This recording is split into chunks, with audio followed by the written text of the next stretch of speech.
Chapter 1467, Skill that Overcomes Tears. Chapter 1467, Skill that Overcomes Tears. Chapter 1467, Skill that Overcomes Tears. The boss dropped so many items. We hit a jackpot. Is this for real? This is the first time I've seen a jackpot. Look, there are weapons and equipment among the loot. Centurion dynasty and matchless family will die from envy when they hear about this. Everyone gaped at the miniature mountain of items, although they were shocked that they had actually killed the three-headed frostwolf. Its loot was even more astounding. In God's domain, monsters at level 50 and above would have drastically reduced drop rates. Even the monsters in Forbidden Lands, like the Snow Rift, usually dropped 4 or 5 items. Moreover, the majority of those items were materials. When they had farmed level 60 Grand Lords, they had only obtained 10 or so items from each boss. Yet, this Grand Lord ranked three-headed Frostwolf had dropped over 100 items. Why wouldn't they be surprised? Everyone, rest up. We'll enter the cave soon, Shifeng said. He could not help but shake his head and chuckle when he saw his team members' excited expressions. The weapons and equipment a level 67 Grand Lord were about as tempting as a level 45 Dark Gold set equipment. It was common knowledge that monsters beyond level 50 rarely dropped good weapons or equipment. This was particularly true for the Ice Crystal World. Although the forging guidance system offered forging designs for level 50-plus items, they were far more expensive than the level 45 variants. Most importantly, one's forging success rate would drastically decrease when attempting to craft such high-level items. It was already far more difficult to forge level 50 fine gold equipment than it was to forge the level 45 version, much less level 50-plus dark gold equipment. Among the 100-plus items, over 60% consisted of materials for forging level 50-plus weapons and equipment. There were also over a dozen Master Mana Recovery Potions, Master Recovery Potions, and Attribute Gemstones of various kinds, 5-tier 2 Magic Scrolls, and 2-tier 3 Magic Scrolls. One of the tier 3 Magic Scrolls was a group instantaneous teleportation scroll, and the other was a defensive magic scroll. 5 pieces of level 60 fine gold equipment and 2 pieces of level 60 dark gold equipment had also dropped. However, among these dropped items, one caught Shifeng's eye, a thick golden book. The book's cover didn't offer any clues about its contents. However, when Shifeng examined the book, he was ecstatic. What a surprise! I never thought that a mere gatekeeper would drop this thing. My trip to the Ice Crystal World has been pretty profitable. Shifeng's eyes shone as he gazed at the golden book. The book was neither a design nor a recipe. It wasn't some sort of treasure map or special item either. It was only a skill book. However, despite being only a skill book, it was even more valuable than the super rare Berserk skill books. Players had collectively referred to this kind of book as a combination skill book in the past. Combination skill books had been as valuable as epic items. Shifeng had tried to bid for a combination skill book in the past, but in the end, a first-rate guild had won the book for 50,000 magic crystals. Shadow had only saved 30,000 magic crystals. Shifeng had never expected to obtain a combination skill book from killing the three-headed Frostwolf. Multiple players could learn from a single combination skill book. Some only allowed 2 players to learn the skill, while 3 to 5 players could learn from others. If players activated a combination skill with the specified number of players, they could exert frighteningly destructive power with the skill. In the past, this had been the various large guilds' main method of dealing with powerful bosses. After all, God's domain had many incredibly powerful monsters. Even with the aid of magic arrays, players were no match for these bosses. During these situations, combination skills worked wonders.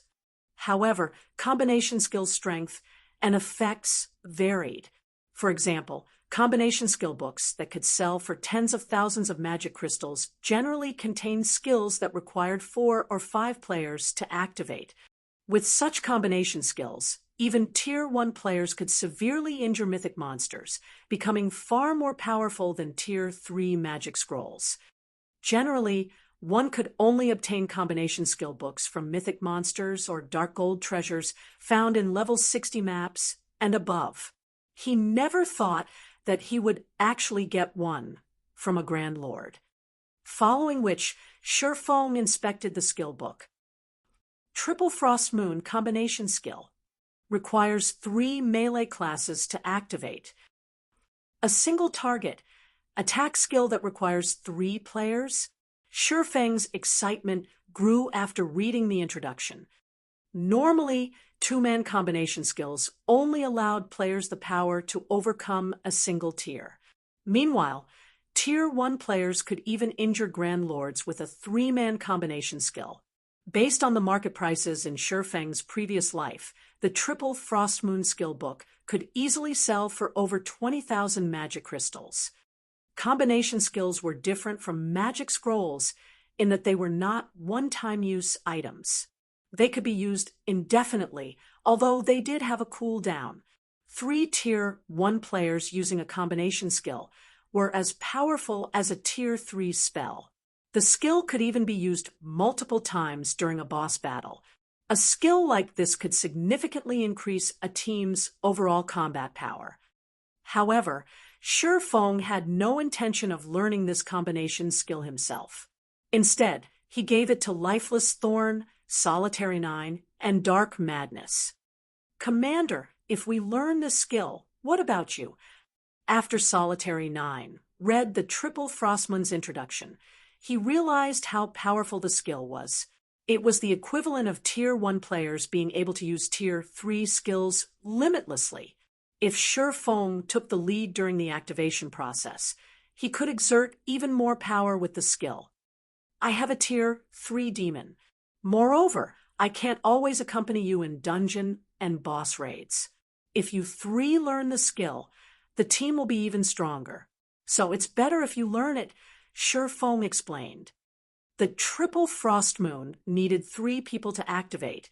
It wouldn't work if one of the players were missing. Meanwhile, he frequently operated solo, which made it impossible for him to exhibit the combination skill's true potential. He had no choice but to pass the skill up. Lifeless Thorn and the others were already considerably strong. Their lack of suitable weapons, equipment, and combat experience were the only things holding them back. However, after spending time under his guidance and watching his demonstrations over the past few days, Lifeless Thorn and the others had significantly improved their monotonous attack methods, raising their combat standards by leaps and bounds.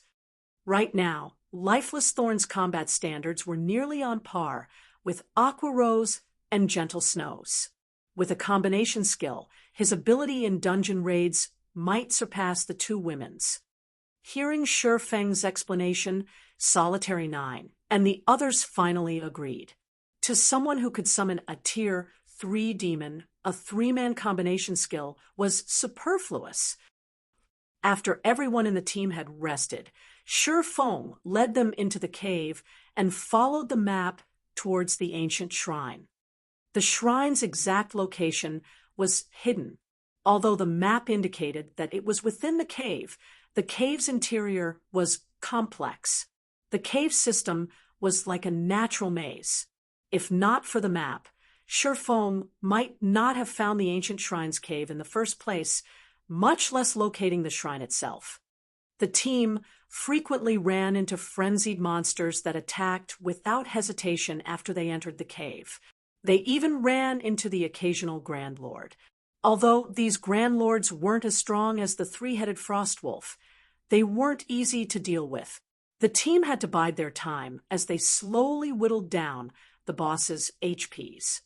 After 10 hours of exploring the cave system, Shifeng and the others finally reached a dark cavern. During their journey, they had killed 8 level 65 Grand Lords and countless chieftains and lords. These monsters had done nothing but provide an abundance of EXP. At this point, Lifeless Thorn and a few others were level 50, and Surefong was only a step away from reaching level 59. However, this was all due to the team securing these monsters' first kill. Disappointingly, these monsters hadn't dropped as much loot as the 3-headed Frostwolf. They had only dropped level 60 secret silver and fine gold weapons and equipment. Combined, these items' total value was nothing compared to the Guardian boss's loot. A towering, purple gold shrine sat in the center of the dark cavern. It radiated a sacred aura, and as players gazed up at the shrine, they shuddered. When Surefong and his companions moved within 500 yards of the shrine, they heard the sound of a system notification. System, you have discovered an ancient shrine. As they were alerted of the system notification, a magic array appeared on the ground in front of the shrine, illuminating the cavern, following which a 10-meter-tall humanoid robot emerged. The instant this humanoid robot appeared, everyone, including Surefong, felt a stifling pressure weigh them down. Even an expert like Lifeless Thorn paled under this pressure. The weaker team members nearly lost their footing. Chapter 1468, Raiding a Mythic. Chapter 1468, Raiding a Mythic. Chaptering 1468, Raiding a Mythic. Mythic. Before they even checked the Titan Warriors' statistics, the pressure it radiated overwhelmed the team. Now that they had seen its information, they were shocked. No one throughout Coldwind City, not even an expert like Lifeless Thorn, had ever seen a mythic monster. Now that they stood before one, they were terrified to stand within 500 yards of the Titan warrior, not to mention attempt to fight the thing. This was the first time they had felt anything like this since they joined God's domain. Their minds screamed at them, warning that if they proceeded, they would dance with death. Commander, this monster is too powerful. We can't afford to provoke a monster like this yet. Do we have to fight it? Solitary 9 asked, his complexion ashen. Before he had encountered the Titan warrior, he had thought that it might be possible for their team to defeat a mythic monster. However, after experiencing the Titan warrior's near-tangible killing intent and absolute power, he knew that Tier 1 players had no hope against it. The Titan warrior's battle recovery alone would regenerate 3,600,000 HP every 5 seconds. If their team couldn't deal over 720,000 damage each second, their team would never kill it, even if the Titan warrior stood there and watched them try. This wasn't a battle. This was a suicide mission. A mechanical life form? Surefong fell into deep thought as he watched the Titan warrior. Although he had known that the final Guardian boss would be a mythic monster, he hadn't expected it to be a mechanical life form. Mechanical life forms were famed for their high defense, strength, and magic resistance. Because of these stats, they were known to be the best guard monsters available. Even super guilds struggled against mechanical life form bosses, since they couldn't take advantage of their collection of high-tiered magic scrolls and mana pulse cannons. Even magic arrays had little effect against these creatures. Players could only defeat a mechanical life form with brute strength.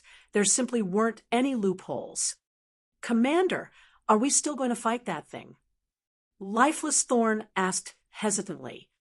Before they had come here, Surefong had told Azura's upper echelons that they could travel to another world if they finished this quest. They wouldn't have to stay cooped up in Coldwind City, but as they faced an insurmountable mythic monster, even Lifeless Thorn felt helpless. This wasn't some random dungeon. If they died in this cave, they would lose an entire level. At their level, recovering the lost EXP would take a lot of time. Let's make an attempt, Surefong said, after giving the matter some thought. The attempt. Lifeless Thorn, and the others were slightly confused. Feng took a Tier 2 summoning scroll from his bag and summoned a Tier 2 Gale Cheetah.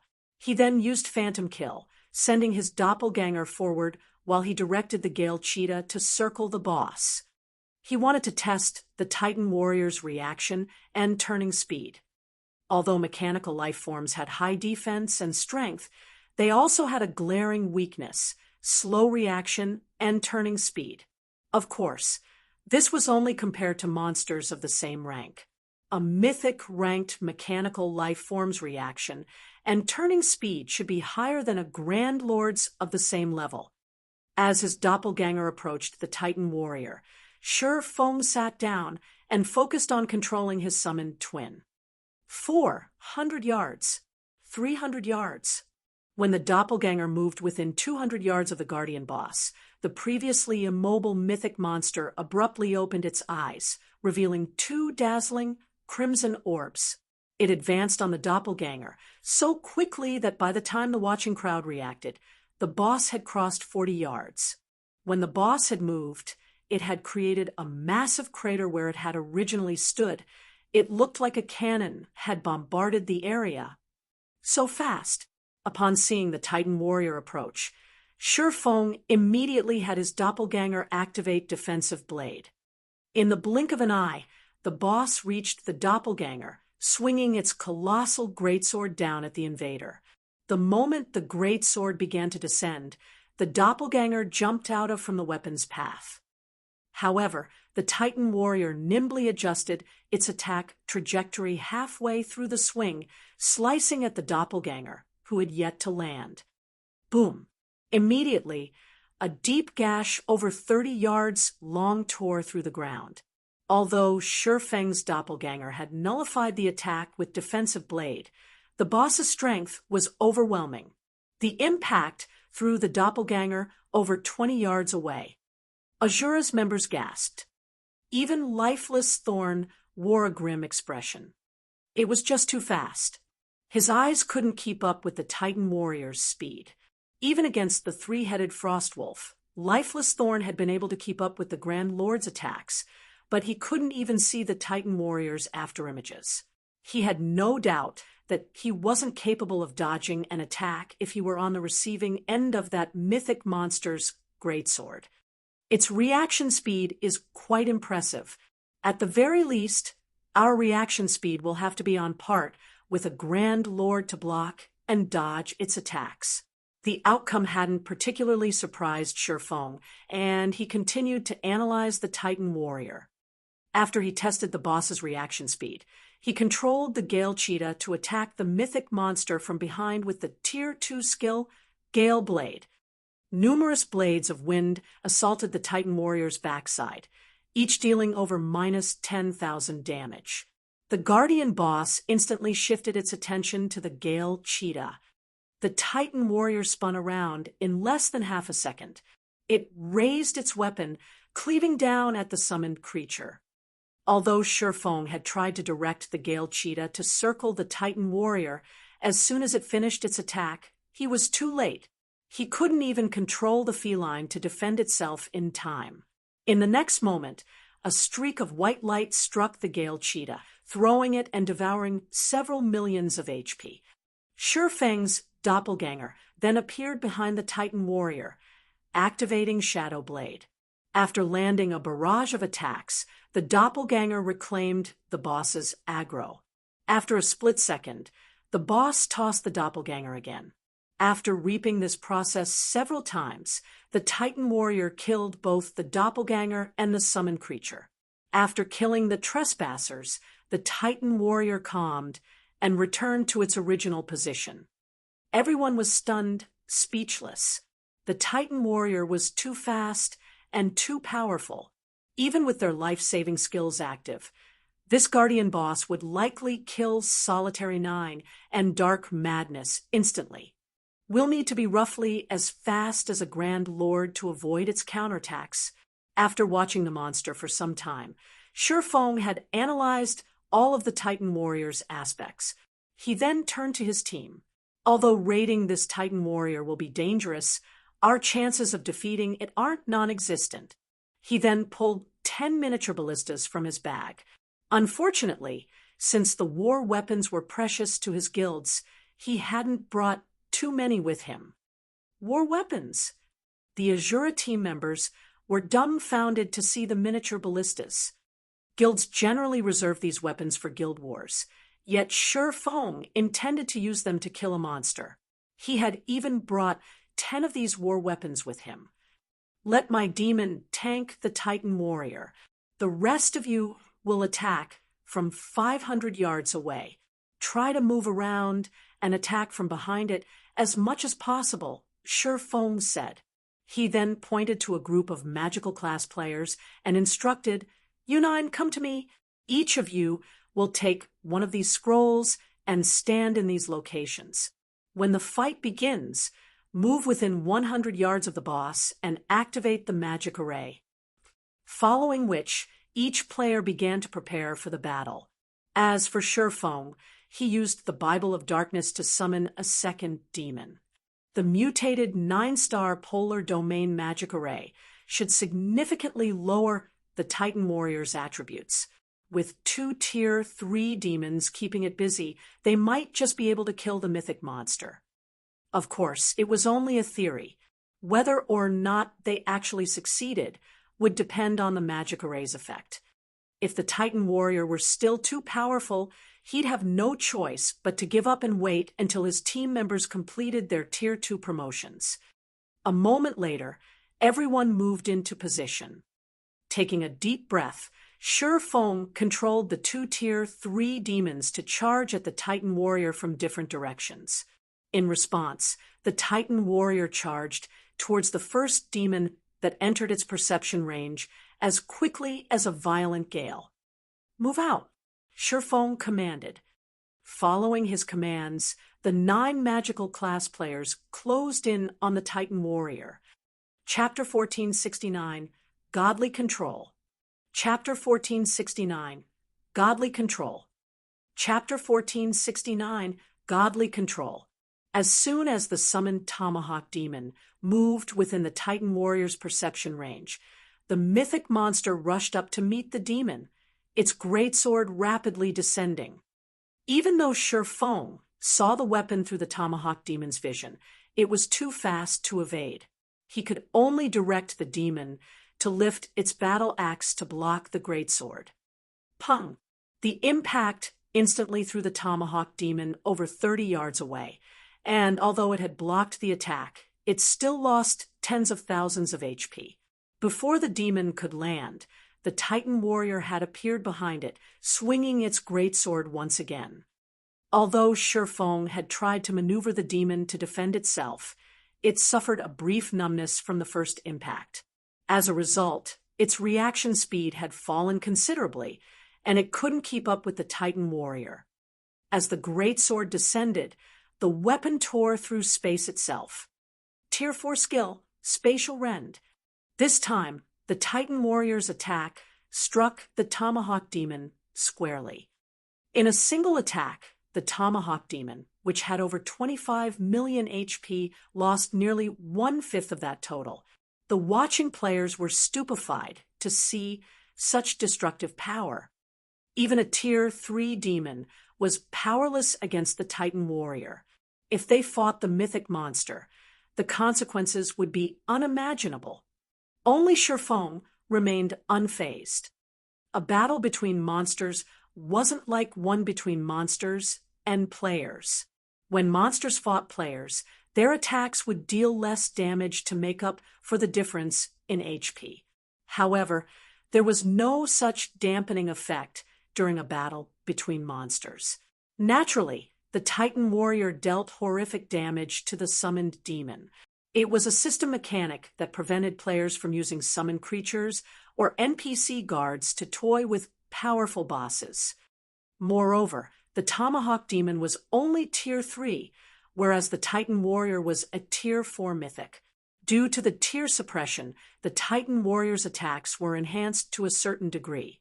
There was also the fact that demons generally had much lower HP than monsters of the same rank. So, he really wasn't surprised to see a Tier 4 skill destroy 1/5 of the Tomahawk Demon's HP. Following which, the Titan Warrior dealt one blow after another. Despite the Tomahawk Demon's attempts to defend itself, its HP fell rapidly. In seconds, the demon had less than 50% of its HP remaining. Fortunately, the 9 magical class players had surrounded the Titan Warrior. "Begin," Shifeng shouted. With Shifeng's command, the 9 players unfurled the magic array scrolls and began to chant the required incantations. Suddenly, an icy blue magic array appeared above all, enveloping the Titan Warrior inside it completely.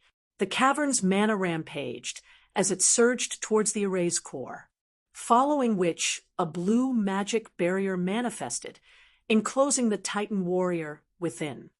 Boom! The instant the barrier took shape, a layer of mist wrapped around the guardian boss's body. Its joints began to freeze, and its basic attributes rapidly decreased. 90%, 80%, 70%. So, this is the power of an origin magic array?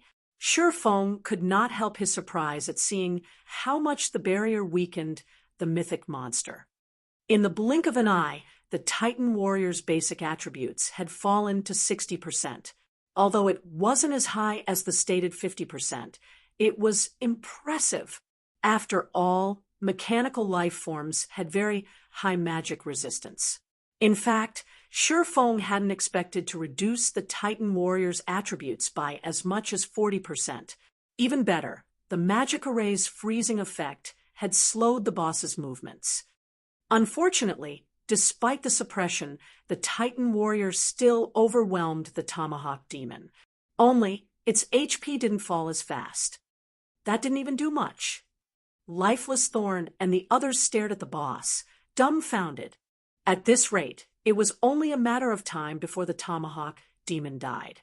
As expected of a mythic monster, even with the suppression, a Tier 3 demon still can't put up much of a fight. Shifeng smiled bitterly. However, this wasn't unexpected. Following which, he took out the Ring of Gospel and fed it 5,000 magic crystals to activate world projection.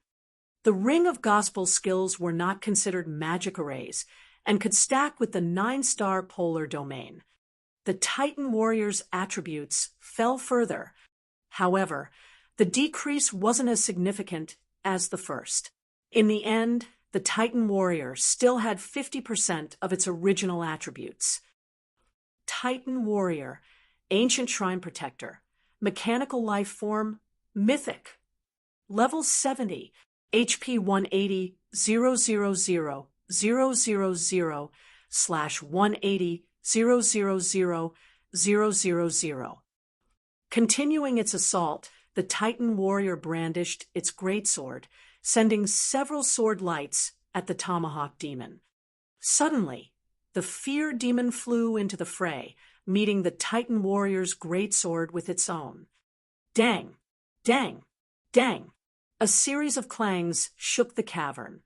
Although both the Tomahawk Demon and the Fear Demon were forced to retreat over a dozen yards, they had blocked the boss's attacks. The two demons had only lost a few tens of thousands of HP, which wasn't considerable when their maximum was over 20 million. They blocked every attack.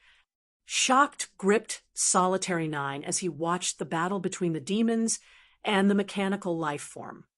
Logically, the two Tier 3 demons shouldn't be able to keep up with the mythic monster, even if the Titan Warrior's attributes had been suppressed by 50%, yet they had blocked every one of its attacks. The commander is awesome. Lifeless Thorn glanced at Shifeng in shock, watching him control the two demons from afar. The other team members might not have realized what had just happened, but he had caught a glimpse.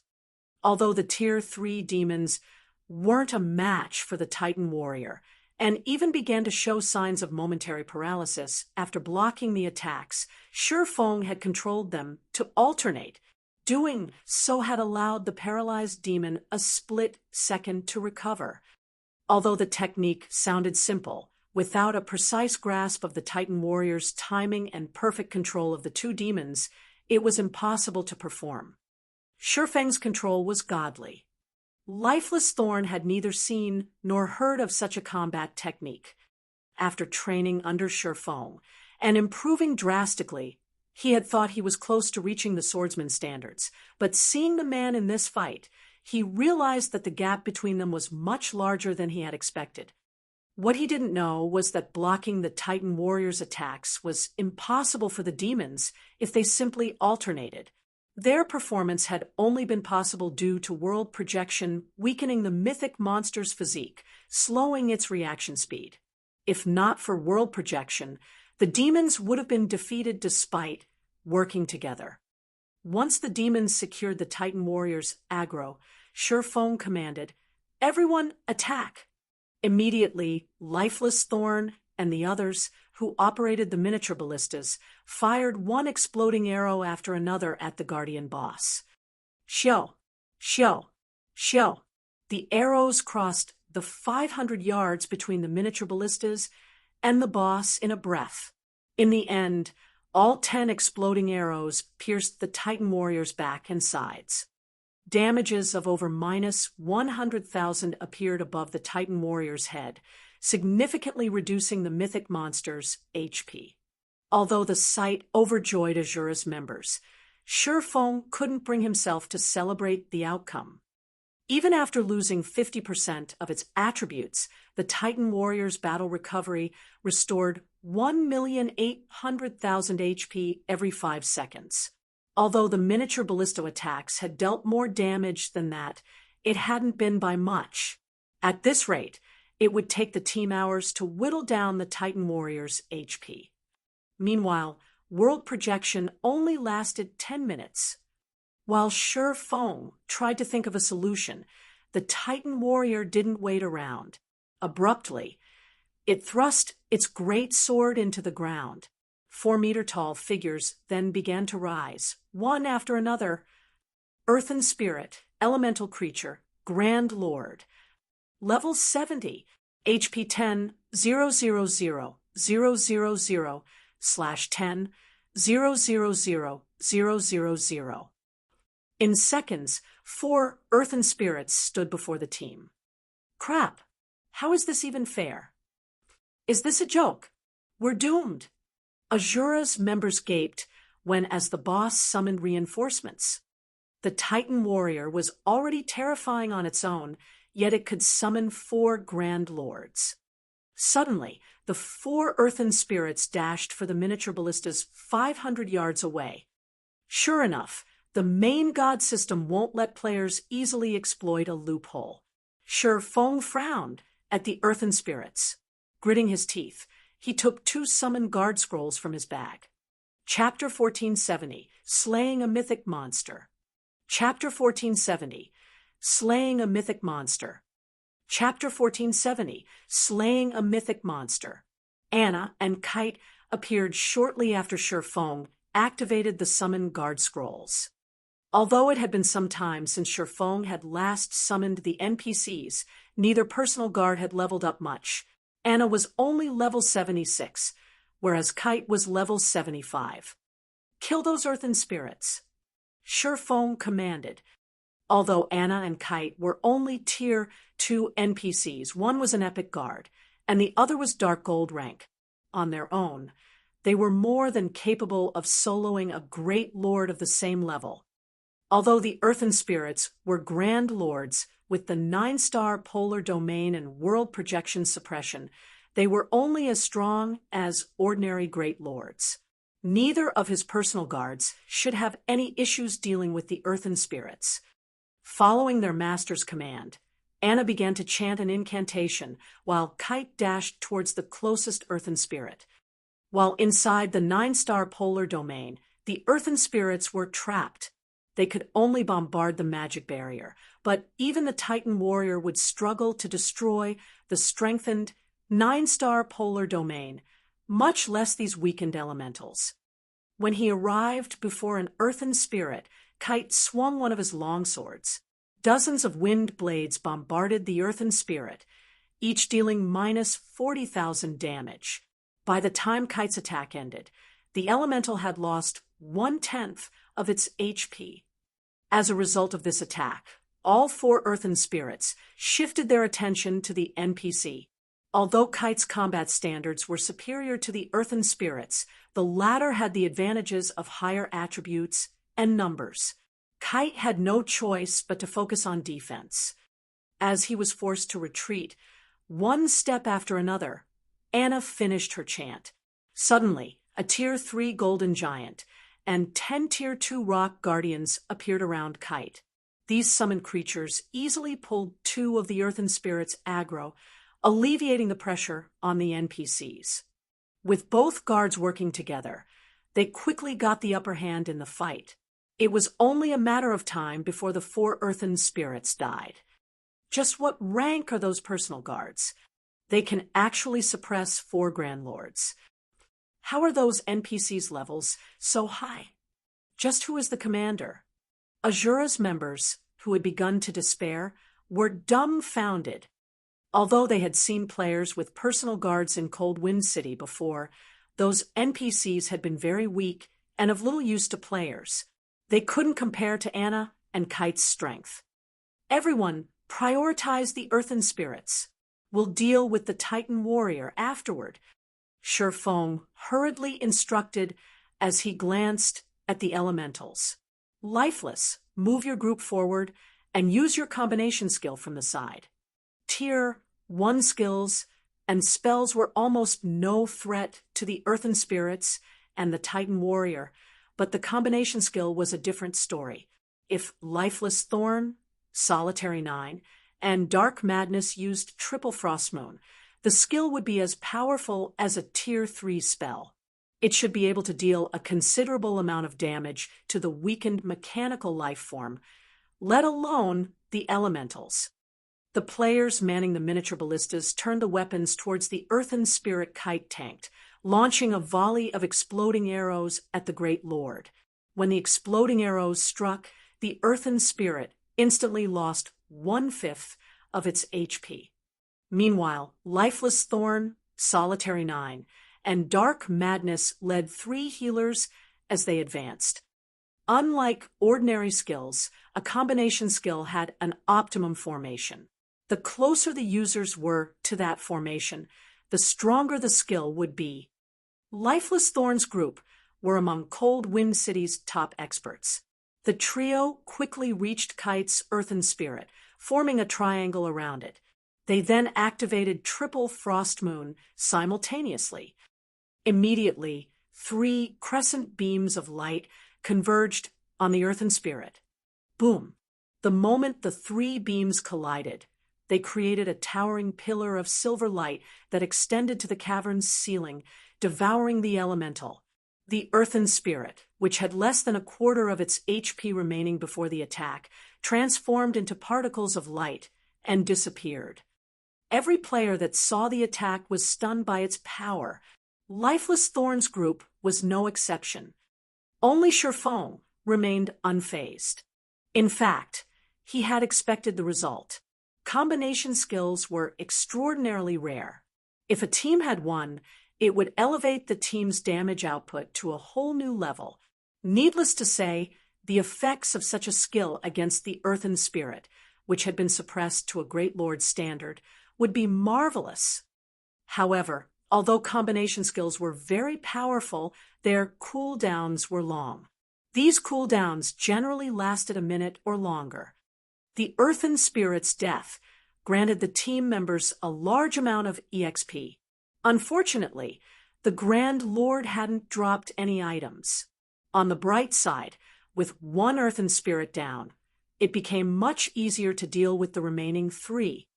Less than 1 minute had passed between the first elemental's death and the last. When the team saw their overall damage, they felt as if they were dreaming.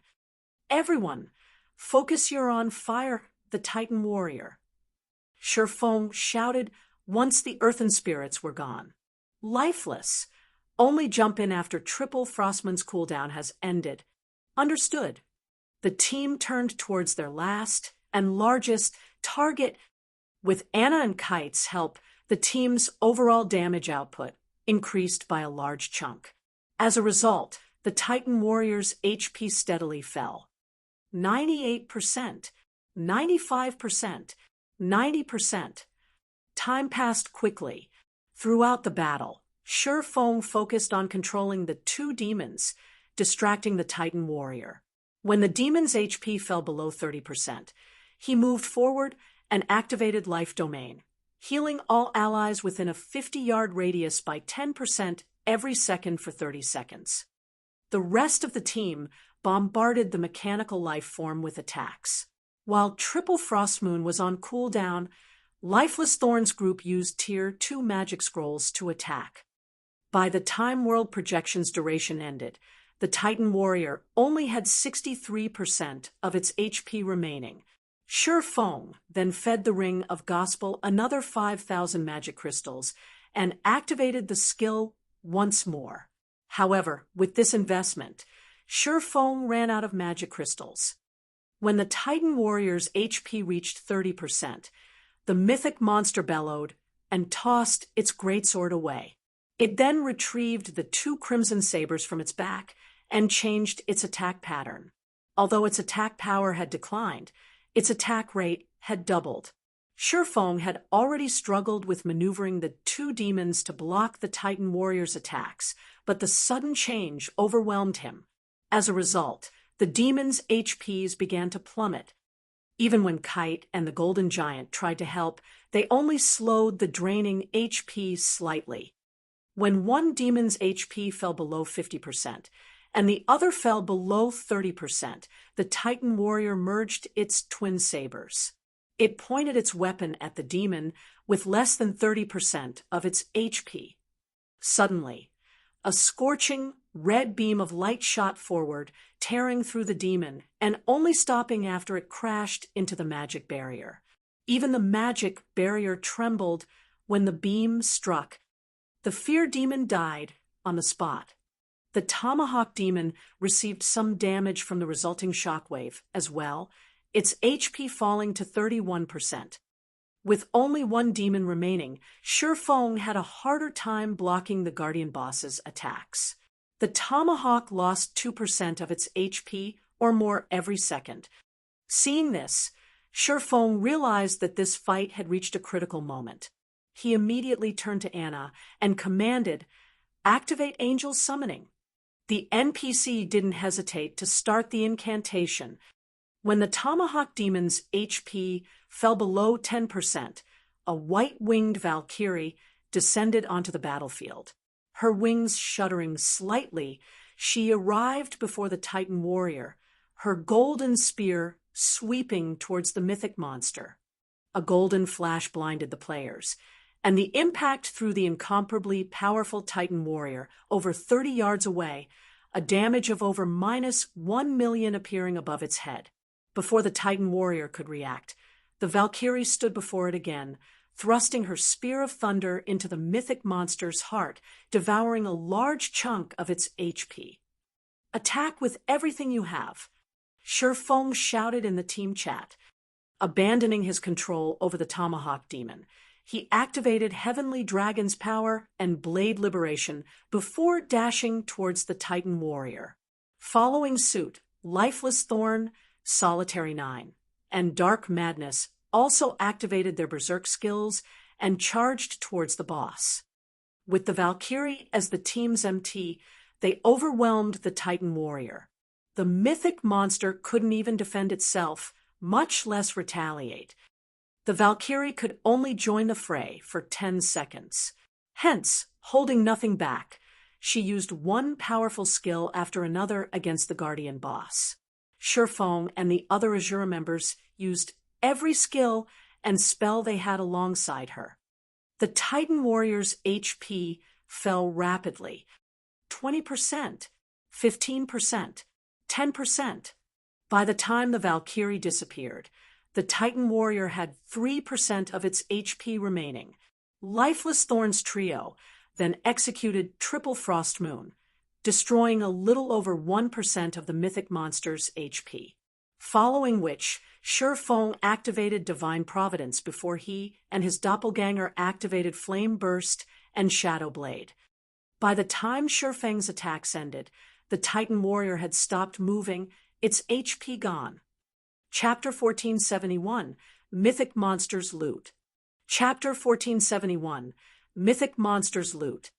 Chapter 1471, Mythic Monsters Loot. Success. We won. We actually killed a mythic monster. Despite their miserable state, when these players looked at the Titan Warrior's corpse, excitement welled within in them. For a moment, they even felt as if they were dreaming. Even the Snow Rift's gatekeeper had only been a level 70 Grand Lord. Even so, it was invincible to Cold Wind City's players. Yet, they had just defeated a monster even more powerful than that gatekeeper. Why wouldn't they be excited? Shortly after the Titan Warrior's HP reached 0, it collapsed to the ground before transforming into numerous large particles of light. As the light faded, they revealed many dazzling items. System, congratulations! You have obtained the first kill of the Ancient Shrine Protector. Rewards doubled, rewarding Shrine Warrior title. After the announcement, the team members' experience bars rapidly increased. What bountiful EXP! Feng was astonished at how much his experience bar grew. After all, he had already reached level 58. He needed a tremendous amount of EXP to level up. Yet, even after it had risen from 95% of level 58 to level 59, it continued to increase. Level 59, 10%, 30%, 60%. His experience bar only started to slow after it passed 85% of level 59. It gradually increased until he eventually reached level 60.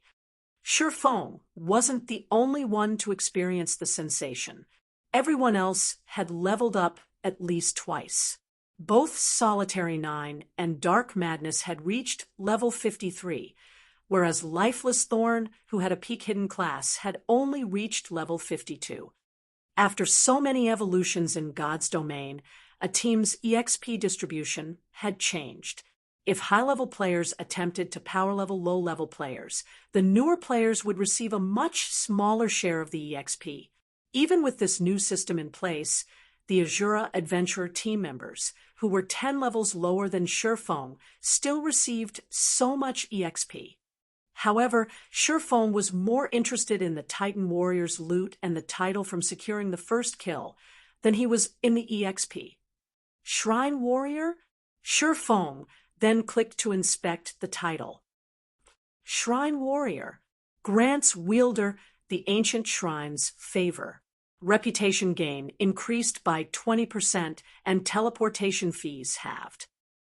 It halves teleportation fees and increases reputation gain by 20%. No wonder so many guilds had eagerly hunted ancient shrines' guardians in the past. Feng was slightly astonished. In Feng's previous life, ancient shrines had been very popular as many players loved to visit other worlds.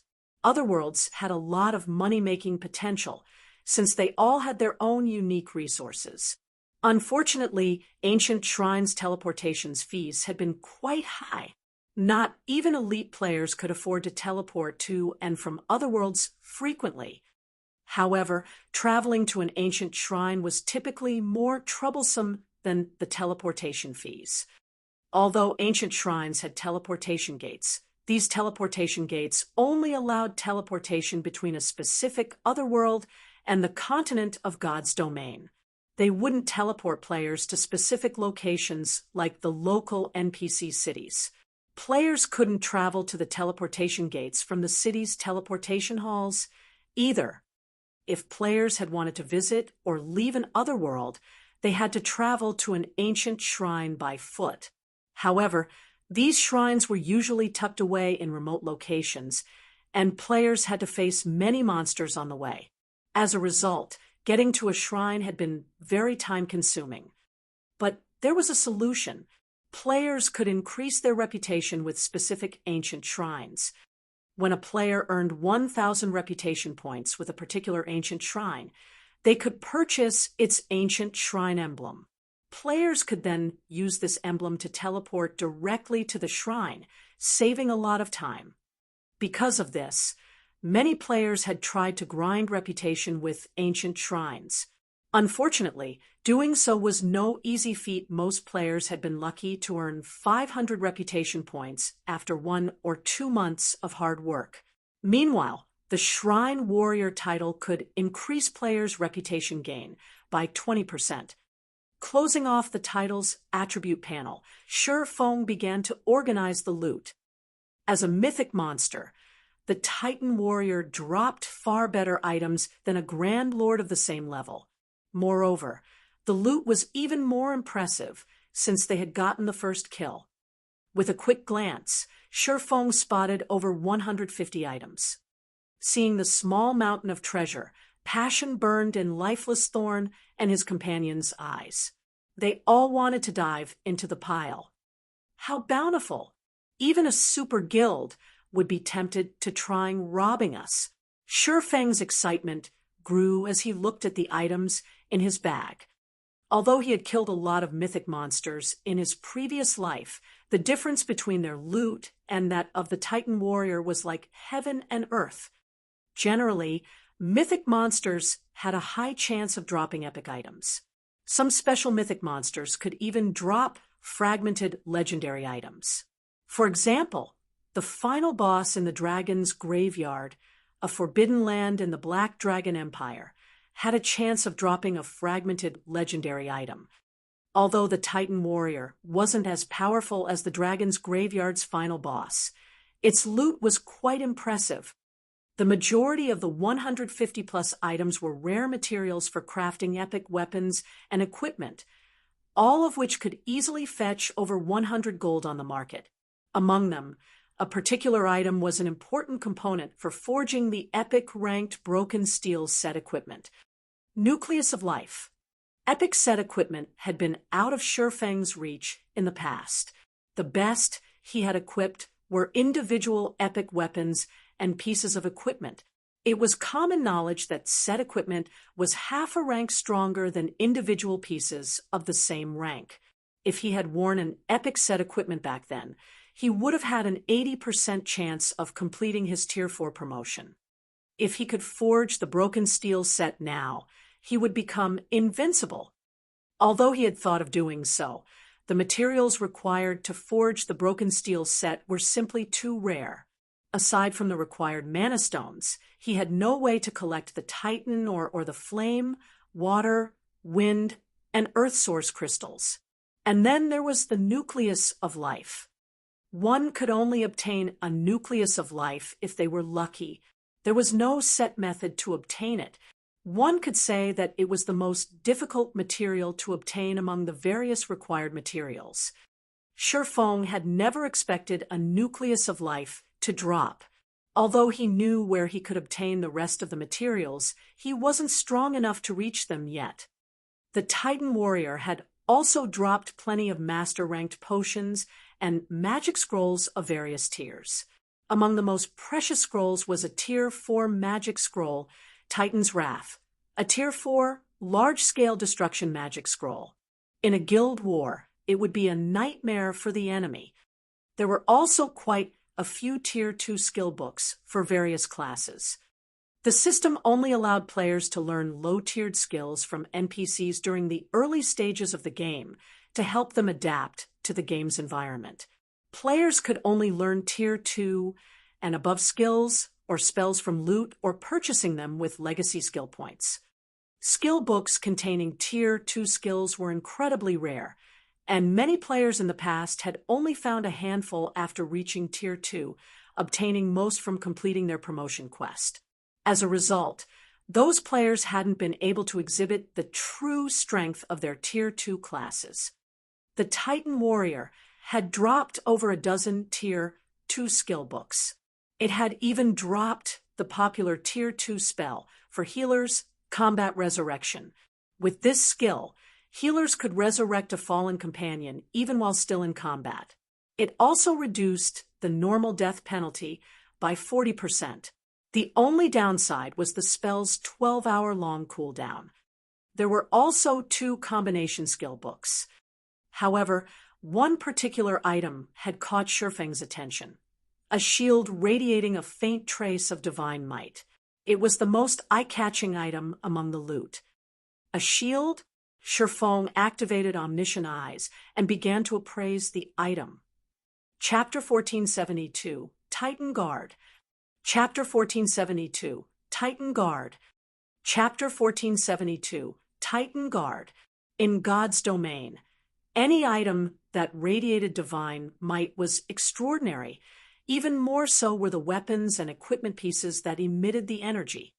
After Shifeng scanned the shield with omniscient eyes, the system informed him of appraisal time. 20 seconds. Shifeng rejoiced. Normally, epic items only took a dozen or so seconds to appraise. Since the shield had a 20-second appraisal time, it must be particularly high quality. Shields were very important to a team. If a team's MT had a powerful shield, the team would have a much easier time against boss monsters. Because of their importance, they were hard to find on the market. Furthermore, these shields were generally worth twice as much as a weapon of the same level. Once Omniscient Eyes finished appraising the Crescent Shield, the shield's attribute panel revealed itself to Shifeng. What an awesome growth-type shield! Shifeng was ecstatic when he saw the shield's statistics. Titan Guard, shield bronze rank can grow. Minimum equipment level, 50. Equipment requirement, strength 800. Attributes adjust according to user's level. Defense plus 3,550, level 50. Block rate, 32%. Strength plus 33. Endurance plus 47. Agility plus 29. Defend skill plus 1 levels. When equipped, all magic damage received reduced by 30%. Reaction speed increased by 20%. Paralysis effects reduced by 30%. Additional passive skill 1 dash. Guardian Shield automatically generates a layer of guardian energy which can block an attack every 30 seconds. Additional passive skill 2 dash. Iron Wall reduces the impact from incoming attacks by 30% and damage received by 10%. Additional active skill 1 dash.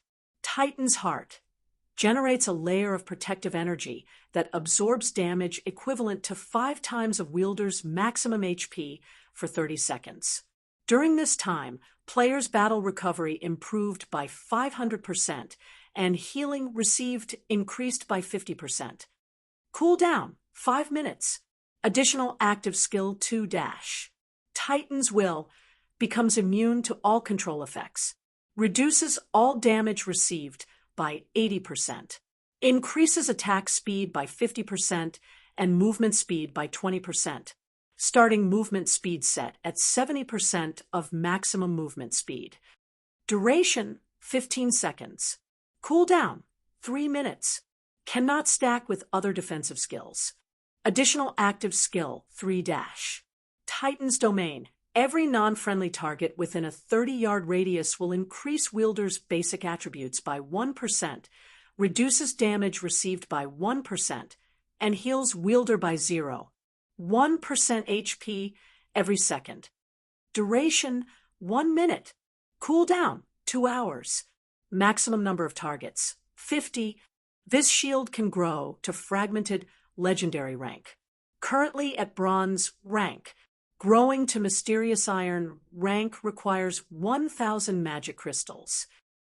This was the first time Shifeng had ever seen a growth-type shield that could reach fragmented legendary rank.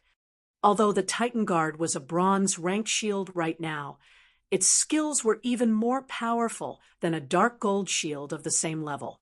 And these skills would become even more formidable as the shield's rank rose. Just thinking about how powerful the Titan Guard would become once it reached fragmented legendary rank made Sure Feng shudder with anticipation. Fragmented legendary shields were extremely rare, arguably more so than legendary items. Any team with a shield of that rank would become famous throughout God's domain. It wouldn't be an exaggeration to say that the team would be akin to an unkillable cockroach in boss raids. A tier 1 metric ton, wielding a fragmented legendary shield, could easily tank a mythic monster 10 levels lower than them. After reaching tier 2, said MT could even solo a mythic monster 5 levels higher. With an MT of that caliber, raiding a 100-man hell mode team dungeon would be a piece of cake, even if the team's DPS and coordination were lacking.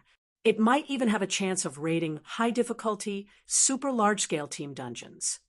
With this, we won't need to worry about raiding super large-scale team dungeons. Sure Feng's lips curled into a grin as he gazed at the Titan Guard, following which Sure Feng examined the other weapons and equipment that had dropped. The next best item was an Epid-ranked cape, the Titan Mantle, which focused on strength. There were also 8 pieces of level 60 dark gold equipment.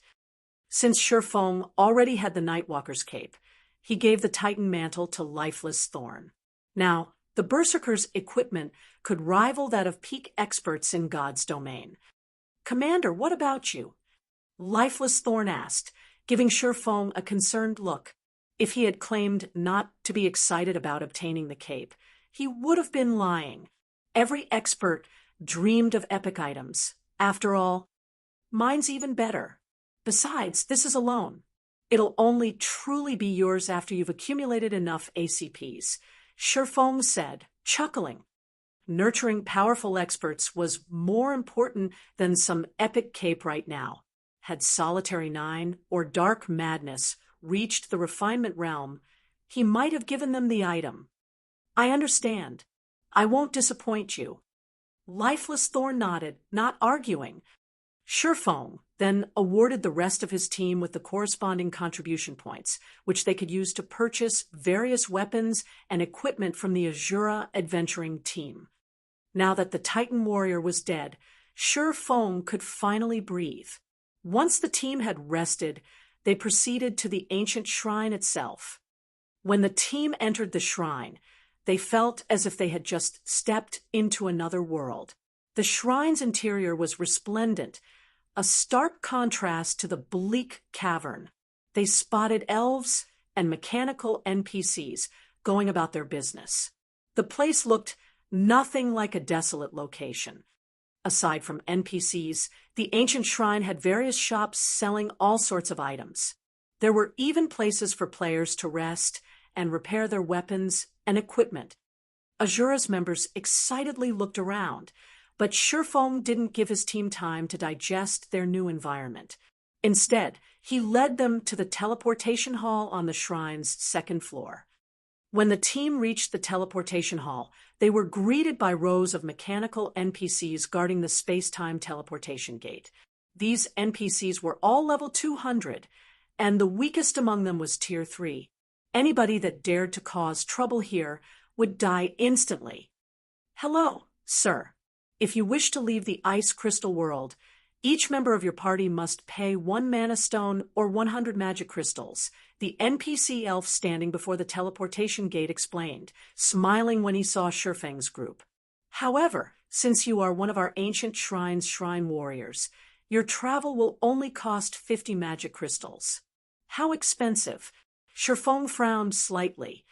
Among the various other worlds he had visited in the past, the most expensive had cost him 80 magic crystals.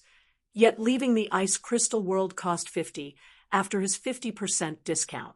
Azura's members, who had been elated to leave Cold Wind City's region, were stupefied by the price. Although they could afford it, they would only have a few magic crystals left. "Here's 50 mana stones." Sure Feng didn't hesitate to hand over the mana stones he had prepared to trade for the temporal sand.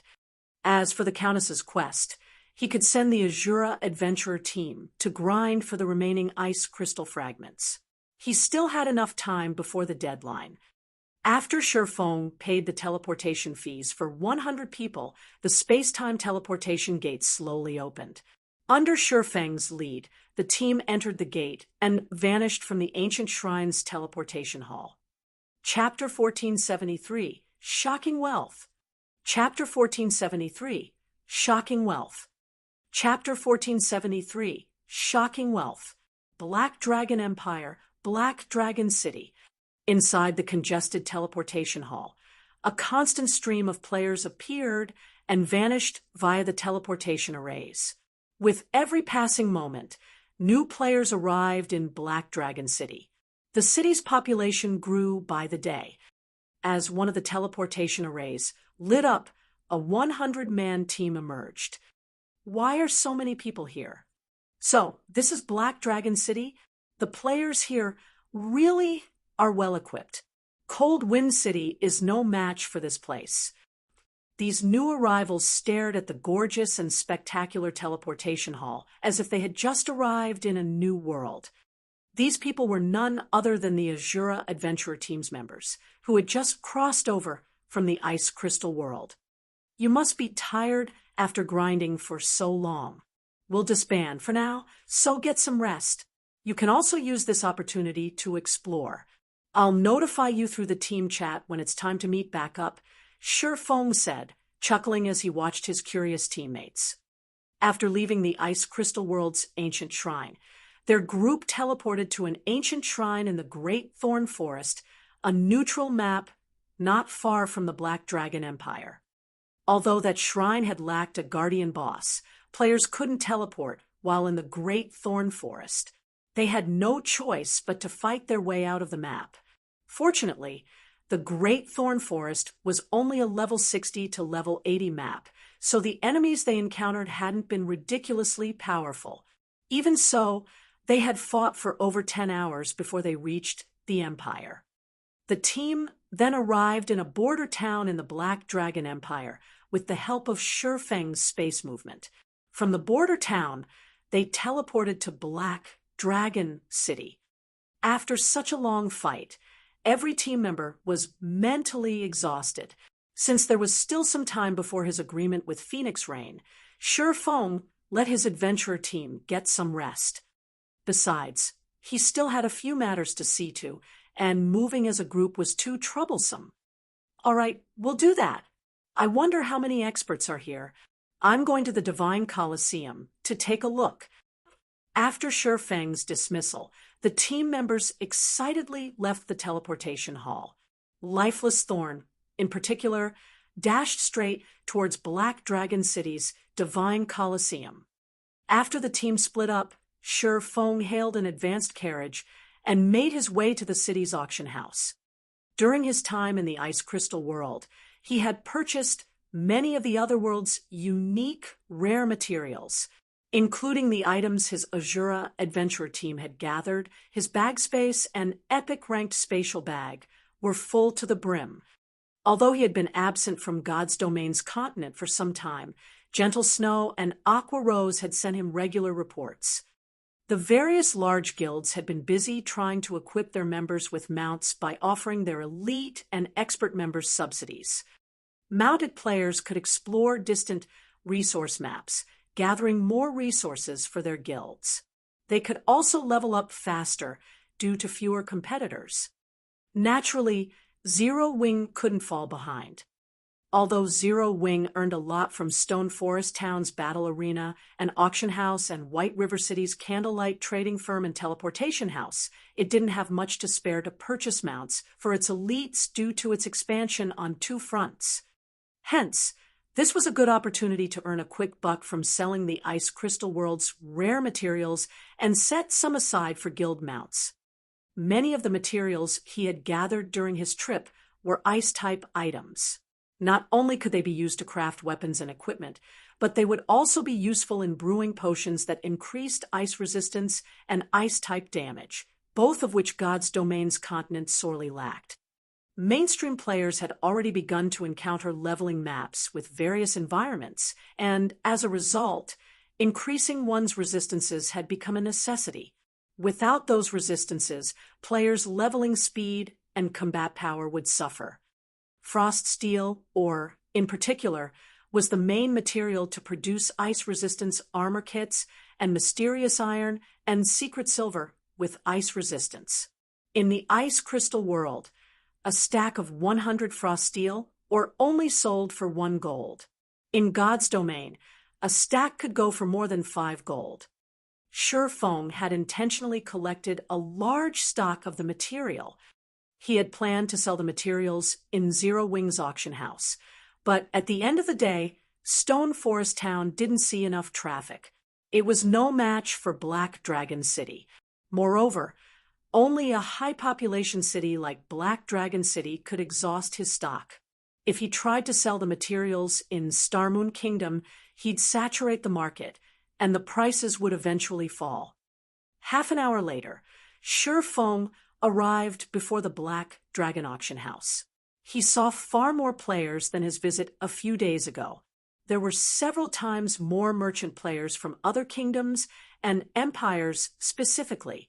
These merchant players hawked their wares outside the building in an intense competition. After entering the auction house, Shi Feng found a secluded corner and took a seat. He then called up the auction house's system interface and began to place various items up for sale. He had bought almost every ingot of frost steel or Cold Wind City had to offer, collecting over 5,000 stacks. Aside from the frost steel ore, Shi Feng had over 3,000 stacks of ice-capped grass, a required component for brewing intermediate ice resistance potions. Each stack had sold for 60 silver in Cold Wind City, but in the Black Dragon Empire, they could sell for 3 gold. Overall, Shi Feng had over 16,000 stacks of materials. Among them, over 13,000 stacks were common materials in the ice crystal world. For now, he only sold the common materials, saving the more valuable items for the candlelight trading firm. Someone selling frost steel, or for 5 gold per stack. That's so cheap. I finally found the ice-capped grass I've been looking for. It wasn't long before players bought out the first batch of materials Shi Feng had scheduled in the auction house. Due to the intense competition for the items, Shi Feng made more than the marketplace even after deducting the processing fees. Overall, just the first batch of materials had earned Shi Feng a net profit of over 3,000 gold.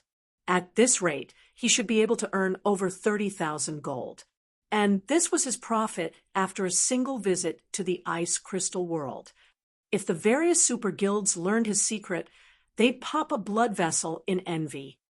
After he finished dealing with the common materials, Shi Feng used a guild transfer scroll and teleported to Stone Forest Town. He stored the remaining materials in the town's candlelight trading firm.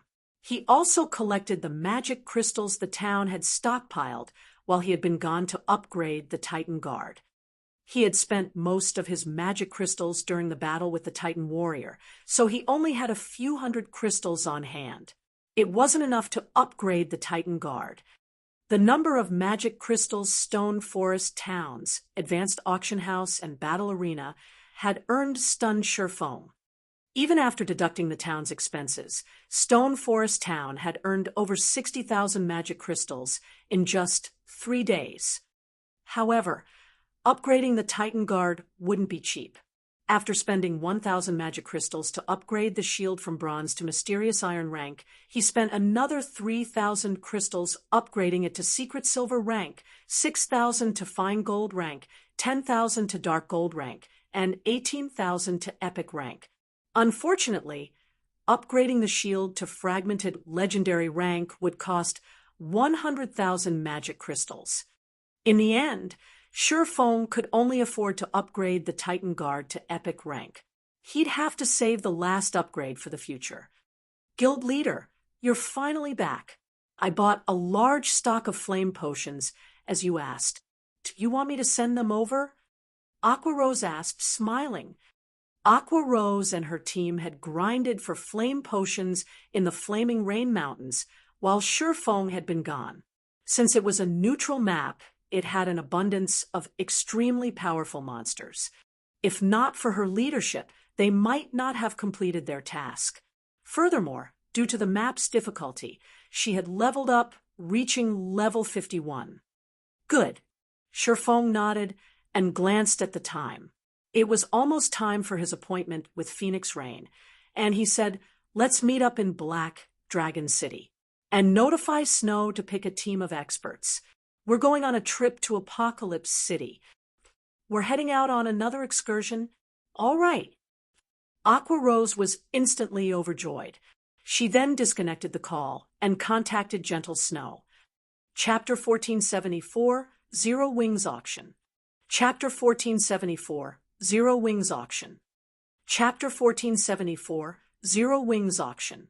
Shifeng didn't hurry to return to Black Dragon City after the call disconnected. Instead, he left the Candlelight Trading Firm and headed to the Zero Wing Auction House. The Titan Guard would be of immense help when the guild raided dungeons. If he upgraded the shield to fragmented legendary rank in time, it could also help them capture the Manatite vein on Carno Island. However, 100,000 magic crystals were not easy to come by. So, he decided to sell some of the more valuable materials he had obtained in the Ice Crystal world in Zero Wings Auction House. Coins were the main currency in NPC auction houses, but Zero Wings was an advanced auction house. Players were allowed to use other currencies in their transactions, including magic crystals. This was also the reason that the various major powers in the past had sought their own. As expected of an advanced auction house, the place has developed quickly. It's no wonder why Ouroboros rose to power so quickly in the past. Before Shifeng reached the building, he spotted massive crowds wandering in and out of the auction house. It was far more lively than Black Dragon's auction house. Based on Aqua Rose's reports, Stone Forest Town's player population had stabilized at over 1 million due to Zero Wings Auction House. It was enough to rival a major NPC city. Such a high number of players also allowed the various large guild spies to investigate the establishment. Some had even tried to bribe Zero Wings core members to learn how their guild could obtain an advanced auction house. Among the guilds trying to probe for information, Aqua Rose had discovered a few shadows from super guilds. Unfortunately, although these players' bribes were tempting, not even Aqua Rose knew how they had obtained the advanced auction house design, much less the core members. In the end, these spies had returned empty-handed. As soon as Shifeng entered the auction house, several level 20 to 30 merchant players stepped into his path before he reached the counter. Moreover, he wasn't the only player they had interrupted. These merchant players in luxurious, non-attributed clothing approached any player that tried to enter the auction house. "Fellow friend, do you intend to sell items here?" a female oracle in a light blue dress asked after approaching Shifeng. Softly, she continued, "I can help you sell and purchase items. If you have items to sell, I'll help pay a portion of the processing fees. If you're looking for items, depending on the item's value, I'll help cover the cost up to 1 gold. Shifeng had intended to ignore the woman, but upon seeing the oracle's name, he paused. Why is she here? Shifeng stared at the smiling player in shock. The female oracle's name was Susie. She wasn't a fighting expert or some upper echelon from a guild or top adventurer team. Rather, she had been a famous merchant in the Black Dragon Empire and its neighbors. Shifeng had conducted various business deals with Susie in the past. Through her, he had secured a steady supply of various resistance potions, which had been very rare at the time. The potions had helped Shadow pioneer a neutral map and encounter plenty of opportunities. Unfortunately, Susie hadn't had a powerful background. After amassing immense wealth for herself, some of the large guilds had targeted her. In the end, they plundered her coins and resources. Although Susie had tried to take revenge, she hadn't had any influence or strength. Eventually, she had been forced elsewhere to develop. After that incident, Shi Feng had lost track of the woman. Shi Feng had never thought that he'd run into her here. What benefits do you offer for helping foot a portion of the processing fees? Shi Feng asked curiously. I'm trying to join Zero Wings auction. To do so, I need to meet a certain transaction quota. I'd like to use your items to meet that quota, Susie explained without withholding anything. Hearing this, realization dawned on Shi Feng. An advanced auction house would periodically hold NPC auctions. During these auctions, players could bid on all sorts of precious items. However, not just any player could participate. Players needed to complete a specified number of transactions first. Fulfilling these quotas might be easy for adventurer teams and guilds, but they were quite demanding of individual merchant players. How many are you missing? Shi Feng asked. Susie frowned at the question, but she offered an answer. I'm roughly 500 gold away from qualifying for the intermediate auctions. Although she put up quite a few of her own items in Zero Wings auction house, many of them hadn't sold due to the intense competition. She was forced to resort to other methods to fulfill her quota.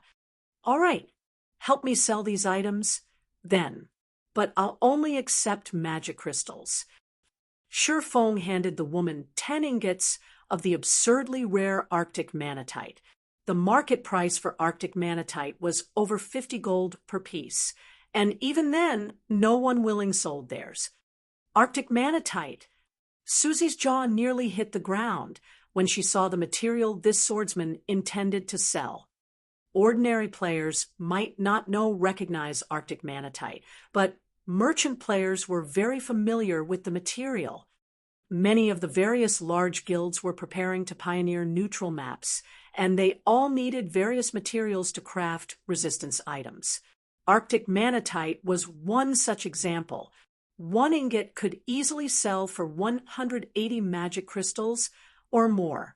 Meanwhile, magic crystals' current market price had climbed to 30 silver each. Even at such a high price, guilds would fight over the metal, yet Shi Feng wanted to sell 10 ingots. Are you sure you want to consign them with me? Susie asked, giving Shi Feng a surprised look. She understood what it meant for a player to so easily collect 10 ingots of Arctic manatite. With Shi Feng's wealth, he likely wasn't worried about processing fees. MHM. Every coin counts, Shi Feng said, nodding.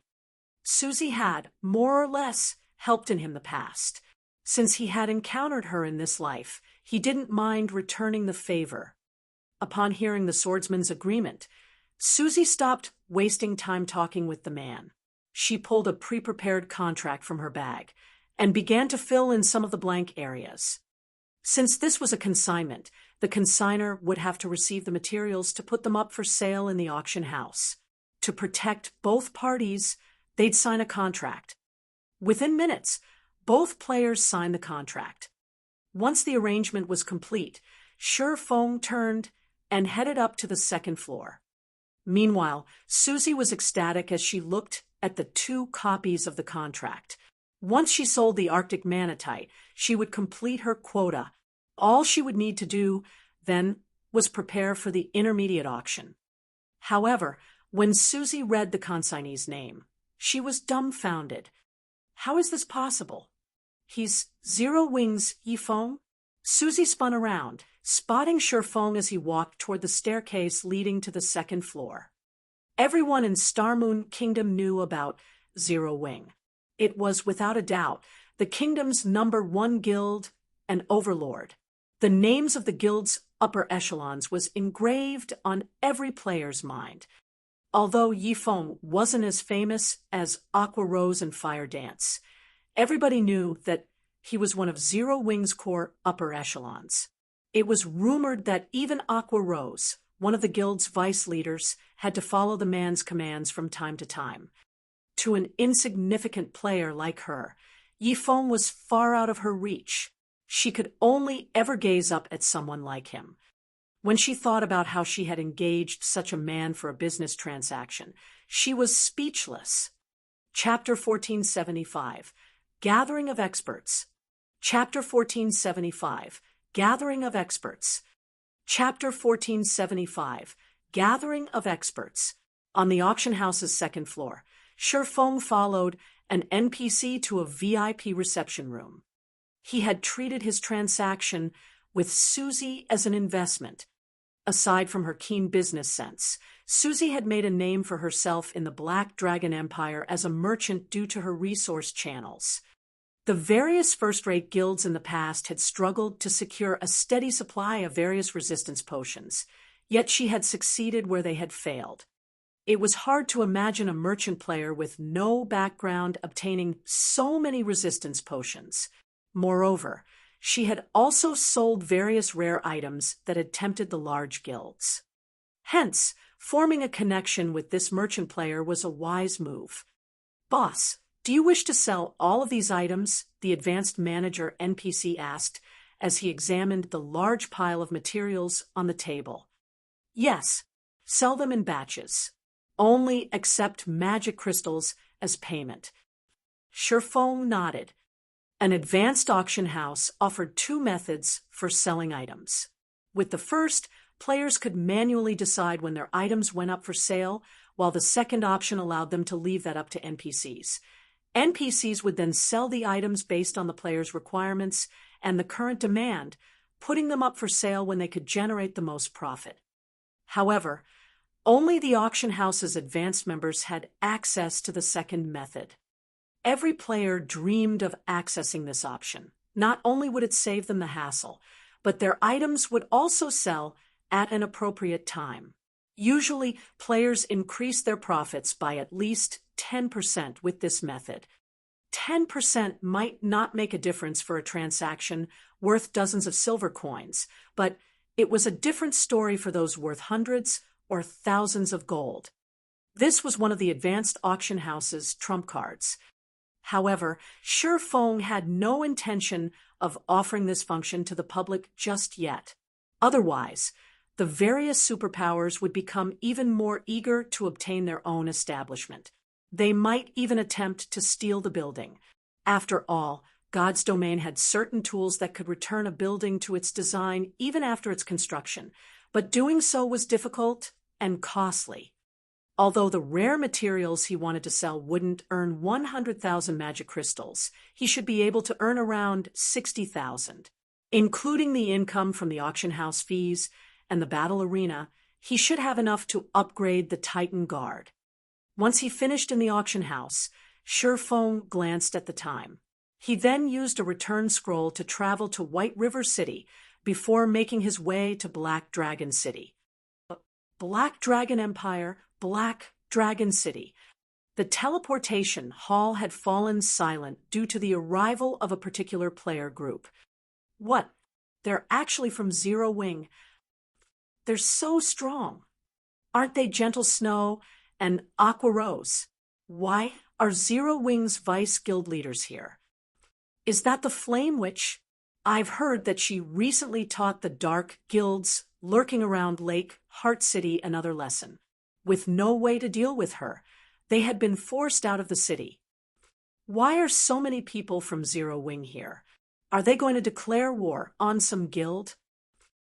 When Gentle Snow and the other core members of Zero Wing arrived in the teleportation hall, everyone turned towards the party. Every player in the area felt an immense pressure weigh down on them the moment the group arrived. Many people unconsciously stepped out of the way, opening a path for Zero Wing's members. The Black Dragon Empire's players hadn't been particularly familiar with Zero Wing several days ago, but after the ranking competition and the Siege War, it had become one of the most popular guilds in the Empire, with countless players attempting to join. However, after the ranking competition and the Siege War, Zero Wing had already become one of the most popular guilds in the Empire, and many players desperately wanted to join.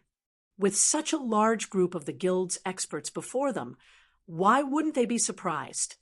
In the past, almost no one knew how strong Zero Wing was, but looking at these members, every player in the teleportation hall sighed with admiration. Not only were Zero Wings members sitting atop their mounts, but their levels were also awesomely high. The lowest leveled among them was level 48. Even the number 1 expert on the Black Dragon Empire's ranking list was only level 48. Guild leader, everyone's arrived. We can set out at any time, Gentle Snow said when she noticed Shurfong approach. Good. Shurfong nodded in satisfaction at the strict, orderly 100-man team before him. Take a quick break. The others will arrive shortly. We'll head over once everyone's here. There are more. Gentle Snow was a little confused. As far as she knew, they were here to help Phoenix Rain raid the Sunset Forest. She hadn't heard of the woman asking for other reinforcements. As soon as Gentle Snow finished her question, a team entered the teleportation hall, approaching her group. Every player on the team wore a black cloak, hiding their levels, but she felt the threat of death around all of them. When Gentle Snow looked a particular berserk with a dark purple spear across his back, she felt as if she were looking at a ferocious beast that had been released from its cage. The berserker's aura was also as sharp as a blade. For a moment, Gentle Snow sensed the threat of death radiating from this berserker. A peak expert, Gentle Snow was surprised and alert as she quietly examined the berserker. In fact, Gentle Snow wasn't the only one who felt it. Aqua Rose and Zhao Yueru were also aware of this particular player. This berserker was none other than Cold Wind City's number 1 expert, Lifeless Thorn. Lifeless Thorn also felt a great deal of pressure from Zero Wing's team. Although he had never fought any of these players, his senses as an expert told him that few were strong enough of rivaling his strength among Zero Wing's 100-man team. Let me introduce you. These two are Gentle Snow and Aqua Rose, Zero Wing's vice guild leaders. This is Lifeless Thorn, who hails from the Ice Crystal world. Shurfong said. He could not help but chuckle as the players eyed each other. Both of your teams will be involved in this undertaking. Guild leader. Commander. All 3 players turned to Shurfong in unison, confused. Shurfong then patiently explained Zero Wings Guild and the Azura Adventurer team to both sides.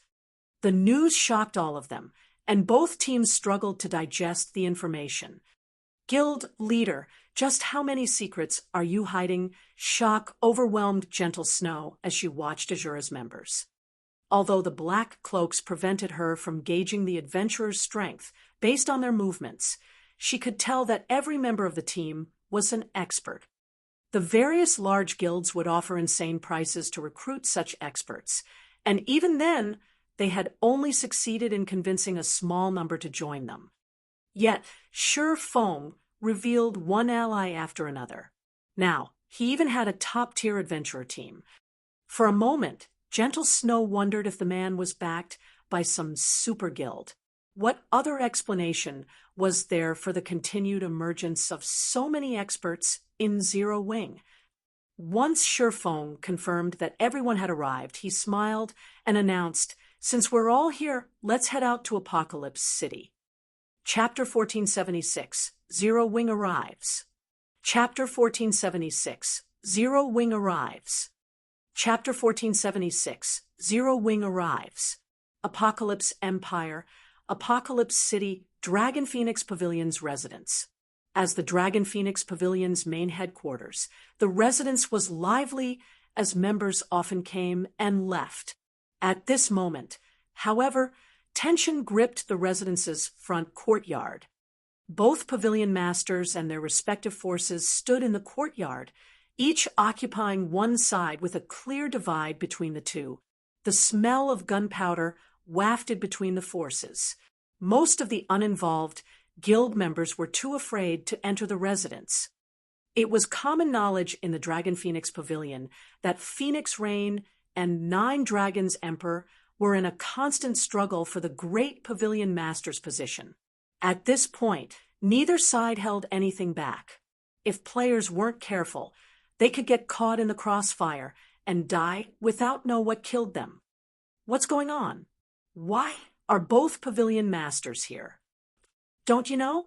I've heard that a historical site is going to open today, so they've gathered here before setting out. Look, some of the guild's more elusive experts are among them, too. Our guild's experts aren't the only ones here. Look at those players. They aren't wearing our guild's emblem. They must be hired help. I've heard that the historical site they plan to raid is particularly powerful, a Grade 1 ancient ruin. The treasures in the ruin will definitely help whichever side gets them first. The Nine Heavens Pavilion's 9th floor master raided a Grade 2 historical site. Nobody knows what items he found, but the elders promoted him to 8th floor master. It caused quite a commotion in the guild. It's no wonder why our pavilion masters are so desperate to compete for the ancient ruin.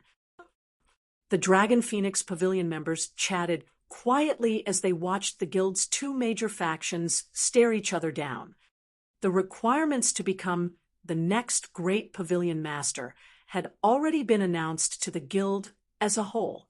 Now, all they had to do was wait and see which pavilion master completed the requirements first. Since they had found a Grade 1 historical site, the two factions would spare no effort in obtaining the first clear. After all, this competition over the ruin might affect the outcome on Thunder Island. Big Sis Rain. Those people seem to be from Bloody Paradise, Blue Phoenix said, her expression darkening as she watched the several dozen players behind Nine Dragons Emperor. One thing separated these players from the Dragon Phoenix Pavilion's members: a blood-red pattern on the back of their hands. Bloody Paradise was not a guild, but a famous adventurer team in the virtual gaming world. Although Bloody Paradise was only an adventurer team, it had outlasted many large guilds. However, Bloody Paradise was powerful because to the adventurer team, strength was everything. The adventurer team had become famous in the gaming world due to its history of provoking super guilds. The adventurer team had even foiled these super guilds' attempts to eliminate the team. Bloody Paradise would do anything for money. For a high enough price, they'd even strike out against a super guild. Nine Dragons Emperor really has gone all out. Phoenix Rain could not help but frown as she watched a black-clad, middle-aged man chat merrily with Nine Dragons Emperor. She was very familiar with Bloody Paradise.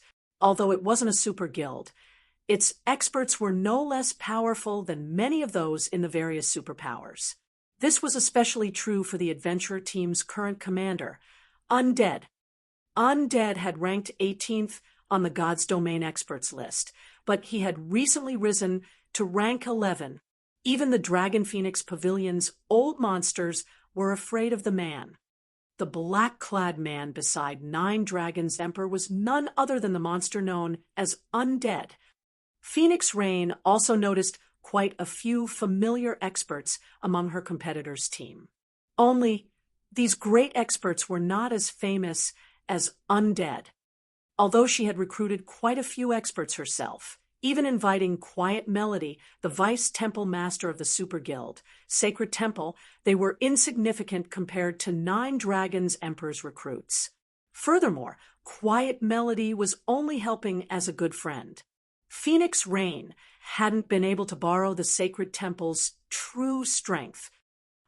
Nine Dragons Emperor flashed Phoenix Rain a gleeful smile. He could already see the Sunset Forest treasure in his bags. Nine Dragons Pavilion Master, your opponent seems quite formidable. She's invited quite a few exciting experts to help her, Undead said, smiling as he glanced at the people beside Phoenix Rain. True, she has recruited a good number of experts, but how can any of them compare to you, Commander Undead? Your team will likely have an easy enough time defeating them, Nine Dragons Emperor responded. He had already investigated Phoenix Rain's allies. Only Quiet Melody and the few experts she had brought with her were worth any concern. Moreover, this was a historical site raid. not a PvP battle. Once we enter the ruin, I'll rely on you to take the lead. The team Undead had brought with him was leagues above quiet melodies. Bloody Paradise was precisely the reason that the Nine Heavens Pavilion's 9th floor master had secured the first clear of a Grade 2 historical site. On his own, the 9th floor master would have failed. Rest assured, I've already collected quite a bit of information on the Sunset Forest and seen to ample preparations. Undead stated, however, 9 Dragons Pavilion Master, you have to fulfill your promise as soon as possible. Of course. 9 Dragons Emperor nodded. As the Sunset Forest's activation time approached, both sides completed the final groundwork for the raid. A historical site was far more dangerous than a dungeon. Multiple team wipes were normal. Players would also go through resources such as stamina, concentration, and mana far faster than outside of the ruin. Without preparing, a team could easily waste the opportunity. Big Sis Rain, it's almost time to depart, but Zero Wing isn't here yet. Should we contact them? Blue Phoenix asked anxiously. Although every team entering the historical site would have the same amount of time, the sooner they entered the ruin, the sooner they could secure the first clear. Glancing at the time, Phoenix Rain noticed that they only had 15 minutes before the Sunset Forest opened. All right, give them a call, Phoenix Rain said. Just as Blue Phoenix pulled up her communication interface, a large group of players rode through the residence's entrance. The moment these people arrived, the Dragon Phoenix Pavilion members in their way instinctively parted to open a path as the pressure the team radiated swept over them. Zero Wing. A cold glint flashed in 9 Dragons Emperor's eyes when he saw Sure Fong at the head of the group. Due to Zero Wing, the resource towns he had invested in had been destroyed. Although Zero Wing hadn't captured the 2 towns, they had flattened them. They would be incredibly expensive to rebuild. Even if he had the funds, Zero Wing could simply destroy them all over again. As a result, he had been forced to watch as those 2 resource towns had gone to waste. 9 Dragons Emperor wanted nothing more than the guild's extermination. Zero Wing's members are so high-leveled. Crap, isn't that the Flame Witch? Look, she's Aqua Rose. Didn't she defeat the Shadow Dragon Legion? The Phoenix Pavilion Master is amazing. She actually hired Zero Wing's members. The competition for the historical site's first clear will be interesting. The Dragon Phoenix Pavilion members in the courtyard erupted into a fevered discussion as Zero Wing's members walked into their residence. Everyone had heard of Zero Wing's experts. Chapter 1477, Unknown Adventurer Team. Chapter 1477, Unknown Adventurer Team. Chapter 1477, Unknown Adventurer Team. Not only had Zero Wing's arrival attracted the guild members' attention, but the experts Phoenix Rain and 9 Dragons Emperor had hired also turned towards these experts. Most of God's Domain's ordinary players hadn't heard of Zero Wing's experts. After all, God's Domain had only launched a few months ago, and countless guilds rose and fell each day. Most players were only familiar with the veteran large guilds that had been founded many years ago. But it was a different story for players of their caliber. They were privy to far more information than ordinary players, and they were all familiar with what kind of guild Zero Wing was. Not only had Zero Wing become Starmoon Kingdom's #1 guild early in the game, but it was also one of the Black Dragon Empire's top 6 guilds, excluding the Dragon Phoenix Pavilion. Some time ago, a rumor had spread about Zero Wing's victory over the Dragon Phoenix Pavilion's Shadow Dragon Legion. The Shadow Dragon Legion was one of the guild's trump card legions and very formidable in large-scale battles. The fact that Zero Wing had defeated such a powerful force proved its extraordinary combat power. Big Sis Melody, what is the Phoenix Pavilion Master thinking? We're raiding a Grade 1 historical site. yet she invited so many players from Zero Wing? Is she so desperate for manpower? A male summoner named Lonely Fantasy asked, dissatisfied as he watched the 200 players Shifeng led. It was common knowledge that a Grade 2 historical site was more difficult than a 100-man Hell Mode team dungeon of the same level. Needless to say, a Grade 1 historical site would be a greater challenge.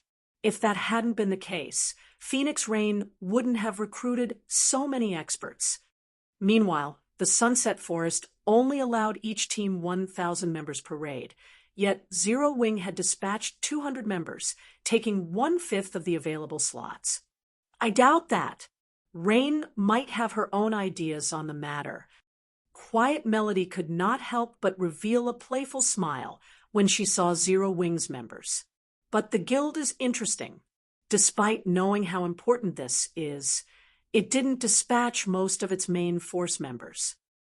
Most players didn't have a clear idea of Zero Wing's structure, but she did. She had thoroughly investigated the guild, memorizing almost every face in Zero Wing's main force. Although Zero Wing had sent a lot of players, Fire Dance, the main force's commander, Cola, Yi Wumian, and Turtle Dove, the 3 top MTs, were absent.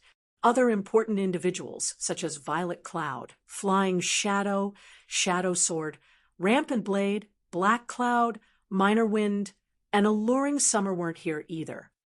Without these experts, Zero Wing's main force would be nothing but a joke in the various superpowers' eyes. You finally arrived. Phoenix Rain frowned as Shifeng's group approached. Team leader Yifeng, do you plan to bring all of these members to the historical site?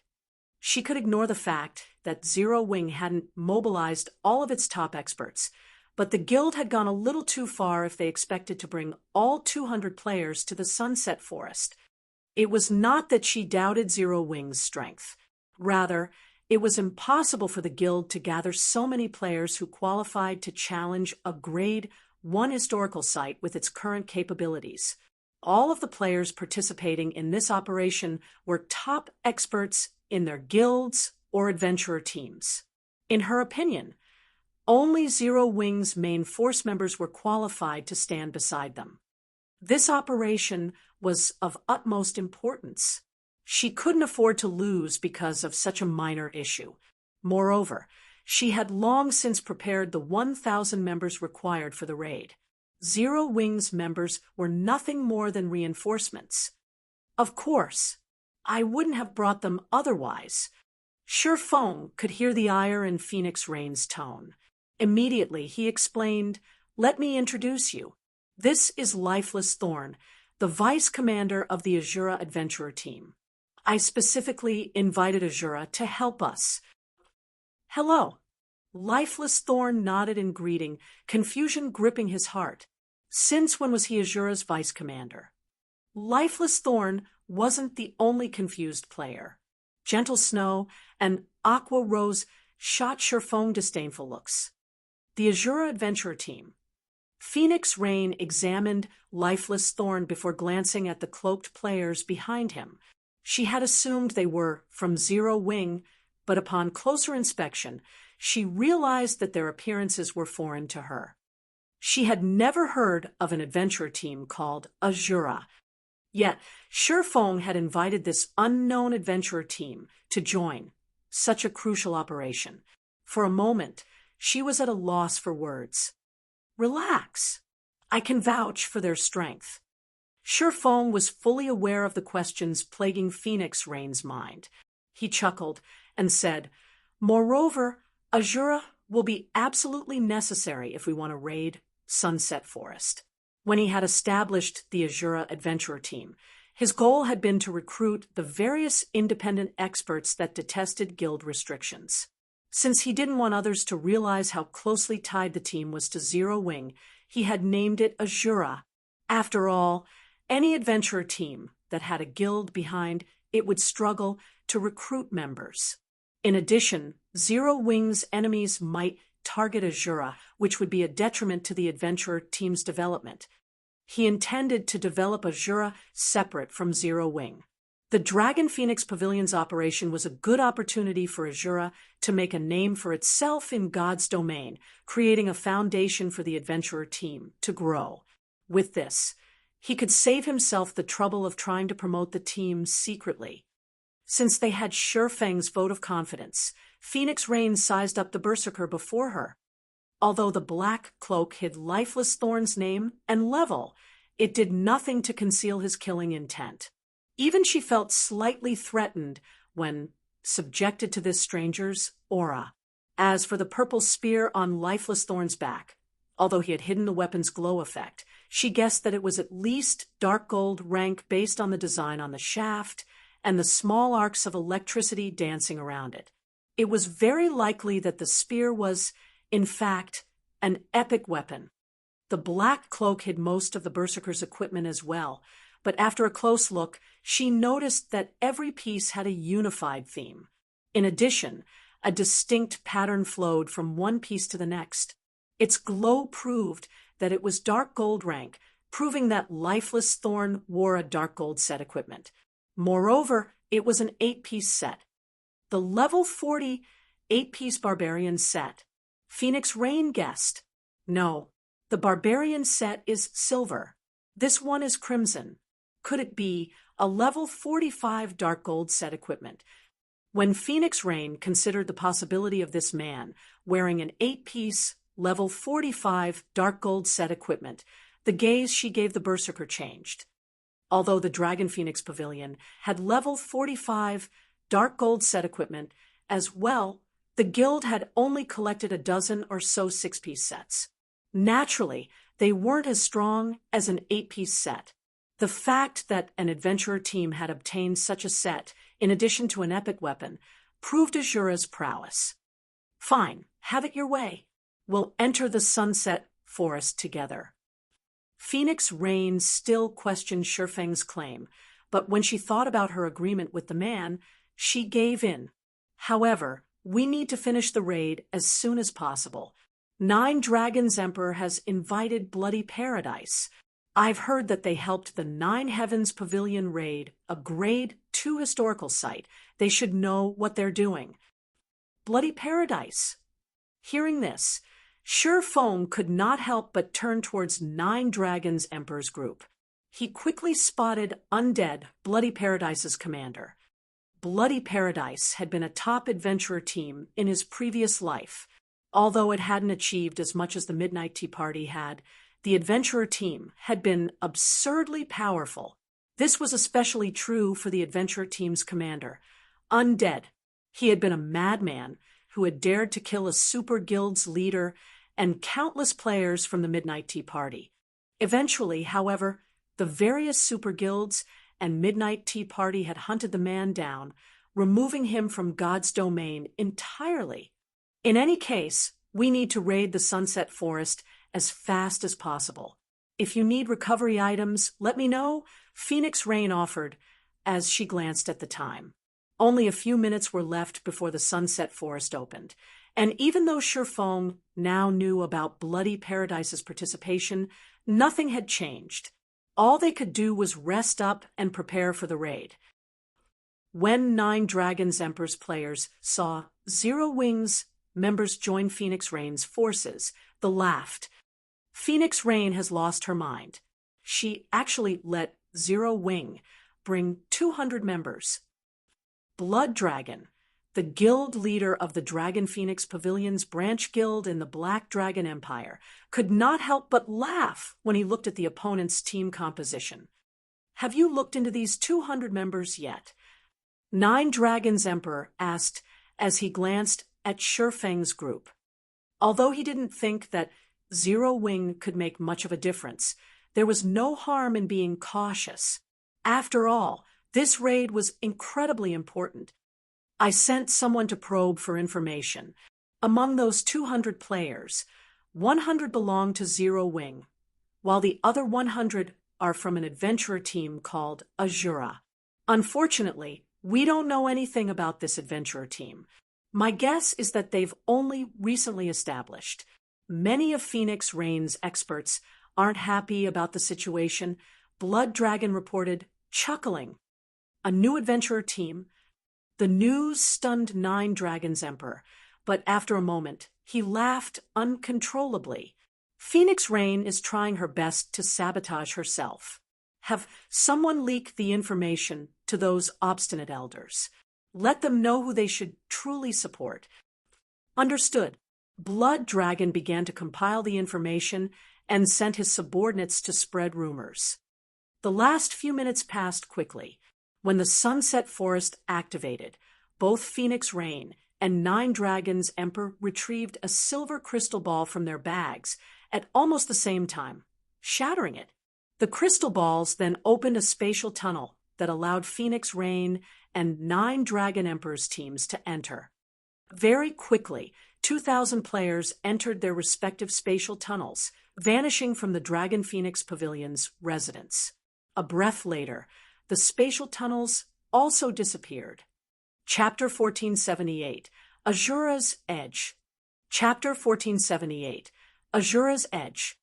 Chapter 1478, Azura's Edge. When Shi Feng entered the spatial tunnel, a glaring light blinded him for a moment. When his vision recovered, he noticed that he stood in a familiar yet foreign location. System. You have discovered the historical site, Sunset Forest. System. You will be teleported out of the Sunset Forest automatically after 8 hours. It seems we've gotten pretty lucky. We were actually teleported to the werewolf zone. After taking a quick look around him, Shi Feng had a general grasp of their location. A historical site was like a special secret land. It only opened at certain times. Players had to complete the key quest each time they wanted to enter a particular historical site. In addition, players would be teleported to different locations every time they entered. The Sunset Forest was massive, no smaller than a leveling map. The map was divided into 8 zones, and each time players entered the historical site, they'd be teleported to one of the areas randomly. Naturally, each area's danger would also differ. Among the 8 areas, the werewolf zone was considered the easiest to get through. Each of the Sunset Forest's 8 zones offered varying challenges. For example, the swamp zone would drag players down, drowning those who weren't careful. In the stone forest zone, players weren't able to use spells. The darkness and hail zones were the most dangerous. Random orbs of ice would rain down in the hail zone, claiming players' lives. In the darkness zone, players could only see 8 yards around them, making them easy targets for monster ambushes.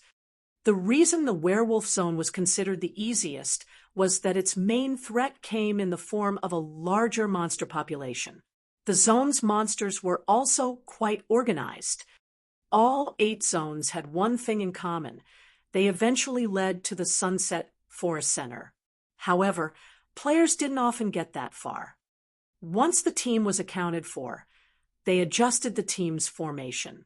Phoenix Rain sent scouting parties of assassins and rangers ahead to determine their next move. Unlike dungeons, players didn't have access to a system map in historical sites. They had to explore the available routes. This was also why the system gave them 8 hours to clear the ruin. If a team wasn't careful, they could venture into a different zone, bypassing the historical site's core. After 15 minutes or so, the scouting parties reported back with what they had discovered. When Phoenix Rain read the reports, she was astonished. So, this is a Grade 1 historical site. Phoenix Rain frowned deeply at the reports. Their current location was extremely dangerous. Based on the scouting party's investigation, they were surrounded by werewolf caps. Moreover, a large number of werewolves patrolled the various paths leading to the Sunset Forest core. If they tried to advance, they'd march straight into these werewolves' den. 30 werewolf squads patrolled the straightest path to the core, and each patrol consisted of around 100 monsters, led by at least one great lord. The more powerful patrol squads were commanded by grand lords. Even the weakest werewolf in the zone was a chieftain, and they were all level 52 and above. Dealing with one werewolf patrol squad would be difficult and time-consuming, much less dealing with 30. Furthermore, if they weren't careful and disturbed any of the nearby camps, they'd be overrun.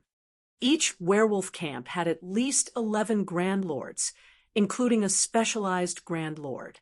Attempting to face such a force would be suicidal. After several evolutions to God's domain, even monsters of the same rank had varying levels of strength.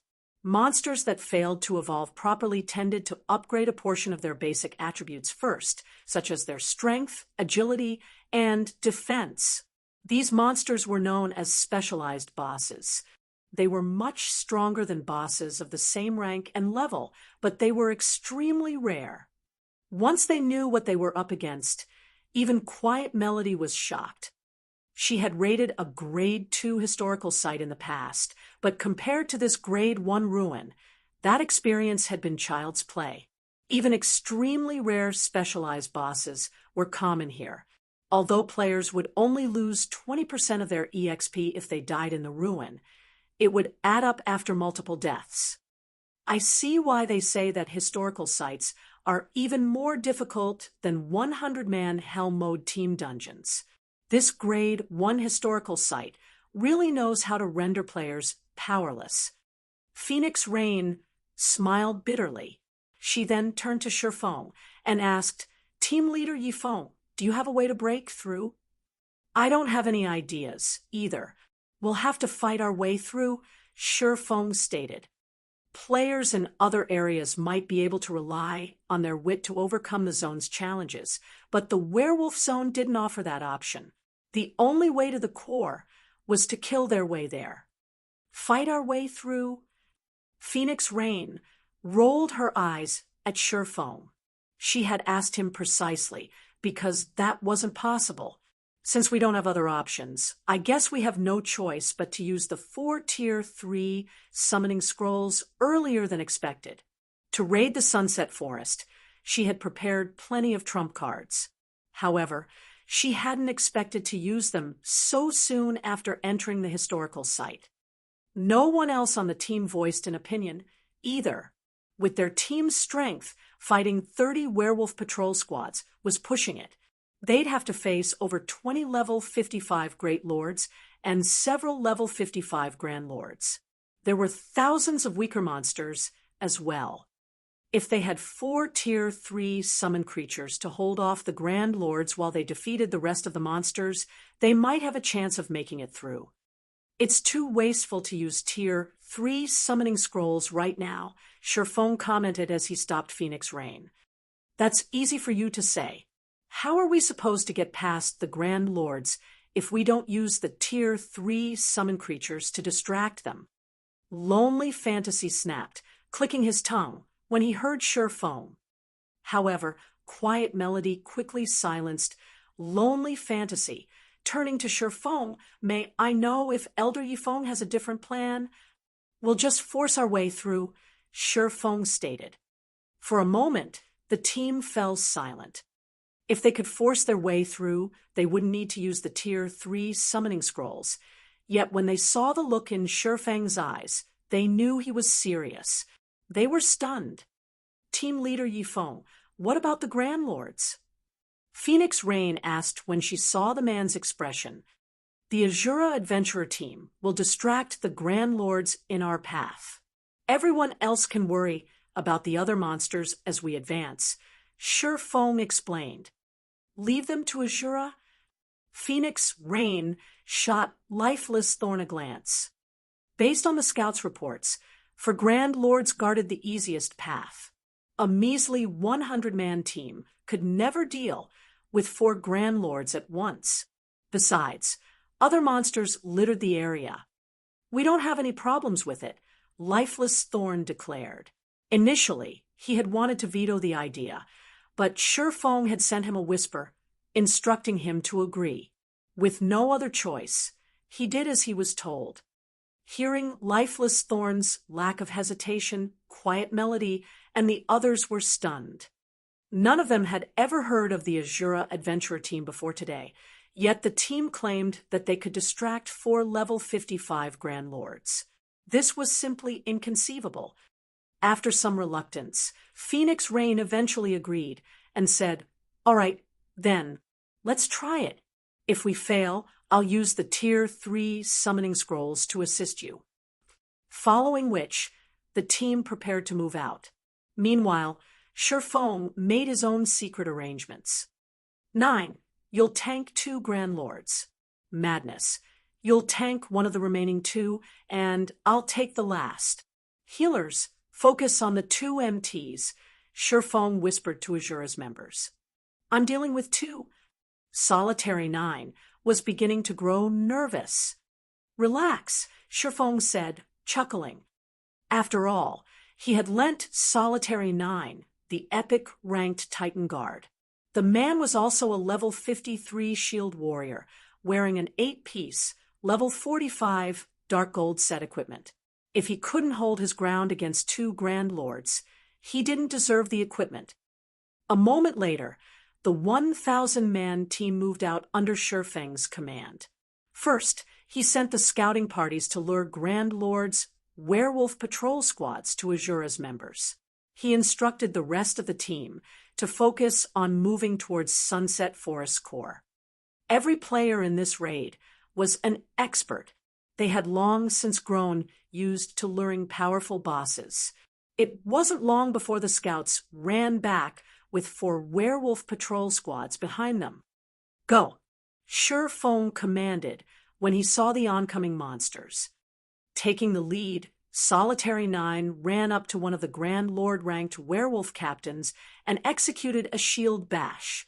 He then activated charge on another werewolf captain. In seconds, he had aggroed 2 werewolf captains. Werewolf Captain, humanoid creature, Grand Lord. Level 55, HP 72, 000, 000/72, 000, 000. Awoo! The 2 werewolf captains howled in anger as they swung their clubs at the shield warrior. Pung! Pung! Both clubs struck Solitary 9's shield, emitting 2 loud, buzzing sounds. 2 damages of over -10,000 appeared above the Solitary 9's head, devouring nearly 2/5 of the man's HP. Fortunately, the 4 healers in the rear restored him back to full. How is this possible? As Phoenix Rain and the others fought their way towards the distant core, they were stunned when they saw the scene. Chapter 1479, Brutish Team. Chapter 1479, Brutish Team. Chapter 1479, Brutish Team. How did he do that? Did he activate a life-saving skill? Lonely Castle gaped at the recovered Solitary 9. Everyone who had underestimated the Azura Adventurer team was stupefied. Normally, the strength of a team's MT was synonymous to the team's overall strength. Solitary 9's performance proved that Azura's claim of being a powerful adventurer team was clearly more than just arrogance. Even the game's current top-tier MTs would lose more than 15,000 HP against a casual attack from a level 55 Grand Lord. It was the equivalent of 1/3 of most MT's HP, yet Solitary 9 had only sustained a little over -10,000 HP from each werewolf captain's attack, which totaled less than 2/5 of his total HP. However, their shock after seeing the damage Solitary 9 had received was nothing compared to what they felt after watching the man block both attacks with his shield. While their respective guilds' top-ranking MTs could block a level 55 Grand Lord's attacks as well, it normally took several MTs working together. If they sent a single MT to tank the Grand Lord, they'd send the player to his death. Even when a peak MT blocked an attack from a Grand Lord of the same level, they'd stiffen momentarily from the impact. The outcome was the same when the MT used a defensive technique. If MTs didn't deal with the momentary stiffness properly, the Grand Lord could use its high attack speed to break through their defenses, landing a direct hit. Even with a group of dedicated healers, most MTs wouldn't survive the hit. Hence, teams usually sent in multiple MTs to manage the boss's attacks and dampen the resulting impacts. Yet, Solitary 9 had blocked attacks from 2 werewolf captains, and by the looks of it, he had energy to spare. It was inconceivable. However, Solitary 9 was more surprised than anyone. Isn't this shield a little too powerful? Solitary 9 could not help but glance at the crescent shield on his arm. He couldn't believe that he had just blocked 2 Great Lord's attacks without slowing in the least. Elsewhere, Dark Madness had secured his own werewolf captain, although he had a harder time than Solitary 9. With his 8-piece dark gold set equipment, he held his ground as he focused on his defense. Naturally, Shifeng had little trouble with his boss. Although he wasn't an MT, his attributes rivaled a Grand Lord's of the same level. At level 60, distracting a Grand Lord that was 5 levels lower than him was a piece of cake. With the 4 werewolf captains distracted, the rest of the team had an easier time dealing with the remaining werewolves. Every player that Phoenix Rain had recruited for the operation was a top-tier expert. The MTs were more than capable of holding their ground against a level 55 Great Lord, let alone High Lord ranked monsters, and below. With the MTs forming a wall around the team, the various DPS classes launched frenzied attacks at the werewolves in their way. Hundreds of spells and arrows rained down on the werewolves, killing a few chieftain-ranked werewolves instantly. As the patrol squads thinned, the team slowly advanced. Melee players assist the MTs. Ranged players prioritize the werewolves directly in front of us. Don't waste your attacks. Healers coordinate and make sure there aren't any long breaks between heals on the MTs. Phoenix Rain commanded hurriedly as more werewolves converged on their location. Don't prioritize the werewolf captains and ignore the mobs. Shifeng interjected. The mobs are increasing by the minute. If we don't clear them out soon, we won't be able to move forward. Quiet Melody snapped as she glanced at the approaching werewolf squads. She strongly disapproved of Shifeng's plan. It would take too long to kill the Grand Lords. They simply had too much HP. Rather than targeting the Grand Lords, they should focus on killing the weaker monsters. That way, they could break through the blockade sooner than later. I have a plan to deal with the mobs. For now, prioritize the werewolf captains, Shifeng said, chuckling. Even the weakest of these werewolves have several million HP. If they swarm us, the MTs won't be able to hold them back. Quiet Melody growled when she saw the swordsman's calm expression. His plan wouldn't be an issue if they were fighting common or elite monsters, but the werewolves coming at them were chieftain rank and above. Even if they bombarded those monsters with one AoE spell after another, it would do little to thin their numbers. Only large-scale destruction spells would be useful. Even then, the spells would be of limited help. If they didn't get rid of these monsters soon, the werewolves would overwhelm the team. But before Quiet Melody could respond, Phoenix Rain got ahead of her and said, "All right, you have command of the team. Now, Yifeng." "Rain, this is too risky." Quiet Melody spun towards her friend in confusion and shock. "I know, but I want to see what tricks he's got up his sleeve. If things go south, I have a backup plan," the Phoenix Pavilion Master softly explained. While Quiet Melody had been correct about needing to deal with the weaker monsters first, there was an issue with her plan. If they ignored the 4 Grand Lords and advanced, the pressure on the team would only increase as they moved forward and more werewolf patrol squads joined the fight. On the off chance that they came across another Grand Lord squad, the team would be annihilated. Hence, prioritizing the werewolf captains was a sound idea.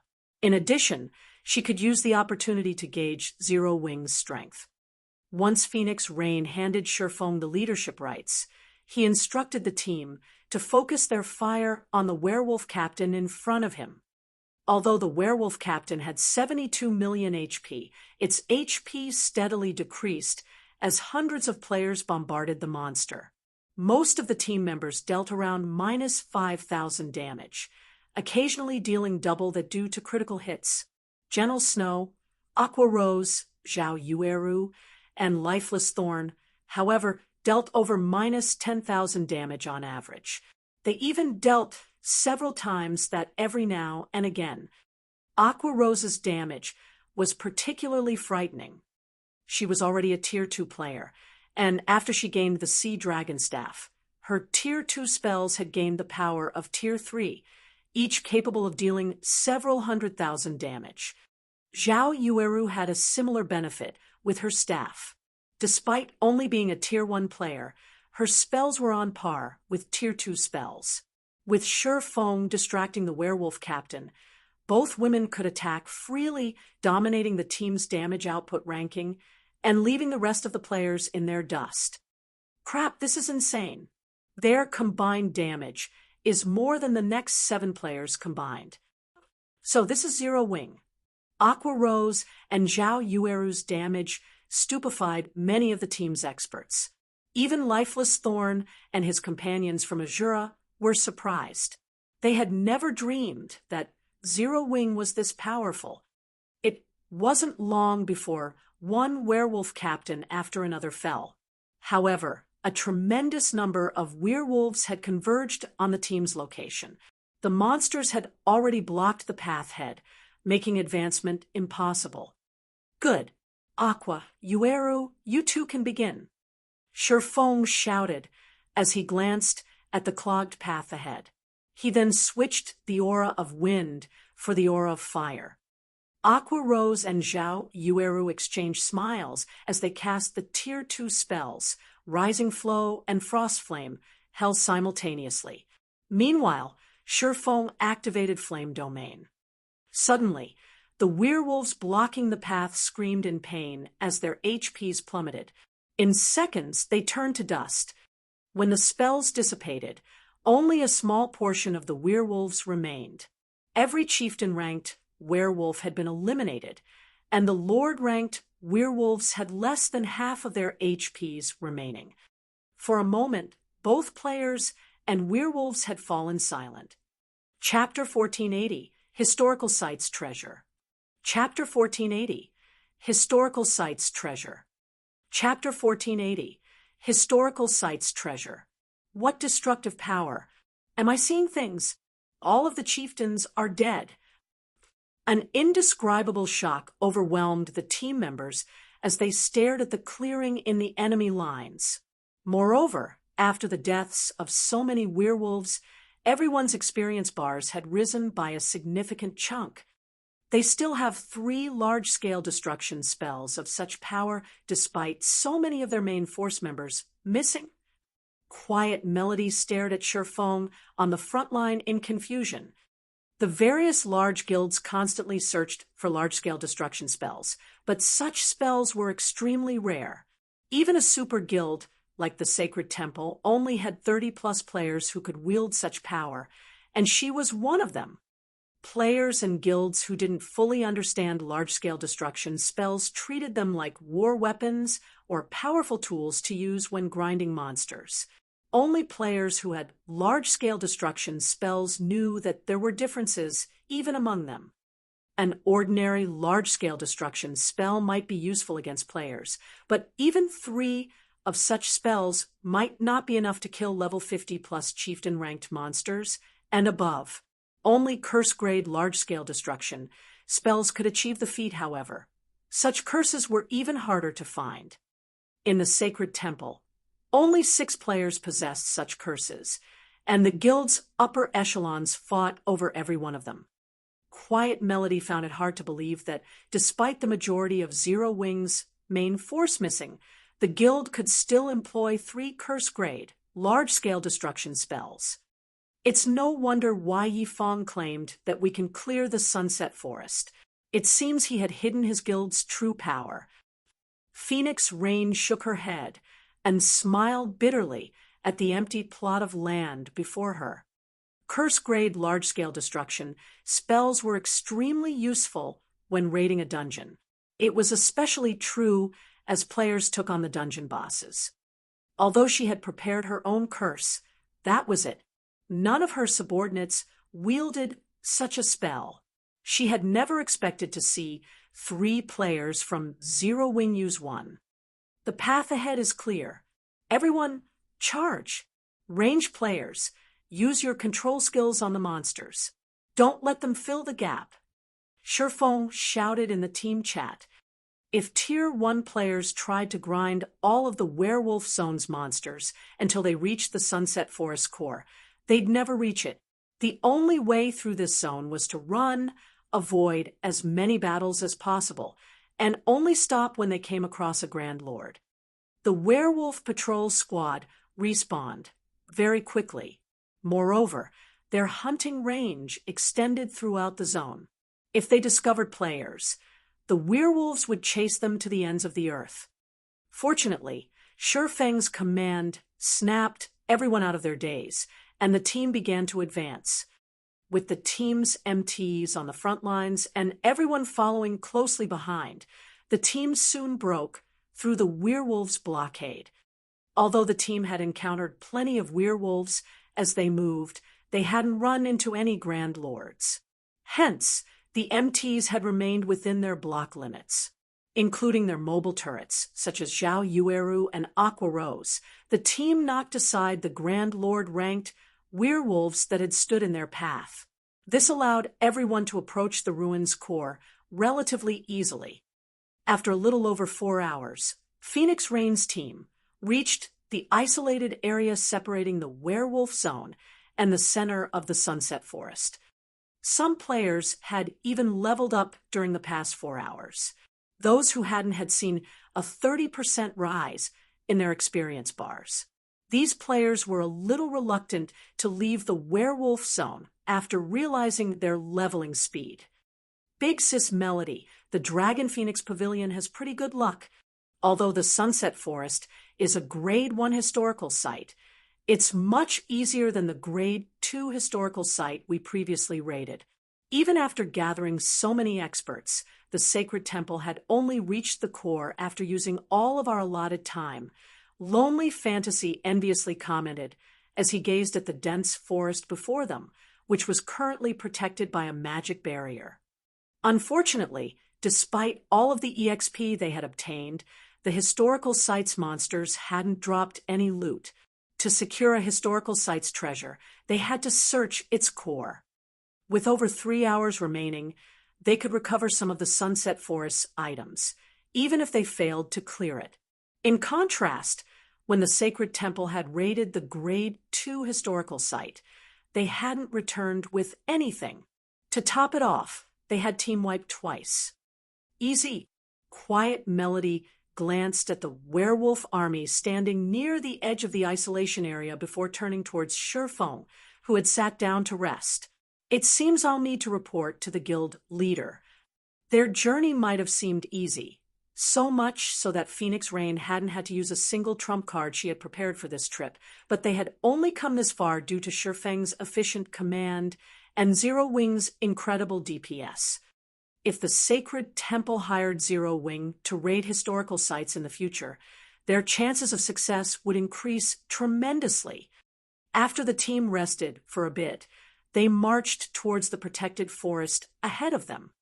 The moment they pushed through the magic barrier, they felt as if a great weight had dropped on their shoulders. They also struggled to concentrate. Everyone, be careful when we face the monsters in this area. The mana here is very thin, and the gravity is 3 times that of other zones. Shifeng warned his companions in the team chat. Scouting parties, be wary of traps as you explore ahead. Report back immediately if you spot monsters. The Sunset Forest's mana was paper thin. After factoring in the high gravity, players would struggle to display their full combat power in this area. Even experts would be fortunate to exhibit 60 or 70% of their total combat power. ordinary players might not even display 30%. Fortunately, the core didn't have many monsters. Each group the team encountered only consisted of several hundred forest dryads. Meanwhile, the strongest among these dryads was a level 58 Grand Lord, whereas the weakest were level 55 lords. While exploring the Sunset Forest, the team annihilated over a dozen dryad groups. They had discovered 3 dryad nests as well, each of which was like a miniature treasure trove.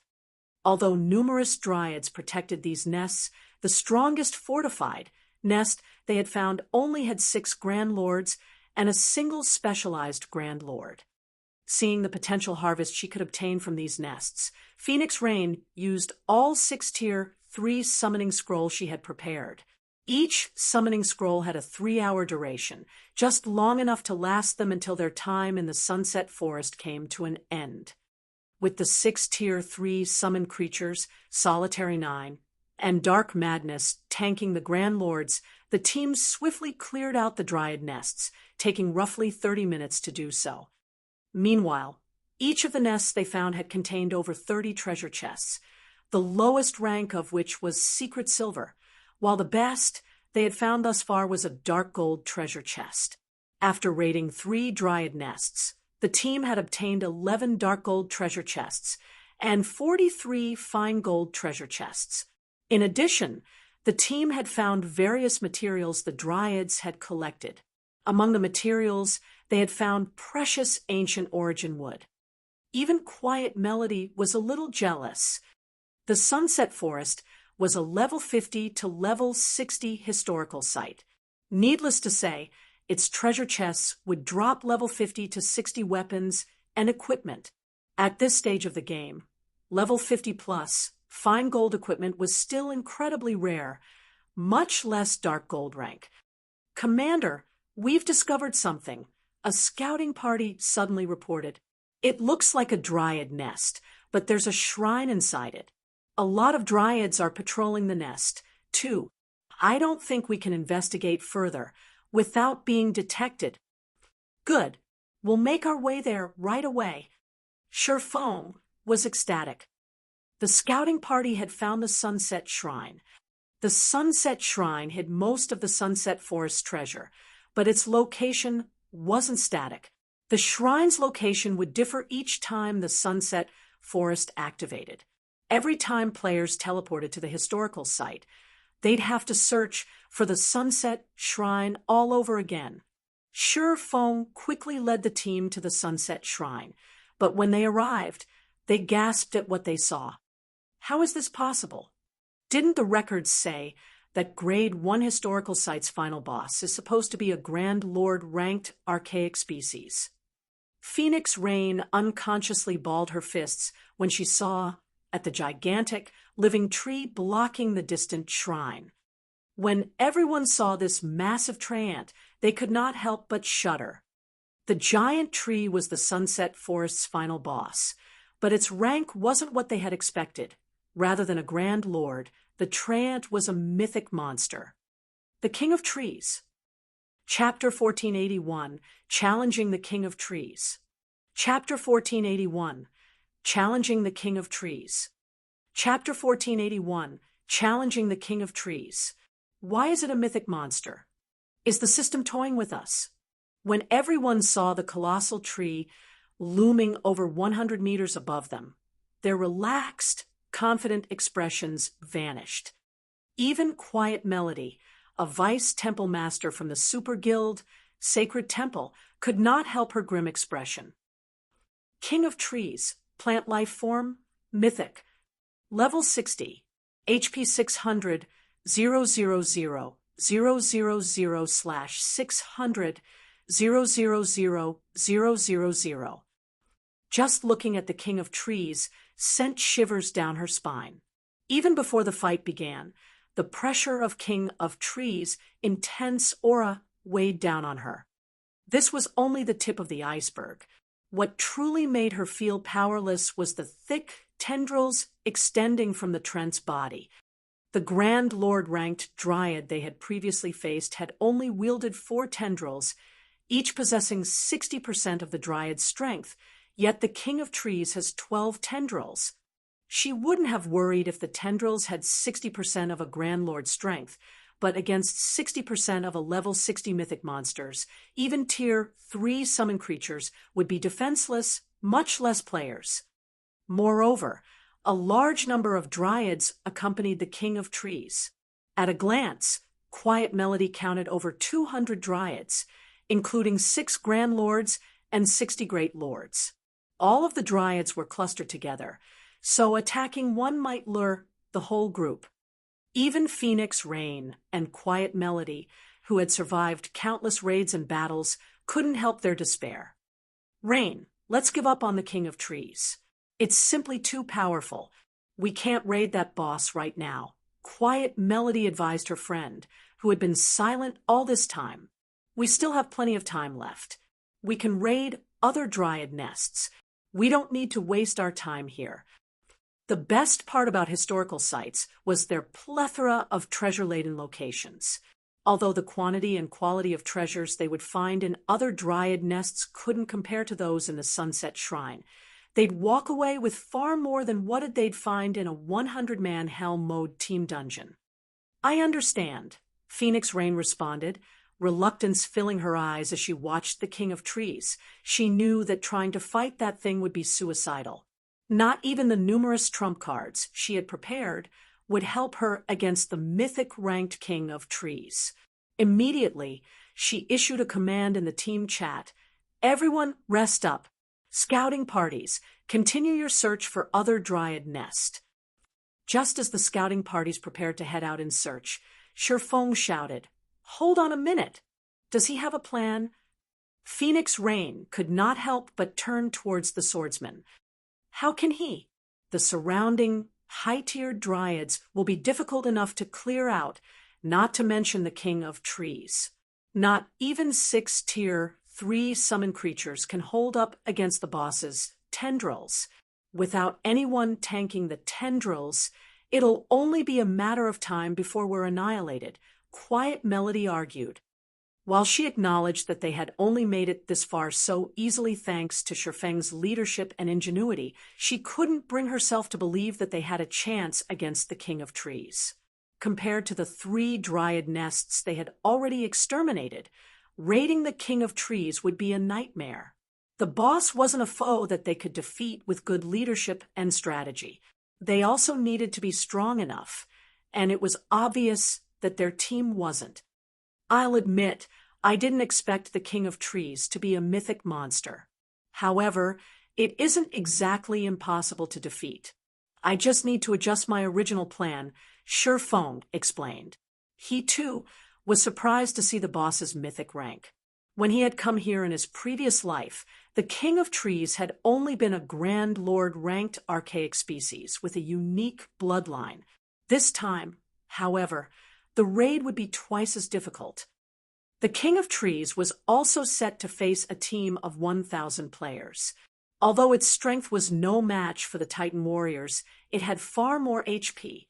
It would undoubtedly be more difficult to raid, just due to its battle recovery, which would heal it for 6 million HP every 5 seconds.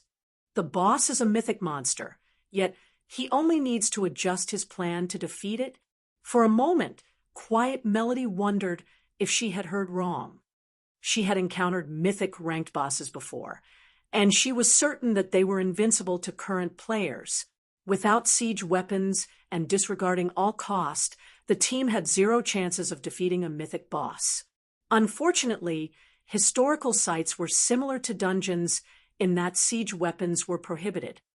Otherwise, the various large guilds wouldn't suffer such massive headaches when dealing with 100-man Hell Mode and super large-scale team dungeons. Whatever plan you have in mind, tell us. If we have any hope, we'll give it a try. Although Phoenix Rain doubted their chances of defeating the King of Trees, she knew Shifeng's personality. The man had never lied to her, so she was inclined to listen to him before dismissing his ideas. In any case, it was better than outright giving up. Rain, you. Quiet Melody was at a loss for words when she saw the slightly excited expression on Phoenix Rain's face.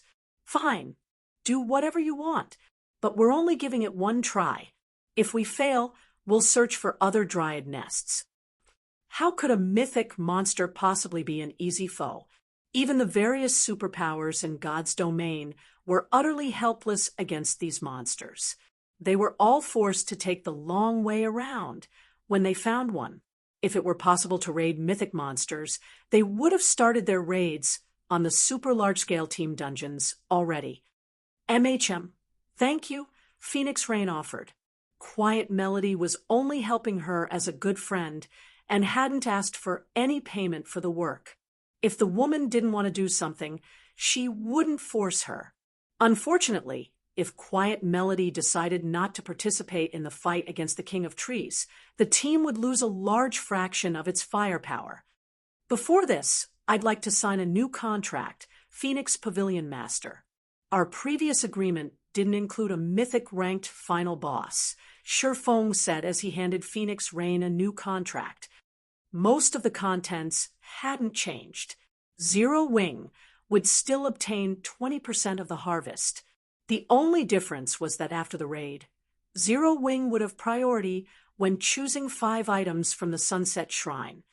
While Shifeng could ignore the treasures a Grand Lord-ranked archaic species guarded, it was a different story for items under a mythic monster's protection.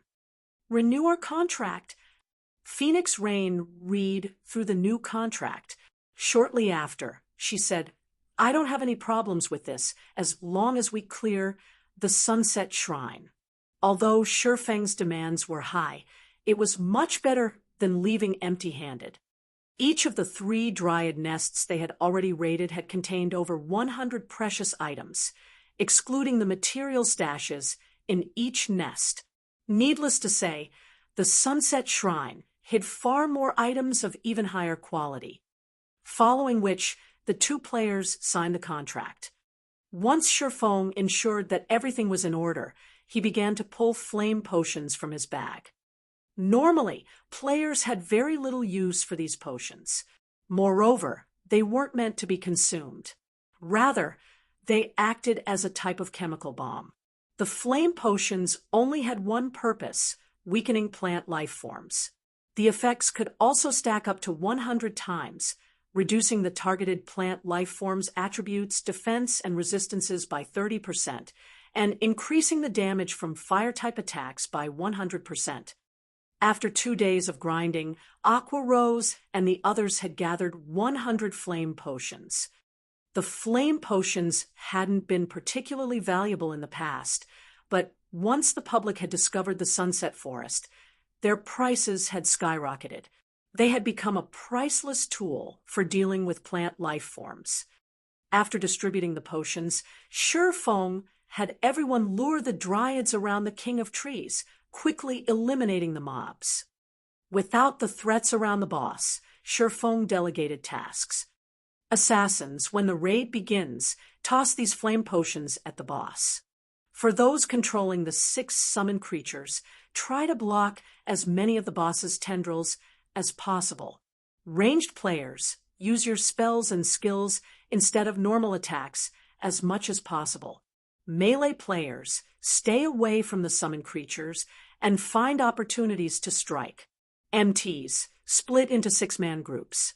Each group will tank 1 main tendril and should have only 2 MTs with active berserk and life-saving skills at a time," Shifeng instructed. After a few minutes of planning, the assassins and MTs nervously moved into position. Lifeless Thorn and his companions from Azura were particularly anxious. They were already familiar with a mythic monster's prowess. Without a magic array to weaken the boss, it could instant kill any player. "Team leader Yifeng, everyone is in position," Phoenix Rain reported. "Good. 9, begin the raid," Shifeng commanded. Chapter 1482, Frightening Tier 4 Spell. Chapter 1482, Frightening Tier 4 Spell. Chapter 1482, Frightening Tier 4 Spell. Hearing Shifeng's command, Solitary 9 took another look at the towering treant before him before lifting his shield and charging at the creature. Is it really okay to let him start the raid by himself? Phoenix Rain asked worriedly as she watched Solitary 9 approach the King of Trees. Shouldn't we send someone to assist him and split the damage? Solitary 9 looked like an ant before the King of Trees, and the difference between their attributes was just as massive. Even a Tier 3 summon creature would sustain heavy injuries and lose a good portion of its attributes if struck by all 12 of the boss's tendrils, not to mention a peak MT. No, 9 is more than strong enough for this task, Shifeng said, chuckling. Although the King of Trees rank had changed, its skills and attack pattern wouldn't differ. This boss always used the Tier 3 skill, Thorn Smash, on its first target. This move could even wound a Tier 3 summon creature of the same level, much less a player. Tier 3 summon creatures were a precious source of combat power for the team right now, so they couldn't afford to risk them needlessly. In the past, teams had usually sent a player's sacrifice to take on Thorn Smash before sending the MTs in. Fortunately, Solitary 9 wielded the epic-ranked Titan Guard. They didn't need to waste combat power by sacrificing a player. The moment the Shield Warrior moved within the King of Trees' 200-yard perception range, the mythic monster's 12 tendrils transformed into sharp spears and shot towards Solitary 9. The spears were so fast that they looked like 12 streaks of green light as they moved. Thorn Smash. So fast, the sudden attack surprised Solitary 9, but Shifeng had warned him to activate Titan's Will the moment he was within range. When Titan's Will activated, golden, divine runes swam across Solitary 9's body. The Shield Warrior's eyes had turned a dark gold as well. Once Titan's Will took effect, Solitary 9 was able to shake off the King of Trees' mental pressure as he received a significant boost. Due to the upgrade to Epic rank, Titan's Will now reduced the damage he received by 90%. The skill also increased his attack speed by 100% and movement speed by 30%. His starting movement speed was set to 80% of his maximum movement speed, and the skill now lasted 20 seconds rather than 15. Before the King of Trees' main tendrils reached Solitary 9, he skillfully maneuvered his shield, leaving afterimages as it shifted before the Shield Warrior. Despite its relatively small size, the shield felt like a wall, enclosing Solitary 9 within. In the end, he fended off all 12 strikes. Boom, boom, boom. A series of explosions echoed throughout the forest, making the distant players' scalps tingle. He's still alive? How is this possible? He actually survived. As the dust settled, it revealed Solitary 9. The man hadn't moved an inch, and he still had roughly 10% of his HP. What destructive power! Solitary 9 gasped when he realized that he still had 6,000 HP. Sure enough, current players have no hope against a mythic monster. Despite blocking every attack with his shield and the 90% damage reduction from Titan's Will, he had lost over 50,000 HP. Even if he had activated a life-saving skill, the attack would have killed him instantly if he hadn't activated Titan's Will. Meanwhile, the King of Trees followed up with another tendril attack. Crap! Heal him! Phoenix Rain hurriedly shouted. Unfortunately, the team's healers were a little too slow before they had begun to cast their spells. The tendril had reached Solitary 9. However, with Titan's Will still in effect, Solitary 9's shield moved is if it could teleport, appearing between the tendril and the Shield Warrior almost instantly. Pung! A crisp clang reverberated as Solitary 9 was forced to retreat by 3 steps before stabilizing himself. His HP decreased, once again, minus 3,208. Even after another hit, he's still alive. The watching players gaped at Solitary 9. Surviving a mythic boss's skill was already impressive, yet he had only received a little over -3,000 damage after blocking a normal attack. His defense was ridiculous. Finally, the healers in the back responded and restored Solitary 9 to half of his total HP, yanking him out of the danger zone. Good. Everyone move in. Shurfeng commanded. The 6th-tier, 3 summoned creatures dashed forward. The assassins, who had been in stealth all this time, also dashed at the King of Trees. Once they were within 40 yards of the boss, they threw their flame potions at the mythic monster. When the potion bottles shattered and coated the King of Trees' trunk, its sturdy bark ignited. By the time all 100 flame potions struck the King of Trees, the mythic monster had transformed into a bonfire. Groar! The King of Trees bellowed and groaned as its basic attributes rapidly fell and the pressure on Solitary 9 decreased.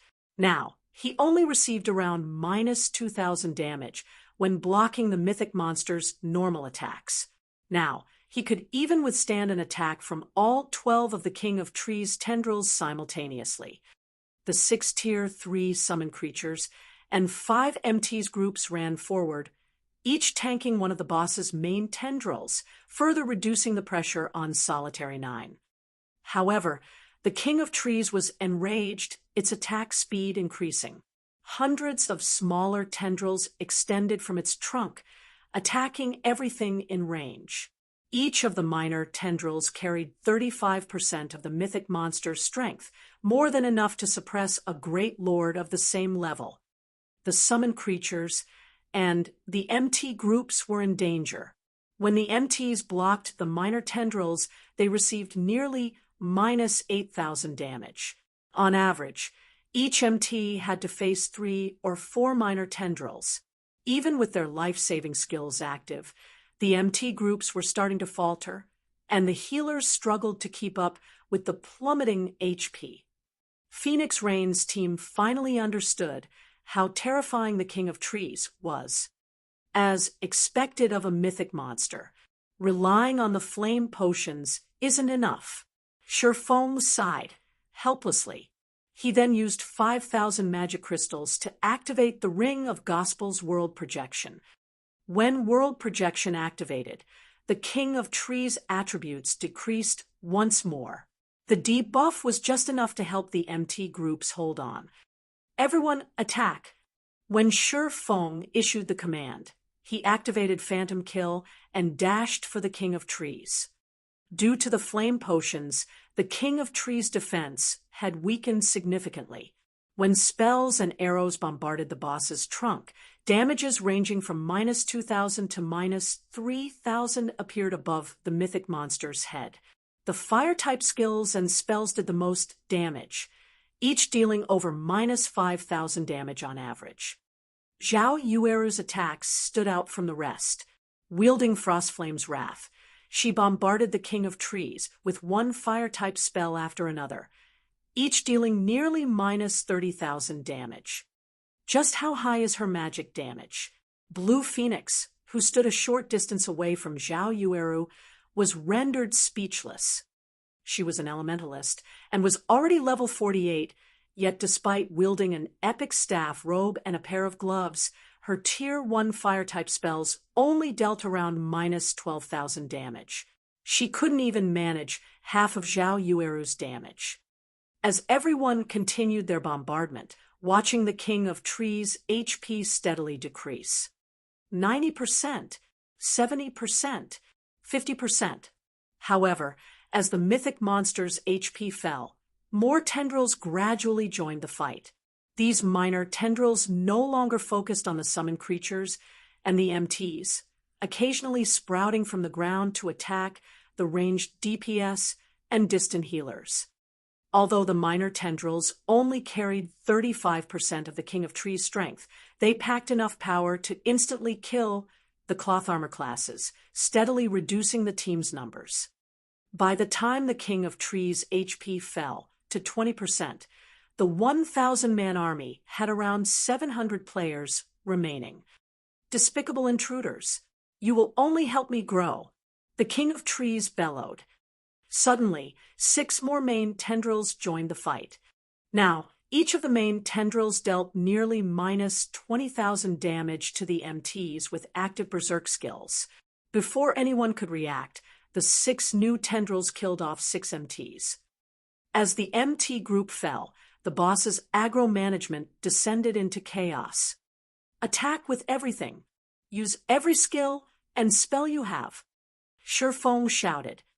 The sudden loss of an MT group made it impossible for the team to defend against 18 main tendrils. Their only hope was to throw everything they had at the boss, and hope they could outlast it. Solitary 9, Dark Madness, and Lifeless Thorn no longer dared to hold back. Immediately, they activated their berserk skills.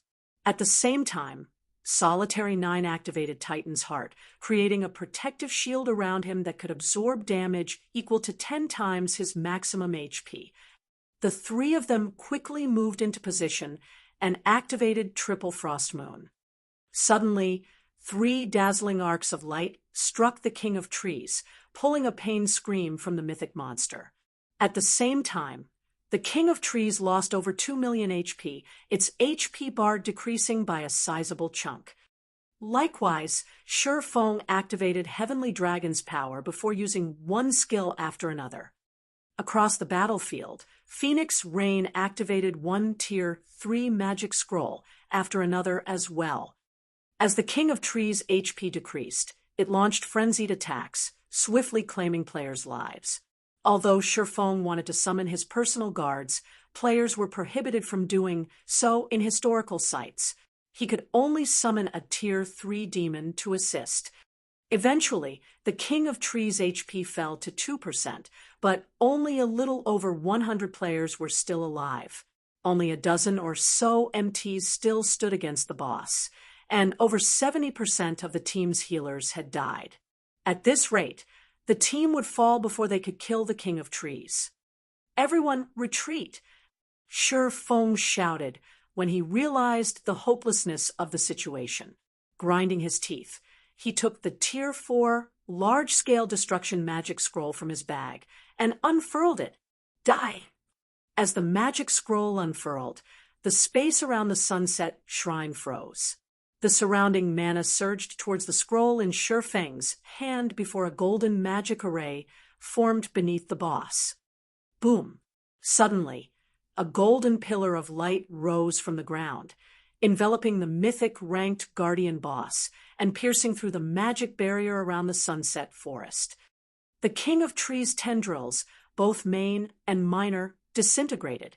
Its remaining 2% HP fell to 0 instantly. By the time the golden light pillar dissipated, nothing had remained of the King of Trees. The surviving players only saw a scorched, empty plot of land.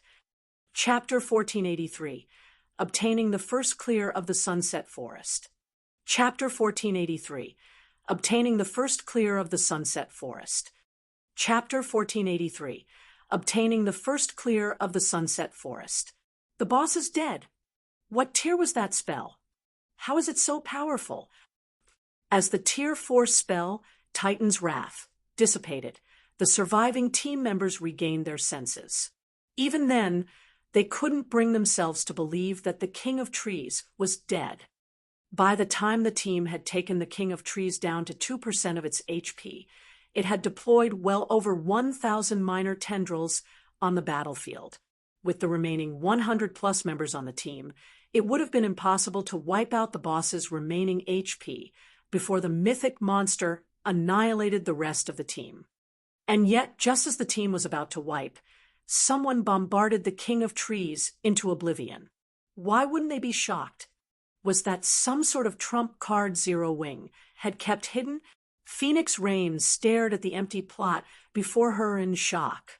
She had never expected Zero Wing to have a Tier 4 large-scale destruction magic scroll. At this stage of the game, Tier 3 magic scrolls were extremely precious.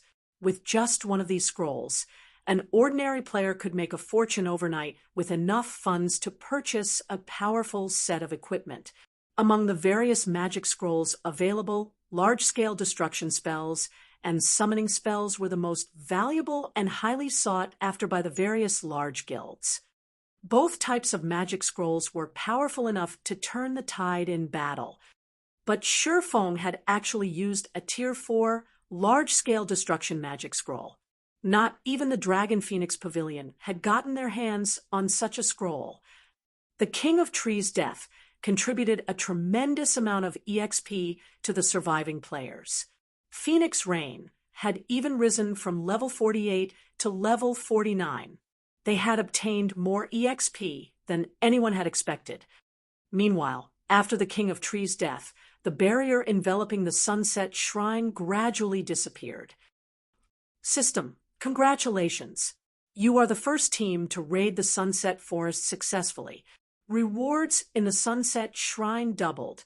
You will be teleported out of the Sunset Forest after 1 hour automatically. Healers, resurrect the dead. Everyone else, rest up, Shifeng commanded before entering the Sunset Shrine with Phoenix Rain to inspect the treasures inside. The other players couldn't help their envy, curious about what treasures the shrine held, but they knew that they'd have to wait. Historical sites typically offered far more treasure than dungeons, some of which could be used as guilds' trump cards. Naturally, these guilds would have more of an advantage if fewer people knew about these items. As for Shifeng, not only was he Phoenix Rain's ally, but he had also signed a contract with the Phoenix Pavilion Master. He had also contributed the most during the raid. Thus, he qualified to enter the shrine alongside the guild leader, Zero Wing, and the Azura Adventurer team. Huh?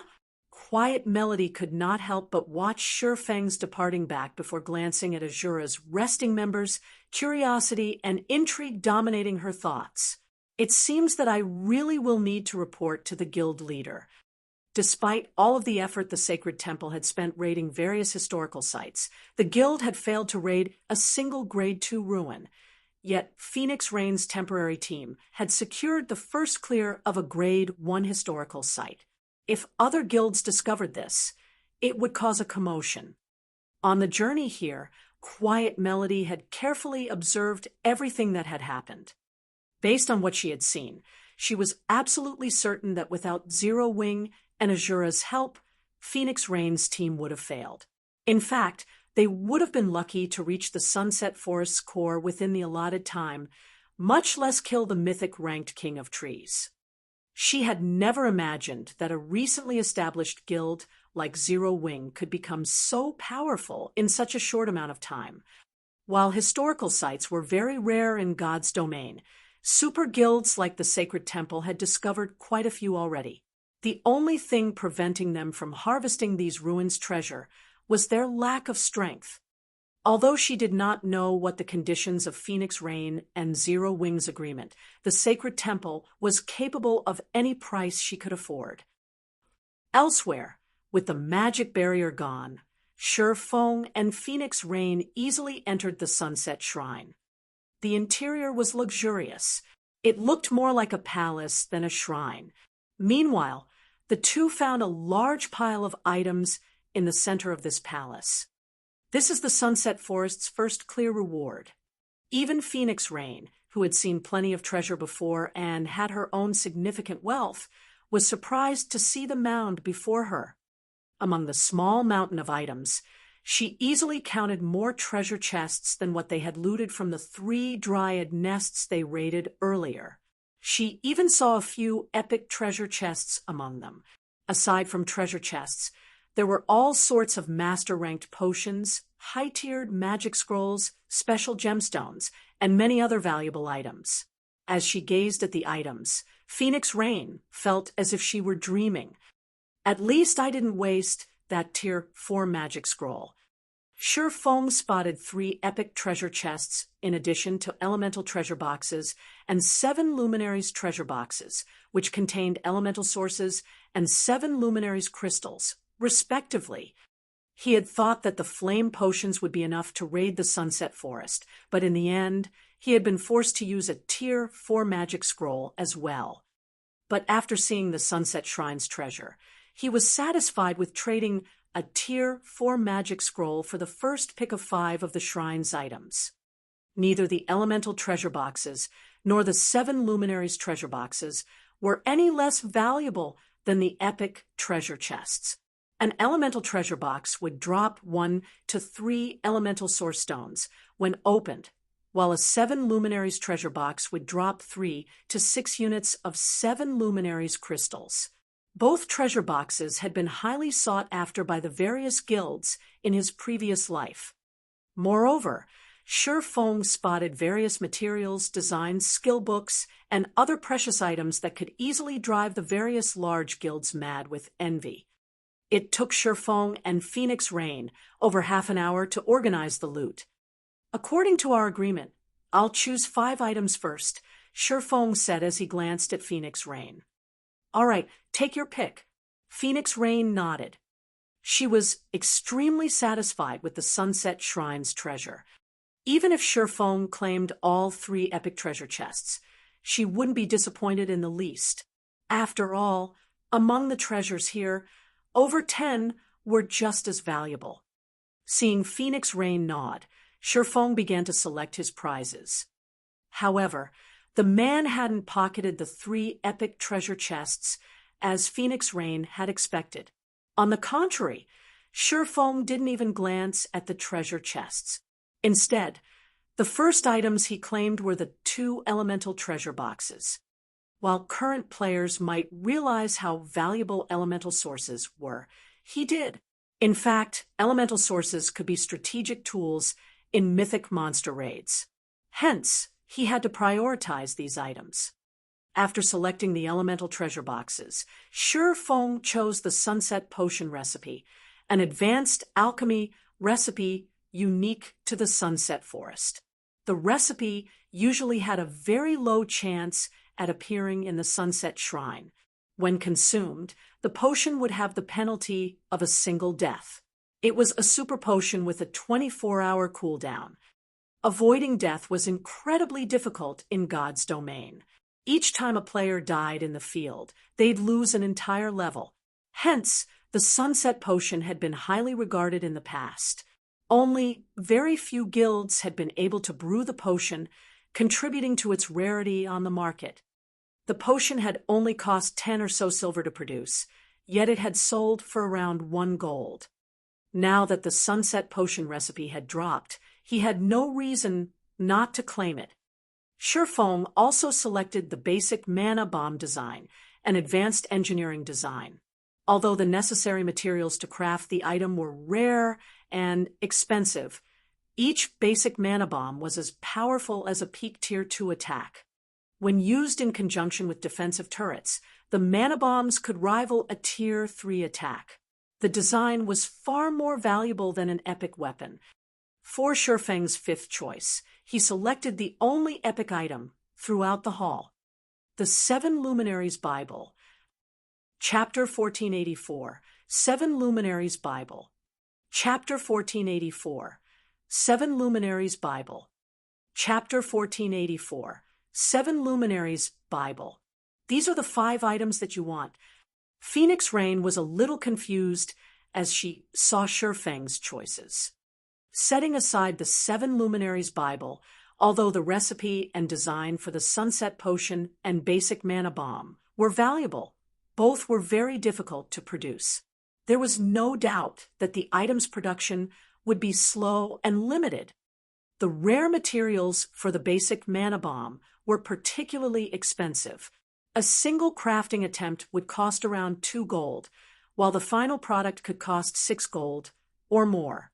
Most importantly, unlike Tier 2 magic scrolls, the mana bombs had a 70% reduced effect against players.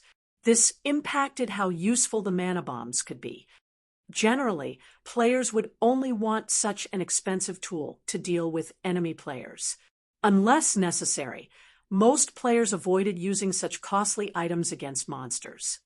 Even if Zero Wing crafted the basic mana bombs, the guild would only make a small profit from them.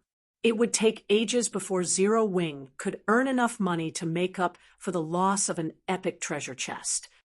The various large guilds' experts were already reaching level 50 and obtaining their Tier 2 classes. Because of that, most guilds were focused on converting their resources into items that would increase their experts' combat power, helping them overcome their promotion quests. Yet Feng did the exact opposite by investing his resources in items that wouldn't yield short-term profit. He had even chosen 2 elemental treasure boxes, which only confused her further. MHM.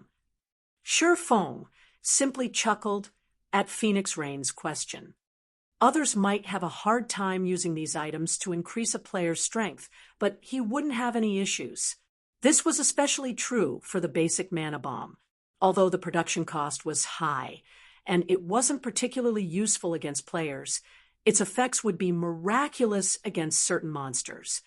Moreover, he had chosen the 7 Luminaries Bible, the most valuable item the Sunset Shrine had to offer. He was more than satisfied with his share. 7 Luminaries Bible Epic Rank Item contains the records of magic arrays the gods had left behind. Sacrifice a sufficient amount of mana to activate the recorded magic arrays. The 7 Luminaries Bible would, at most, amount to some epic toll or magic array with indefinite uses to other large guilds.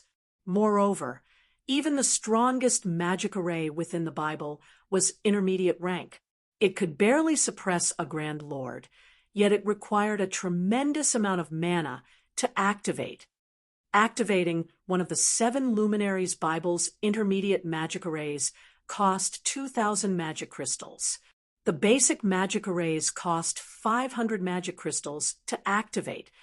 Honestly, one could easily purchase a stronger array with so many magic crystals. The only benefit of the 7 Luminaries Bible was its variety. Players wouldn't need to search high and low for a specific kind of magic array. There was nothing else special about the item. What everyone didn't know was that the 7 Luminaries Bible didn't consist of a single volume. Rather, there were a total of 7 books. Only after gathering all 7 volumes could one display the 7 Luminaries Bible's true power.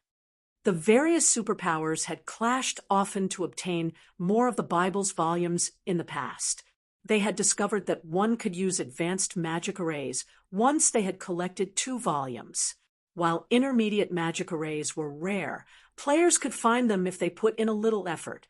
However, the same could not be said for advanced magic arrays and above.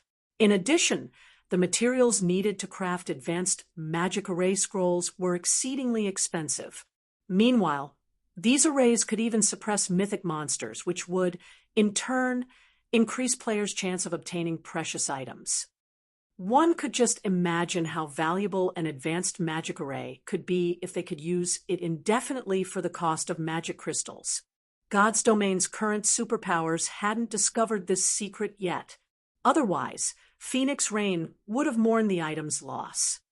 Once Feng had chosen his 5 items, Phoenix Rain organized her harvest. They had obtained far more than she had expected. After opening the 3 epic treasure chests, she had gained 3 epic items and 1 epic-ranked growth-type shield. She was ecstatic over the outcome. With an epic shield, the raids on the various team dungeons would be much easier for her team. She had also gained a large number of level 50 dark gold and fine gold weapons and equipment. Since level 50 was a major turning point in the game, level 50 equipment attributes were 2 ranks higher than that of level 45 equipment. Level 50 secret silver equipment could rival level 45 dark gold equipment. She now had enough level 50 secret silver, fine gold, and dark gold equipment to fully arm a 100-man team.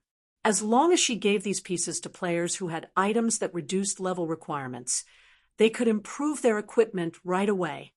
The shrine had also contained a large number of rare gemstones, all of which could visibly improve players' combat power. Meanwhile, the contest on Thunder Island prohibited the use of magical tools. This included items like the Bible of Darkness. Players had to rely on their own strength during the contest. This was also why Nine Dragons Emperor had spent so much money to gain Bloody Paradise's help in the Sunset Forest. When Phoenix Rain tried to hand 20% of the harvest to Shi Feng refused the items. Instead, he requested Ancient Origin wood as his share of the bounty, which was the equivalent of every log they had found during the raid. With the Ancient Origin wood, Zero Wing could begin producing advanced speedboats. Since Phoenix Rain needed the weapons and equipment, she saw no reason to refuse him. Once they had finished distributing the loot, Shi Feng and Phoenix Rain called everyone into the shrine, leaving the Sunset Forest through the teleportation array inside. They then split their party to prepare for the contest on Thunder Island. However, Shi Feng planned to make his way to Ocean Viewing Town with his cargo of Ancient Origin wood, intending to begin the advanced speedboats production. By the time Shi Feng and the others had returned to the Dragon Phoenix Pavilion's courtyard, news of their success in the Sunset Forest spread to the various superpowers. Although the system wouldn't announce a historical site's first clear to the local region, it was difficult to keep a lid on the matter with so many participants. Besides, Phoenix Rain had borrowed experts from a few other guilds for the raid. What? You're saying that Phoenix Rain obtained the first clear of a Grade 1 historical site? Since when had the Dragon Phoenix Pavilion grown so powerful? That's a Grade 1 historical site. We're talking about Zero Wing and the Azura Adventurer Team. Where is this Azura Adventurer Team from? Why haven't I heard of it? Go. Send someone to investigate this Azura Adventurer Team. When the various superpowers' upper echelons read their subordinates' reports, they turned their attention to Zero Wing and the Azura Adventurer Team, particularly Azura. Zero Wing's prowess was no longer news to these superpowers. If they were familiar with the Dark Arena, they had heard of Zero Wing's experts. There was also the old news of Zero Wing's 1,000-man army defeating the Dragon Phoenix Pavilion's Shadow Dragon Legion, proving that Zero Wing had an incredibly powerful team. However, the Azura Adventurer Team was a different story. With the Adventurer Team being so powerful yet unknown, it had become a target for recruitment. Meanwhile, Nine Dragons Emperor's team cleared out a dryad nest in the Sunset Forest's core. Of the original 1,000 team members, less than 700 players remained standing. The survivors fought desperately to hold back a Grand Lord ranked dryad.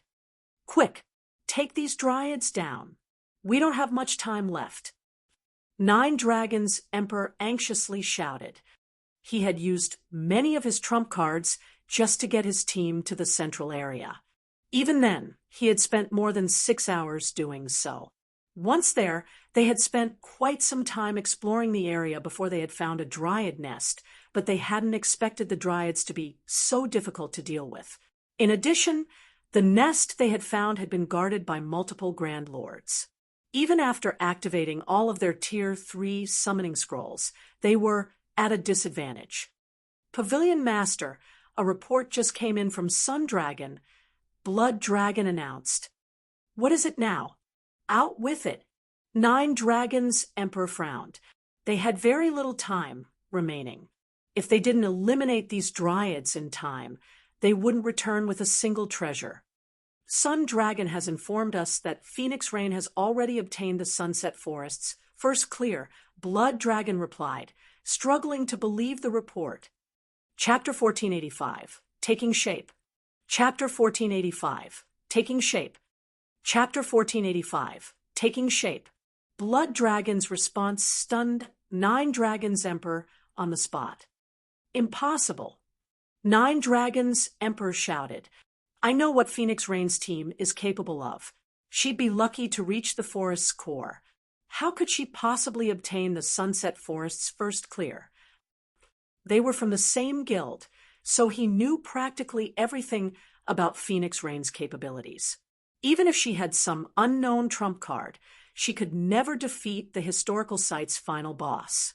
He was only confident in doing so because he had an advanced magic array and the aid of Bloody Paradise.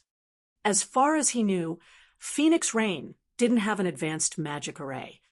Sun doubted the information as well, so she used multiple sources to verify the claim.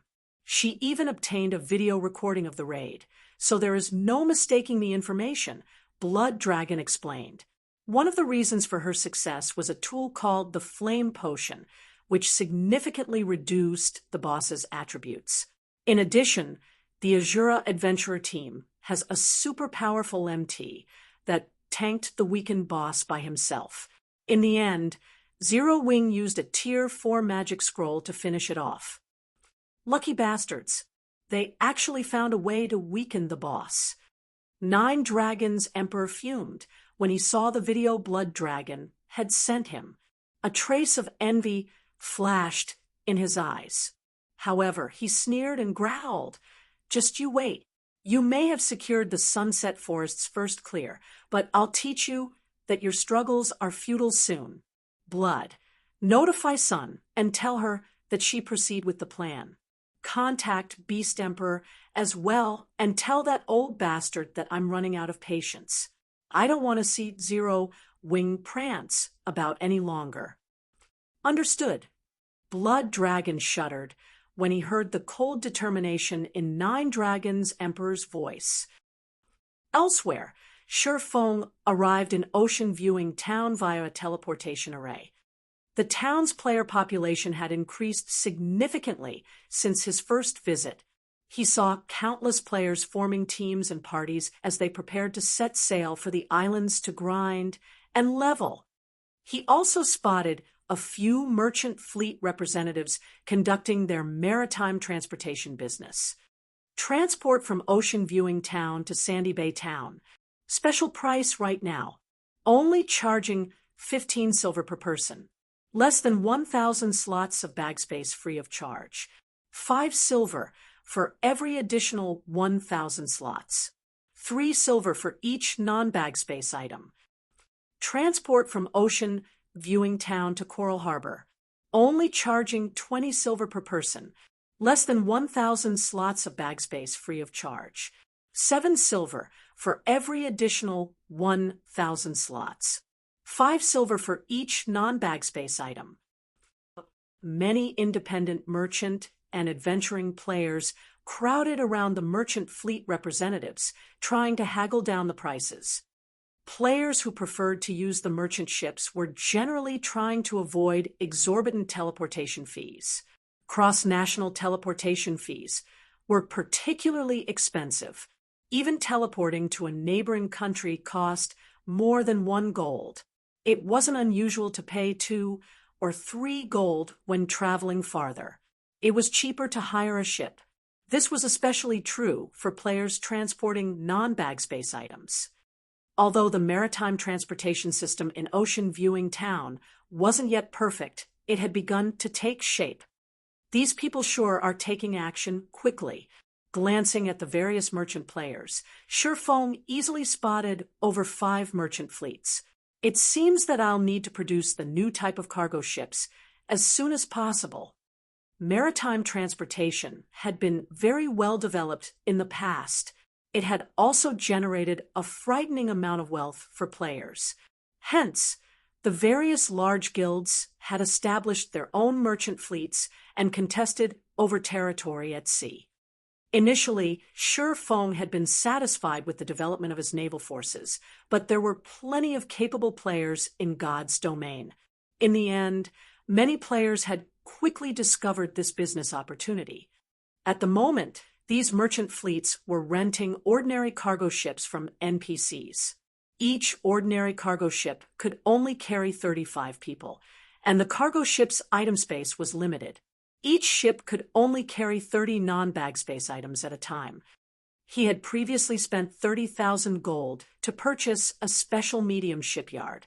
As long as he had sufficient materials and engineers, he could begin constructing the new cargo ships immediately.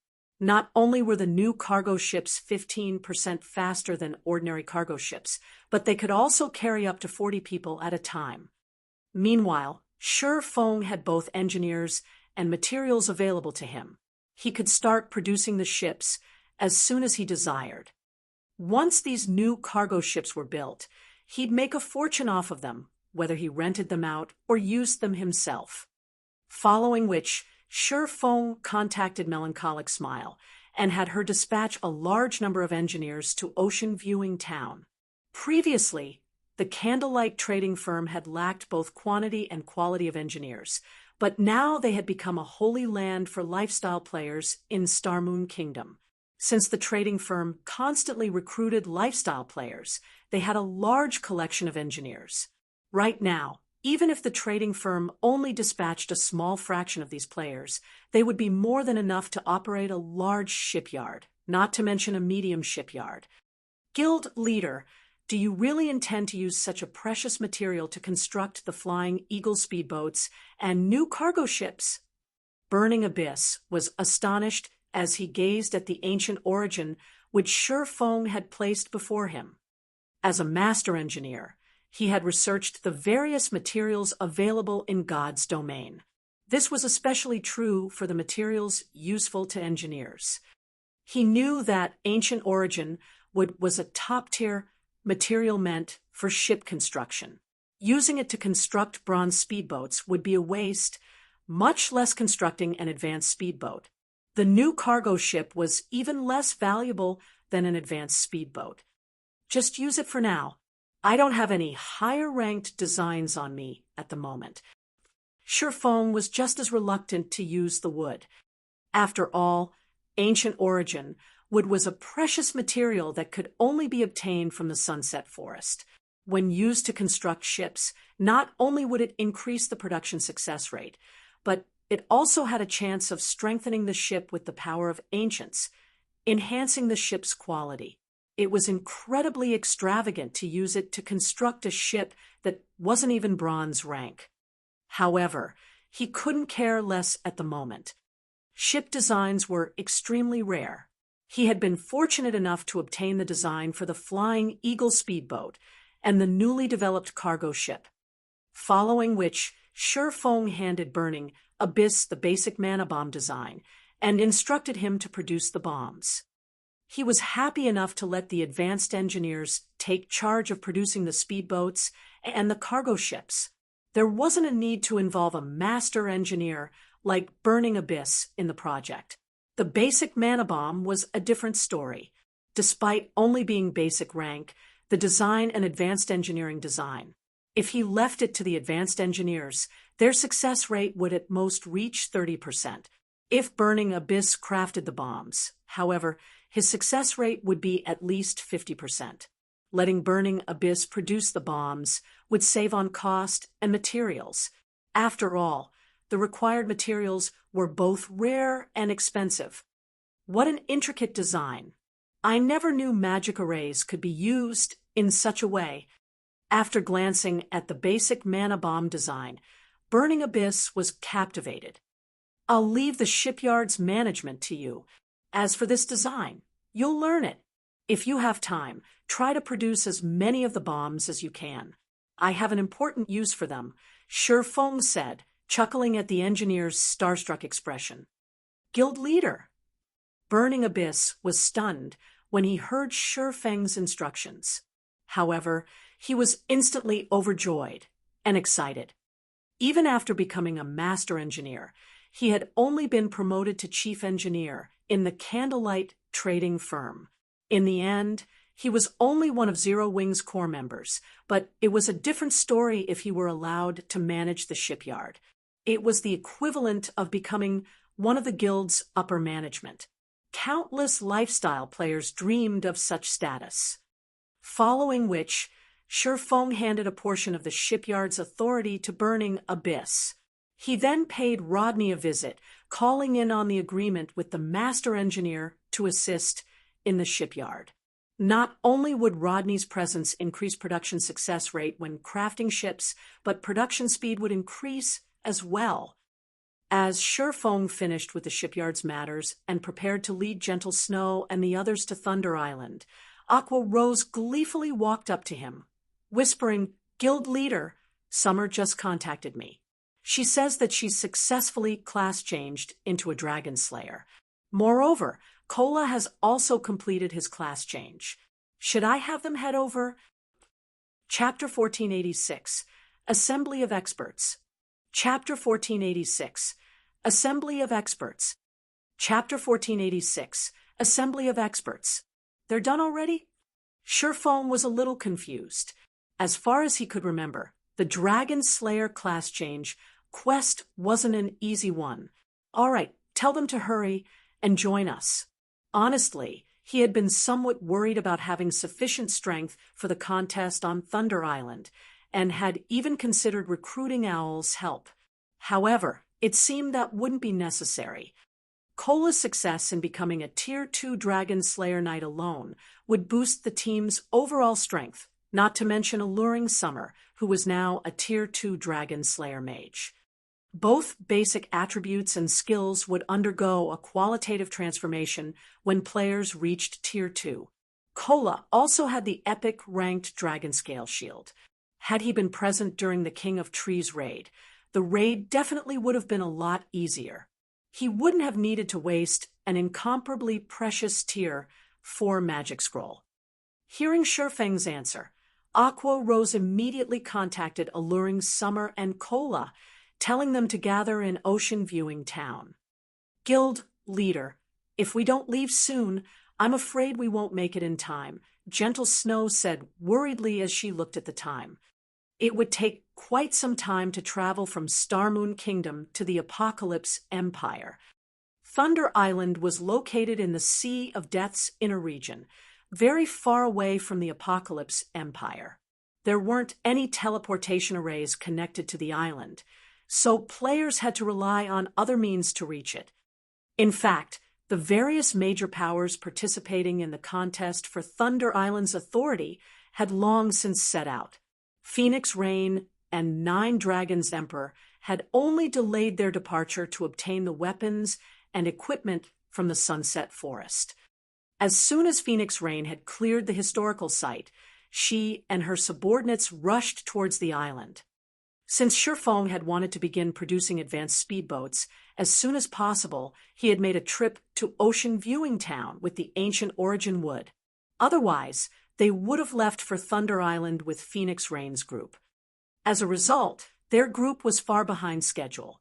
Furthermore, the Swift Dragon speedboat could only accommodate 30 people, half of their planned 60-man team. The rest of the members would have to sail on advanced speedboats. If they left right this instant, they would barely make it in time for the contest. If they waited for Kola and Alluring Summer, they'd likely be late. Relax. We have enough time, Surefoam consoled her, smiling. Following which, Surefoam led everyone to Ocean Viewing Town's harbor. Half an hour later, Kola and Alluring Summer finally reached the harbor atop two majestic thunder wolves. The moment Kola and Alluring Summer arrived, they attracted a lot of attention from the players at the harbor. They were difficult to miss. Both of these players radiated intense auras from atop their mounts. Guild leader, we're sorry for the wait, Kola apologized as he stopped before Surefoam. It's fine. It's about time to set out, Surefoam said, nodding. He then invited Kola and Alluring Summer to the team. When Lifeless Thorn and his companions from the Ice Crystal World saw Kola and Alluring Summer, they were astounded. They had already been shocked by the Strength 0 wings members displayed. They hadn't expected the guild to have even more experts.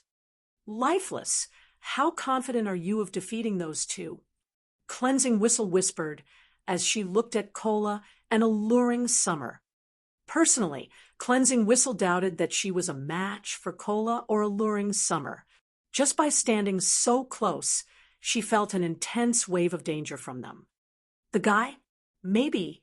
The other one? I don't know. I'd have to fight her to find out. Lifeless Thorn said, fighting spirit illuminating his gaze as he watched Alluring Summer.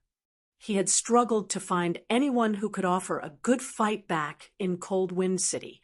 When Shi Feng had said that God's Domain's continent had plenty of experts, he had assumed the claim was meant to excite him. But looking at it now, it would seem that the swordsman hadn't lied. What? Even you aren't confident of winning? Cleansing Whistle could not help but turn to look at alluring Summer in shock. Based on her observations during the raid in the Sunset Forest, she knew that Gentle Snow, Aqua Rose, and Zhao Yueru were powerful. Although other experts from Zero Wing had been present, it was obvious that they were significantly weaker than the three women. Hence, Cleansing Whistle had assumed that Lifeless Thorn would rank among the top 5 in Zero Wing. Unfortunately, it didn't seem like that was the case. When she thought about how Zero Wing had at least 5 experts who were even stronger than a monster like Lifeless Thorn, her shock was natural. However, Cleansing Whistle felt pretty lucky about the situation. She had been Cold Wind City's #1 swordsman. With no suitable rivals, she had to rely on herself to improve. Now, however, she met a group of people who were much stronger than her. They also had an expert swordsman, like Shi Feng. If she fought alongside these powerful people and leached off of their experiences, she could grow stronger far more quickly. Cleansing Whistle wasn't the only one with such thoughts. Solitary 9 and Dark Madness were just as pleased. As Azura's members subtly watched Kola, an alluring Summer, Shi Feng arrived beside the harbor and pulled a crystal bottle from his bag. He then began to chant an incantation. Runes lit up and danced around the crystal bottle. A short moment later, dark fog surged forth, expanding to cover a large area of the water before Shi Feng. The scene attracted a lot of attention. What's going on? Is that guy summoning a mysterious iron speedboat? That shouldn't be possible. No speedboat is that big. It must be a cargo ship. I've seen someone release a cargo ship before, and it definitely wasn't that large. While everyone discussed the disturbance, the cloud of dark fog expanded up and out. Soon, the fog dissipated, revealing Shi Feng's ship. This ship was a silver sailboat, double the size of ordinary cargo ships. While it was docked, it dwarfed the nearby ordinary and advanced speedboats. What? That's a sailboat. How is this possible? Everyone was stupefied when they saw the one-horned sailboat. As naval players, they had spent most of their gaming career in God's Domain at sea. Although they weren't well-known experts, they understood ships just as well, if not better, than the various large guilds. A sailboat could send tremors throughout the Apocalypse Empire. It could definitely overturn the current hierarchy of the Empire's naval powers. Even a bronze speedboat was no more than a fly to be swatted in the face of a sailboat. Guild leader, since when do you have a sailboat? Could it be, have you already repaired the sailboat we got from the Fallen Ark? Aqua Rose's eyes glowed as she stared at the monstrosity of a ship before her. Although Zero Wing had the Swift Dragon speedboat, at the end of the day, a speedboat was just a speedboat. Without a large number of support ships, it would be very difficult to exert the Swift Dragon speedboat's maximum potential. At most, Zero Wing would be a minor threat to the Apocalypse Empire's various naval powers. However, it was a different story if Zero Wing had a sailboat. A sailboat would allow Zero Wing to contest for the Empire's port cities. If they had their own port city, they wouldn't have to operate in the dark. They could simply steamroll over any opposing forces. Even Gentle Snow was speechless. Despite being one of the guild's vice-guild leaders, she still didn't have a clear idea of how many secrets Zero Wing had. It wasn't unlike the Azura adventure team's sudden appearance. I haven't repaired the Storm sailboat yet. I obtained the one-horned sailboat from a sea monster I helped kill, Shi Feng said, shaking his head. All right, we don't have much time. Get on the boat. Chapter 1487. Shocking All Sides. Chapter 1487. Shocking All Sides. Due to the dark clouds that shrouded the Sea of Death all year round, it was always dusky. However, contrary to the islands in the Sea of Death, lightning constantly struck around Thunder Island, illuminating the area. As Thunder Island could be found in the Sea of Death's inner region, permanent storms assailed the water. In addition, a large number of powerful sea monsters lived in the area, preventing seafaring adventurers from casually approaching the island. At this moment, however, ships of various kinds had dropped anchor around Thunder Island, forming a tight circle around the landmass. The naval adventurer teams that had come to spectate the upcoming contest were shocked. Pantheon's fleet is amazing. It dispatched 14 bronze speedboats and 1 mysterious iron speedboat. That's nothing. Look at the sacred temple. Now, that's what I call amazing. The sacred temple has sent over 100 speedboats. Among them, 23 are bronze speedboats, and over 50 are advanced speedboats. There are even 2 mysterious iron speedboats in the fleet. The Sacred Temple's navy is definitely the strongest of them all. I'm not so sure about that. Miracle has been rapidly developing its navy. Although the guild doesn't have any mysterious iron speedboats, it has 21 bronze speedboats, and the Sea Dragon Mark, a secret silver speedboat. You should see how fast that secret silver speedboat is. I wonder who will win the contest. The spectating players brimmed with anticipation as they discussed the participating superpowers' navies. Originally, only a few superpowers had focused on the contest for Thunder Island, but as time passed, more guilds began to realize how important marine resources were. This was especially true for the treasured area known as the Sea of Death. In the end, more super guilds and super first-rate guilds had joined the fray. Moreover, Thunder Island was the only safe haven in the Sea of Death. Any player that wanted to develop in the Sea of Death would have to dock at Thunder Island to restock and repair. Otherwise, traveling to and from the Sea of Death would be incredibly time-consuming. Whoever controlled Thunder Island would become the Sea of Death's unofficial master. Naturally, the contest on Thunder Island concerned every player's development in the Sea of Death. They had to pay attention to it. After all, every guild had a different management style. Besides, it was not often that they got to watch God's Domain's superpowers have a go at each other's throats. Although they didn't have an entry pass for Thunder Island, they had all purchased an intermediate magic mirror, which cost 8 gold coins. The intermediate magic mirror allowed players to spy on a 100 by 100 yard area within a 10,000 yard radius for 4 hours. Fortunately, the Thunder Island contest only lasted 8 hours. 16 gold might be expensive to an ordinary adventure team, but the naval adventurer teams capable of reaching Thunder Island were extraordinarily strong.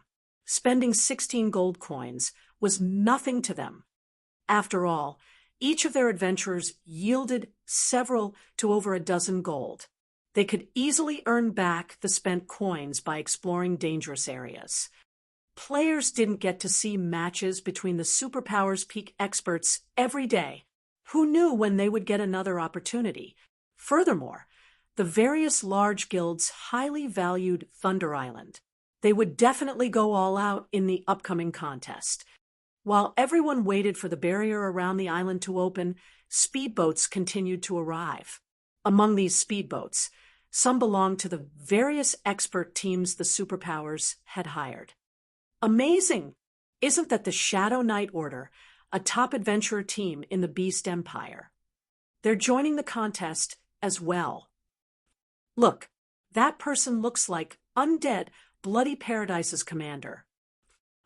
Many of the ships sailing towards Thunder Island belong to well-known experts and adventurer teams in God's Domain. However, as everyone watched the famous expert teams, a gigantic silver sailboat suddenly broke through the waves. As the sailboat pushed forward, the speedboats in its path inadvertently moved aside, opening a path as if their king had arrived. The silver sailboat soon arrived before the magic barrier enveloping Thunder Island. Everyone watched the ship, questions dancing in their minds. Crap, that's a sailboat. It's so fast. Who owns it? That's a sailboat? Speedboats are nothing but pests in comparison. The one-horned sailboat's arrival earned a round of gasps from the watching players, both the independent players here to watch the contest, and the various superpowers members were surprised to see it. March, which power do those people belong to? They actually got their hands on a sailboat. Why haven't I received a report about this? Thousand Miles, Miracle's second vice guild leader, asked the long-haired beauty beside him as his expression turned grim. I don't know. There's no mention of it in the information we collected on the superpowers, Silent March said, shaking her head. She was similarly shocked to see the one-horned sailboat. Miracle had focused on developing its navy since the game had launched, yet they had only found a few clues about acquiring a sailboat. They were still far from actually obtaining one. It was truly hard to imagine that someone had found one before they had. Send someone to investigate this matter immediately. I want to know everything there is to know about that sailboat. Thousand Miles barked, greed flashing in his eyes. Also, send someone to keep an eye on those people. Do not let them slip past us. Understood. Silent March began to make the necessary arrangements. Miracle wasn't the only guild to notice the one-horned sailboat. Pantheon, Battle Wolves, King's Return, Nine Heavens Pavilion, Sacred Temple, and Dragon Phoenix Pavilion watched the ship closely. They were all hungry to know which power that sailboat belonged to. Shortly after these guilds' upper echelons ordered their investigations, cloaked figures began to arrive on the deck. Almost all of these players wore six-winged emblems. A few of these players were particularly familiar to the superpowers' upper echelons. How do they have a sailboat? Zero wing. Everyone's jaws dropped when they saw Gentle Snow and Aqua Rose, who hadn't bothered to hide their appearances. All of these superpowers were very familiar with the two women. However, they didn't just recognize these women because of personal fame, but they also knew them as Zero Wing's vice guild leaders. Since both were present on the one-horned sailboat, the ship must belong to Zero Wing. No matter how hard they tried to wrap their minds around the idea, they couldn't bring themselves to believe that Zero Wing, a rising guild in Star Moon Kingdom, had acquired a sailboat, something they had failed to do thus far. Furthermore, Star Moon Kingdom wasn't anywhere near the sea. Big Sis Rain, look, it looks like that sailboat belongs to Zero Wing. Blue Phoenixes stared in shock when she saw Sherfong on the one-horned sailboat's deck. Rather than responding, Phoenix Rain was dazed. Suddenly, she realized why. After emerging from the Sunset Forest, Sherfong had taken his sweet time to deal with some other matter rather than rushing to Thunder Island. It turned out that he had hidden yet another trump card. The one-horned sailboat gradually came to a halt beside Phoenix Rain's fleet. The various superpowers who had been watching the sailboat shifted their gaze to the Phoenix Pavilion Master.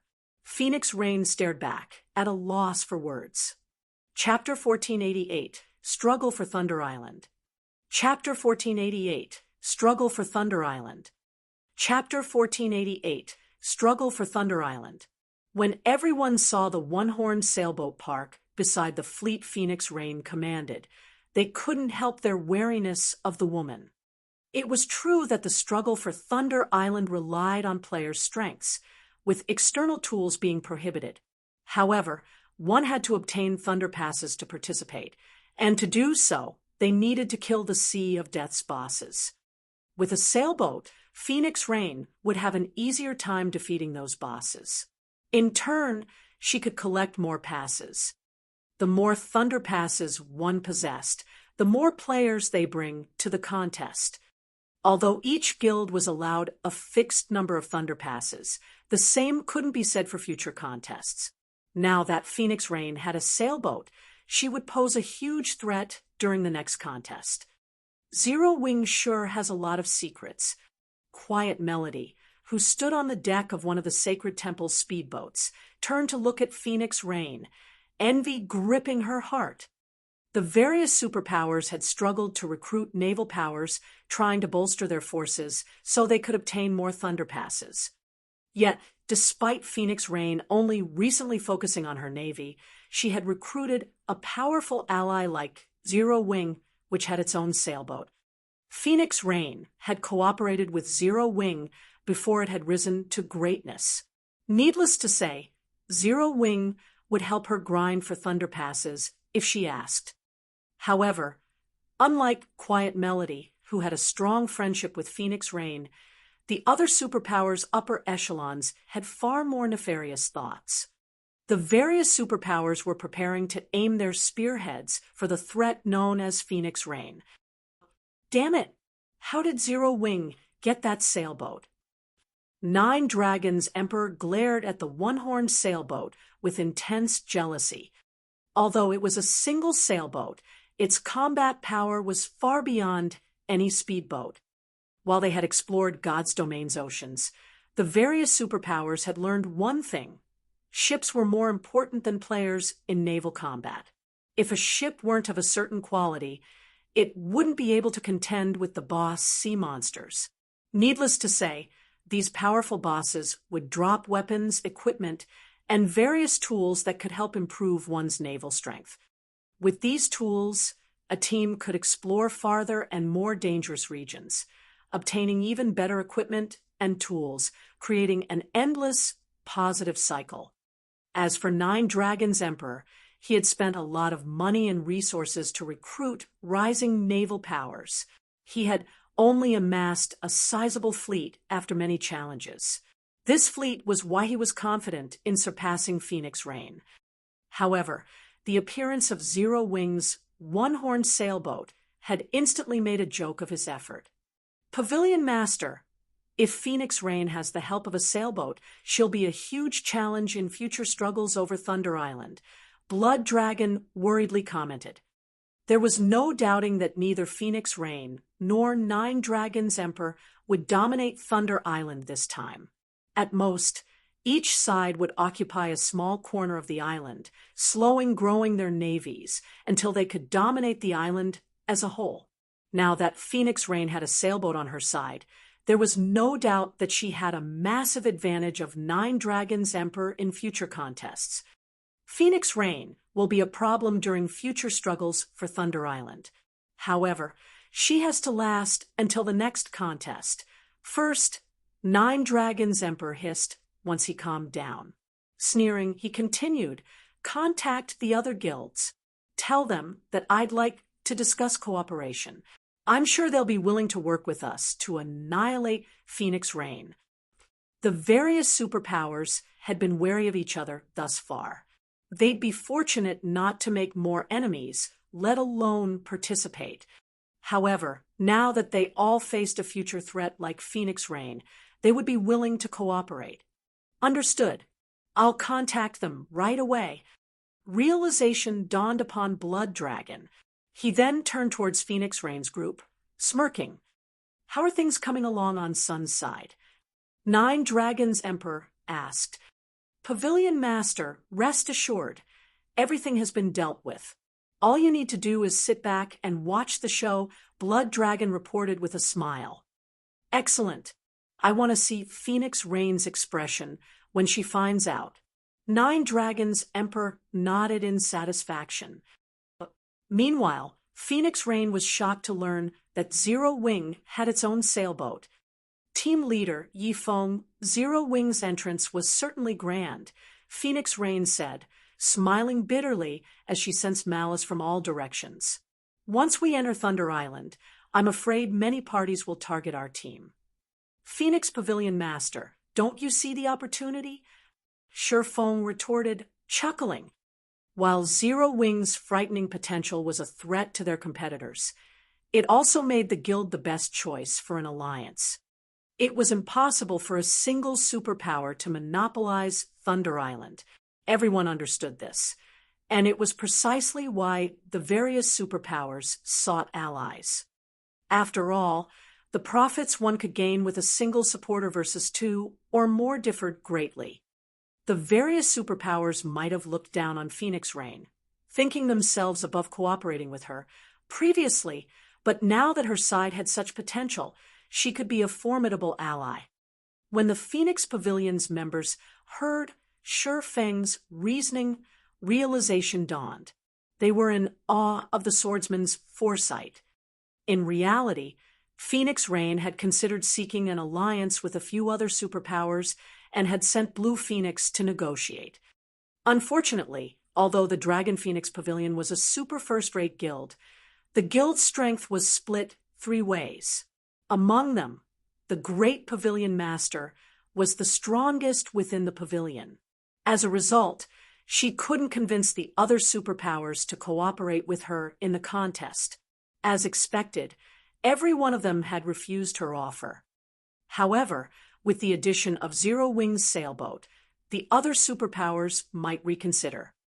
Big Sis Rain, both the Battle Wolves and Sacred Temple have stated that they are willing to cooperate. However, we will only get 20% of the profits, while their guilds will share the remaining 80%. Blue Phoenix reported angrily. Those despicable old foxes. Phoenix Rain frowned. They know that I'm competing with 9 Dragons Emperor, so they're using the opportunity to hike up their prices. I have a suggestion. Would you be interested in hearing it, Phoenix Pavilion Master? Shi Feng suddenly asked. A suggestion? Phoenix Rain gave the man a curious look. May I know what sort of plan team leader Yi Feng has in mind? I'll represent Zero Wing in this alliance. Negotiate with the Battle Wolves and the Sacred Temple for 40% of Thunder Island's profits. Shi Feng said. 40%. Blue Phoenix was astonished. She thought that Shi Feng had completely lost his mind. It was obvious that the Battle Wolves and Sacred Temple had discussed the situation beforehand and only intended to offer Phoenix Rain 20%. Yet Shi Feng wanted to ask for twice that. If the two guilds heard this, they'd laugh themselves to death. Team Leader Yi Feng, are you serious? Phoenix Rain asked earnestly. Chapter 1489, Terrifying Potential. Chapter 1489, Terrifying Potential. Chapter 1489, Terrifying Potential. Guild Leader. Shi Feng's proposal surprised both Gentle Snow and Aqua Rose. Both women thought the idea was ludicrous. The 20% the Battle Wolves and Sacred Temple had proposed included Zero Wing's cut, yet he wanted to double the price. Neither guild would ever agree. After all, both were bona fide super guilds. Phoenix Pavilion Master, do you really think that our two guilds aren't worth 40% of Thunder Island's profits? Shi Feng asked, smiling. This, for a time, Phoenix Rain did not know how to answer Shi Feng's question. Her forces were, in no way, inferior to Battle Wolves and Sacred Temples. She just didn't have as many people. However, it was a different story if she included Zero Wing's sailboat. Zero Wing's sailboat could make up for the naval combat power the Phoenix Pavilion lacked. If both guilds worked together in the future, they'd be able to secure far more Thunder Passes than the Battle Wolves and Sacred Temple. Hence, asking for 40% of the profits was in no way excessive. Only the Battle Wolves and Sacred Temple knew that other guilds would target her if she didn't cooperate with them. All sides might even turn against her as soon as they entered Thunder Island. If you don't feel that we're worth that much, then you should see this. Shi Feng understood Phoenix Rain's concerns. He sent her a trade request, placing one of the crystal bottles from his bag into the trade window. This is a small sailboat. How? Phoenix Rain shot Shi Feng an astounded look when she saw the item. In God's domain, Items currently in use couldn't be placed in a trade window. The fact that she was staring at a small sailboat proved that Zero Wing had more than one. She found it truly hard to believe that, while the various superpowers frantically searched for sailboats, Zero Wing had acquired at least two without anyone noticing. She even wondered if her eyes were playing a trick on her, but when she clicked on the glass bottle, the attribute panel that appeared proved its existence. Phoenix Pavilion Master, what do you think of my proposal now? Shifeng asked, smiling.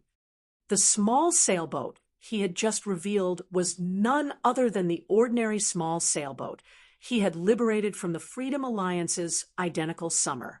Although it was only an ordinary small sailboat, its combat power far surpassed any speedboat. He also had the mysterious iron-ranked Storm sailboat, which he had yet to repair. Unfortunately, the Storm sailboat wasn't usable combat power right now. Hence, he had only decided to reveal the ordinary small sailboat. I understand. I'll notify the Battle Wolves and Sacred Temple about your proposal, Phoenix Rain said after taking a deep breath. When she looked at Shifeng, she felt as if the man were foreign to her. Big Sis Rain. Blue Phoenix gave her friend a confused look. She could not figure out what Shifeng had shown Phoenix Rain to change her mind about such a huge risk so quickly. Don't try to persuade me. Just do as he says, Phoenix Rain commanded. With no other choice, Blue Phoenix transmitted the new offer to the Battle Wolves and Sacred Temple's upper echelons. She no longer dared to think of what their reply would be. Interesting. Phoenix Rain is bold enough to make such an offer despite her current predicament. Eternal Dead, the Sacred Temple's guild leader, could not help but laugh when he saw Phoenix Rain's counteroffer. On the other hand, Quiet Melody was dazed for a moment when she read the new message. Only one thought came to her mind. Has Phoenix Rain lost her mind? If Phoenix Rain had the authority to mobilize all of the Dragon Phoenix Pavilion's forces and Zero Wing's sailboat, she might have a chance of convincing the Battle Wolves and Sacred Pavilion to agree with her conditions. Unfortunately, with her current strength, the super guilds would never agree. Based on Quiet Melody's knowledge, Phoenix Rain had only obtained 270 slots for the contest. That was barely on par with 9 Dragon's Emperor slots, but the Sacred Temple had 710. Ignoring the standards of the guild's experts, the severe difference in numbers put Phoenix Rain at an overwhelming disadvantage. Melody, tell Phoenix Rain that her condition lacks sincerity, and the Sacred Temple will need time to consider her offer properly, Eternal Dead said, smiling. Understood. Quiet Melody nodded. Elsewhere, the Battle Wolves' upper echelons prepared a similar answer. Big Sis Rain, both guilds gave the same reply. They have said that they need more time to consider, Blue Phoenix helplessly reported. Obviously, the Battle Wolves and the Sacred Temple wanted to watch them make a fool of themselves and take advantage when the other superpowers targeted their forces on Thunder Island. If they went crawling to the 2 guilds, then they'd be lucky to get 20%, much less 40% of the island's profits. As expected, it seems that we can only take this one step at a time. The outcome didn't surprise Phoenix Rain whatsoever. All she could do was try her best in the contest.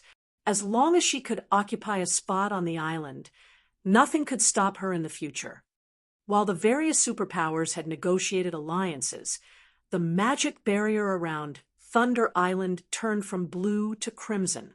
Furious roars echoed from the island, and despite being so far away, everyone heard them clearly. Has the contest begun?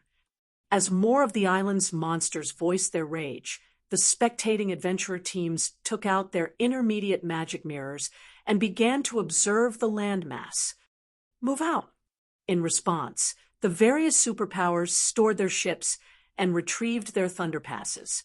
They used the passes to leave a thunder mark on their members, each pass imparting 10 marks.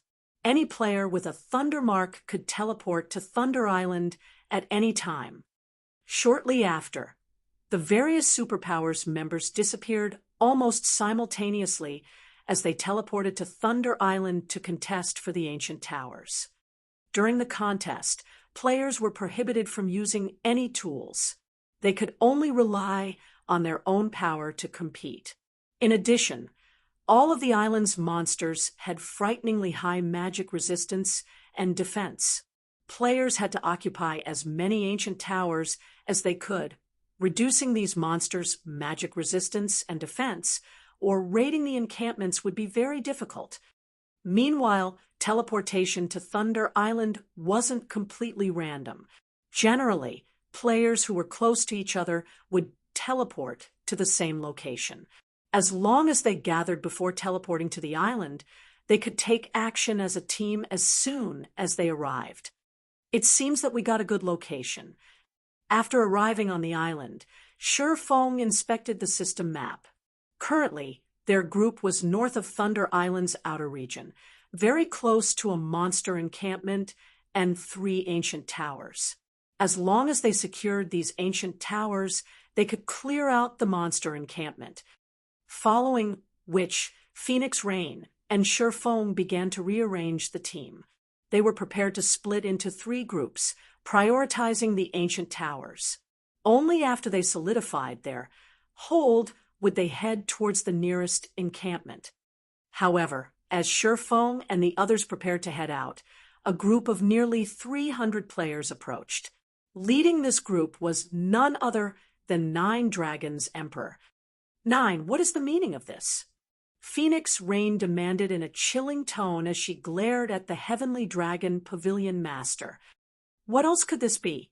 We're here to eliminate a future problem, 9 Dragons Emperor said, sneering.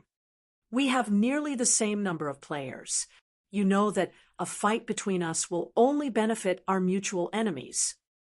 Although Phoenix Rain had suspected that 9 Dragons Emperor might attempt to take action, she hadn't expected him to do so this quickly, even neglecting the contest for the ancient towers.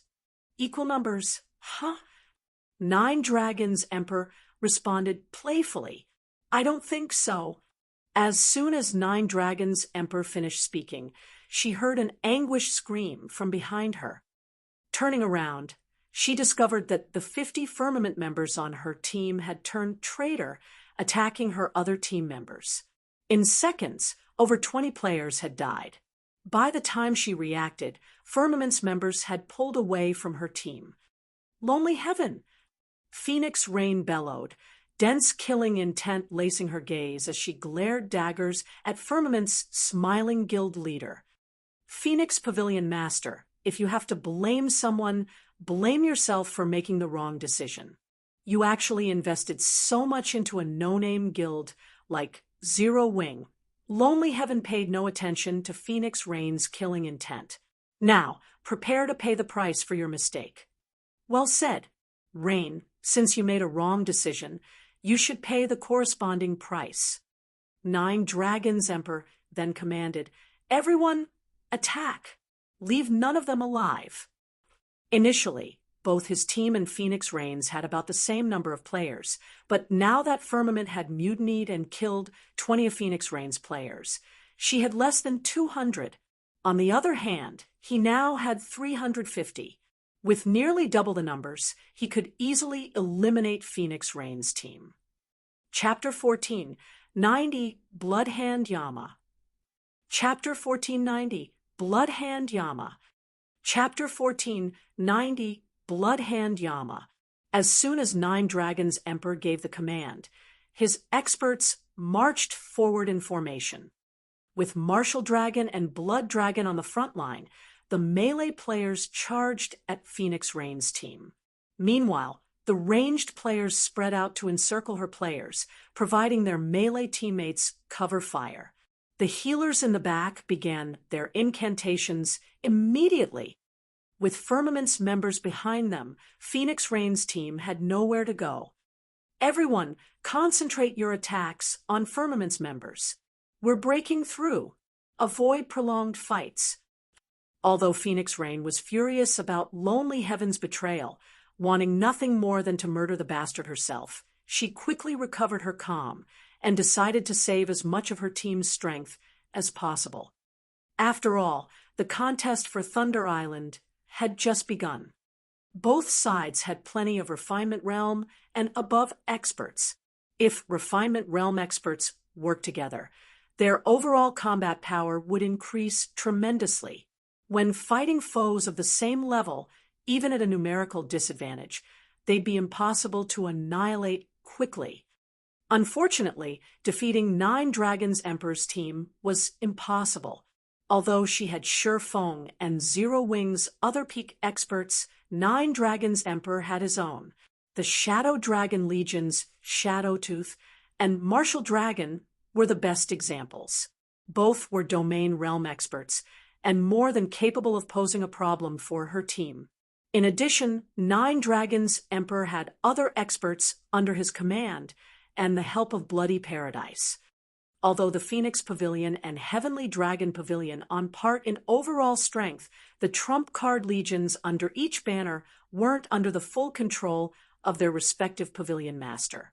Rather, these trump card legions prioritized the great pavilion master's commands. Meanwhile, Phoenix Rain had only been the Phoenix Pavilion's master for a short time, and as a result, the Phoenix Pavilion's trump card legions still maintained their loyalty to the previous master. Like Shadowtooth's case, she wasn't allowed to order them around and had to resort to persuasion. This was why her power base was significantly weaker than 9 Dragons Emperors. Now that he had persuaded Shadowtooth to fight for him, and Martial Dragon, whom 9 Dragons Emperor had nurtured, had become a domain realm expert, the gap between them had widened. With fewer players on her team, she had no chance of victory. She could only avoid a clash with 9 Dragons Emperor. Like in other maps, players that died on Thunder Island would lose a level and drop a piece of equipment. This gave her even more of a reason to avoid a fight with 9 Dragons Emperor. If her team were weakened further, she'd have no hope of capturing the ancient towers and monster encampments. You wish to break through? 9 Dragons Emperor sneered as he watched Phoenix Rain lead her team towards Firmament's group. Lonely, it's about time we give our Lady Pavilion Master a taste of despair. Hearing this, the distant Lonely Heaven grinned and nodded. He then turned to one of his cloaked guild members and said, "I've done my part. I'll leave the rest to you. Relax. We've accepted your payment and will complete the mission." At this time, a robust man emerged from Firmament's team. The man removed his black cloak, revealing a mass of muscle. With the black cloak gone, his horrific bloodlust was no longer contained, and even players standing over 30 yards away could sense it radiating off of him. This robust man wasn't the only one to remove his cloak. The 40-plus members Lonely Heaven had brought with him discarded the items as well, every one of them emanating a dense bloodlust. Every player's ID was pitch black, revealing their statuses as dark players.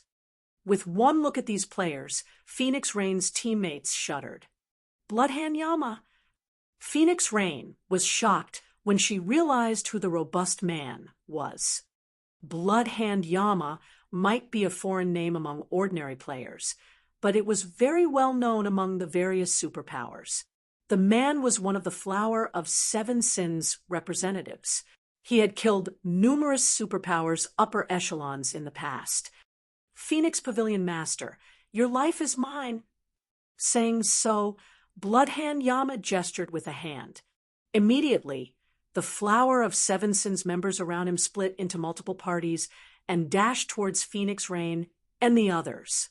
He then raised his gray diamond shield and tightened his grip on his double-headed, one-handed axe before charging like a berserk beast.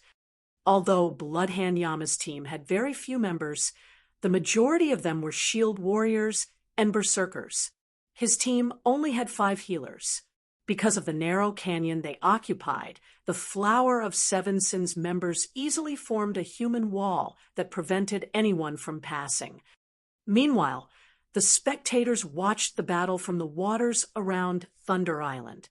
As a result, news of the battle spread quickly to the various superpowers on the island.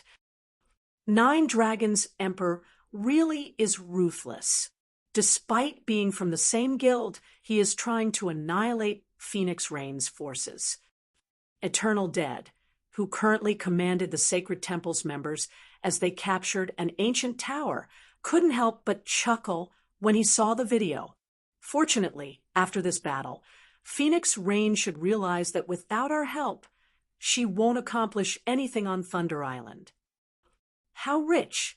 In addition to Bloody Paradise, he invited the Flower of Seven Sins to help him. He'll likely put Phoenix Rain down for good this time. When the Battle Wolves Sirius watched the video his subordinate had transmitted, he could not help his rueful sigh. In the virtual gaming world, both the Flower of Seven Sins and Bloody Paradise were organizations that were moved by money.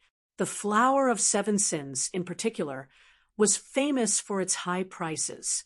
Even super guilds would lament the cost of assassinating a Vice Guild leader-level player. However, Sirius had to admit that the Flower of Seven Sins services were worth every penny. As long as one could afford their prices, the organization would guarantee any player's death. Meanwhile, back on the battlefield, the Flower of Seven Sins members slammed into Phoenix Rain's group. Bloodhand Yama easily made his way through the blockade of Phoenix Pavilion members. As if he could predict the future, he dodged or blocked every attack sent his way. When his double-headed axe descended, it always found its mark. As a result, Bloodhand Yama slaughtered the Phoenix Pavilion's refinement realm experts and slowly but surely made his way towards Phoenix Rain. So strong. Solitary 9, who was also a shield warrior, was shocked by Bloodhand Yama's strength. The man's display was completely different from Shi Feng's in Cold Wind City.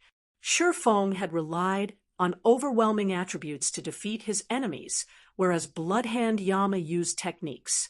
It seemed as if the shield warrior could block every attack and break every defense before him. However, Phoenix Rain was no ordinary player either. Although her performance in the Sunset Forest hadn't been jaw-dropping, she was by no means weak. In fact, it seemed as if the Phoenix Pavilion Master had become an entirely different person as Solitary 9 watched her fight. Every one of her spells seemed to have a life of their own, avoiding shields and landing solid blows. Her attack method had plenty of variations. Sometimes her spells descended from the sky, while other spells seemed to manifest from their surroundings. When some of her spells missed their mark, they seemed to make an abrupt U-turn, striking at the target's back.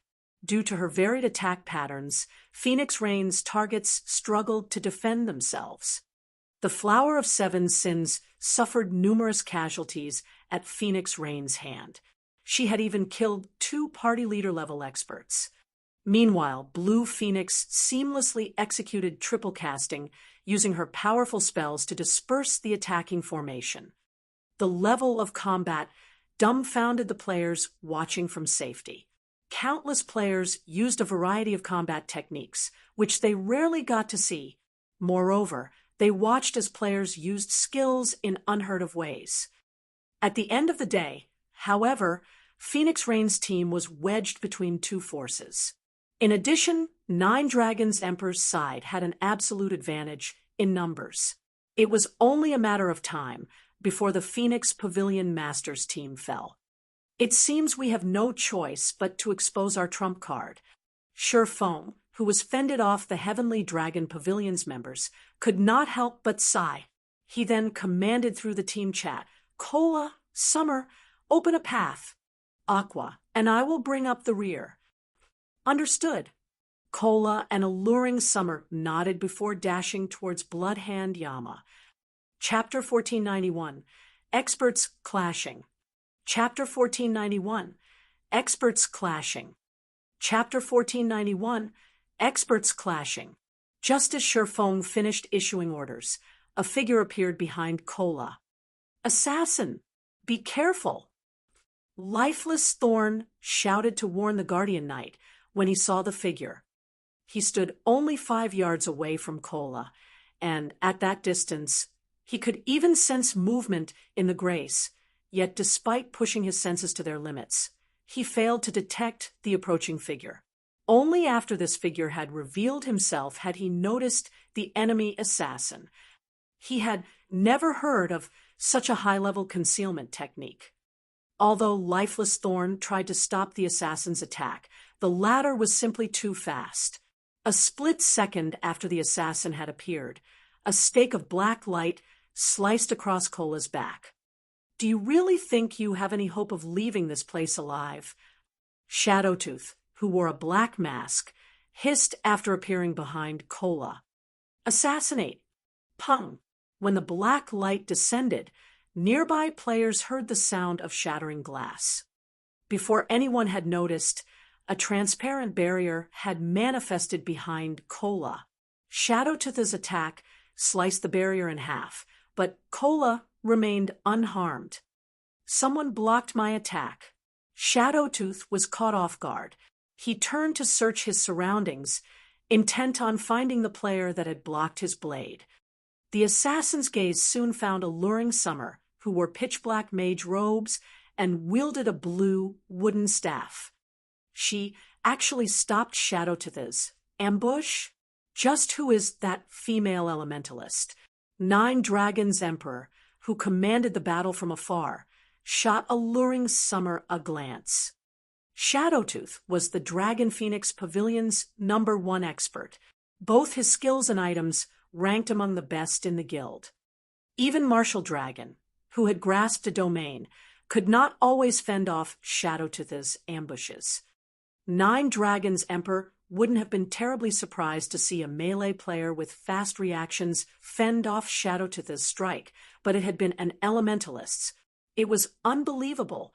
"Young lady, your reaction speed is quite impressive, but all you've done is call death upon yourself," Shadowtooth said in a chilling tone, narrowing his eyes at alluring Summer. He then transformed into a shadow, dashing towards the elementalist as he ignored Kola. Once an assassin failed an ambush, they'd have a very difficult time killing an MT of the same level. On the other hand, killing a cloth armor class was easy. This was especially true for Shadowtooth, who had recently obtained the epic ranked Shadow Boots. These epic boots increased his initial acceleration to 20% of his maximum movement speed, boosting his dexterity to a whole new level. The greatest difference between expert and ordinary players was typically their dexterity.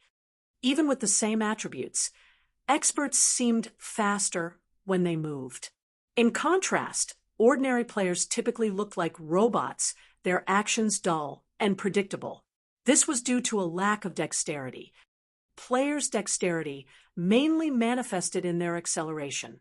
How quickly one could go from 0% of their maximum speed to 100%, and vice versa, not one's maximum speed. The more dexterous one was, the shorter the interval. Players would then be capable of accomplishing feats that were normally impossible. If a player could begin accelerating at 20% of their maximum movement speed, the change would undoubtedly increase their dexterity by a large margin. Shadowtooth dodged one spell after another.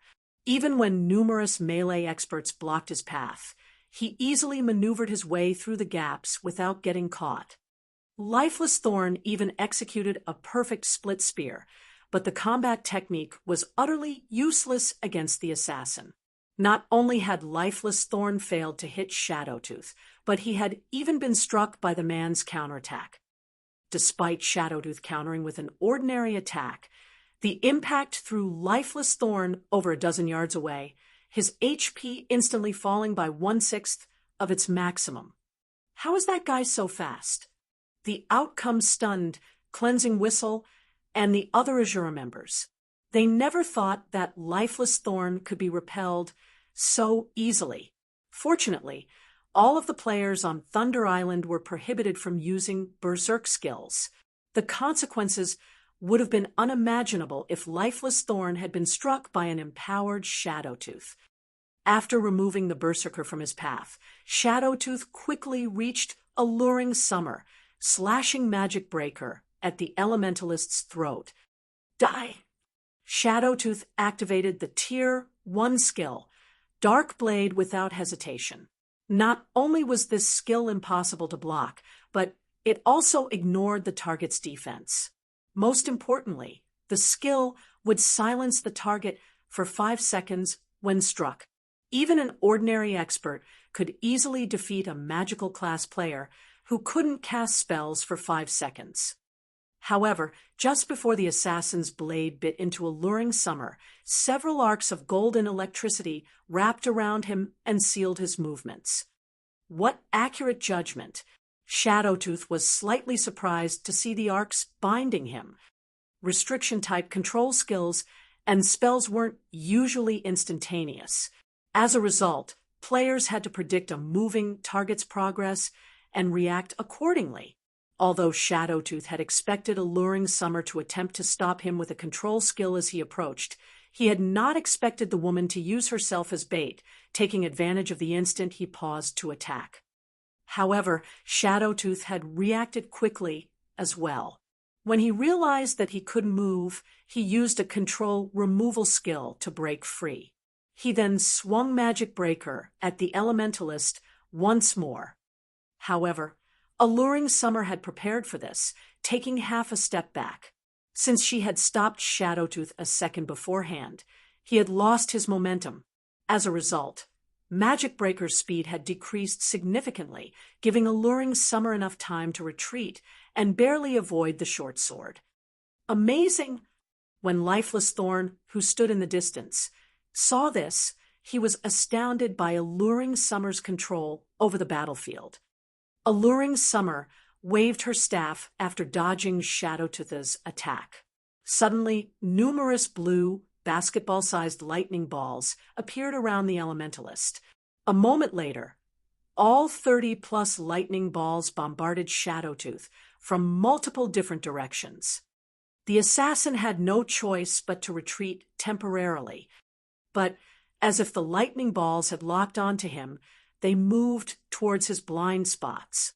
In the end, even a domain realm expert like Shadowtooth was forced to activate Wind Steps, utilizing the moment of invulnerability to retreat.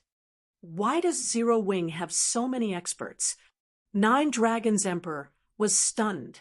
He had never expected Zero Wing to have more people capable of forcing Shadowtooth back.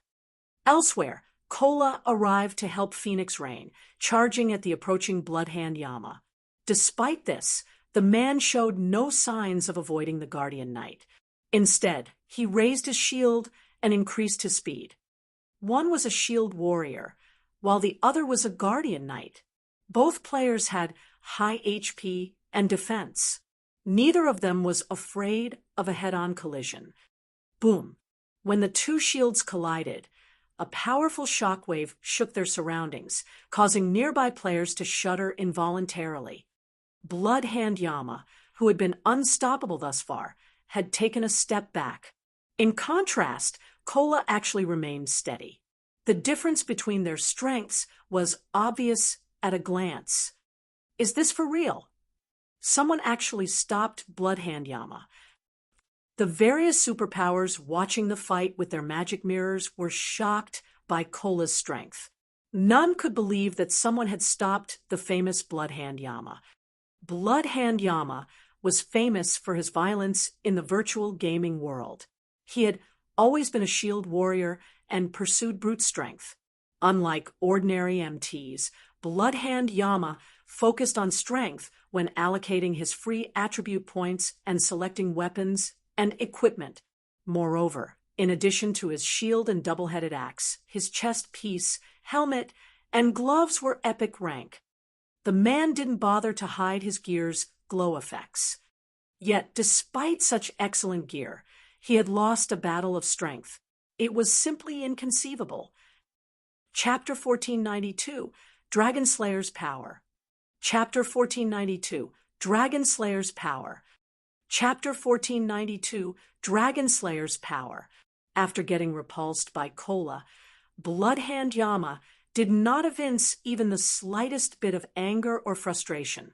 On the contrary, he licked his lips and revealed an excited expression. Immediately after, he raised his shield and charged at Kola again. This time, however, he did not go for a frontal assault. Instead, just when Bloodhand Yama was about to clash with Kola, he suddenly changed his footwork, generating an afterimage in his original location as he circled around and avoided Kola's charge, leaving the Guardian Knight to hit only air.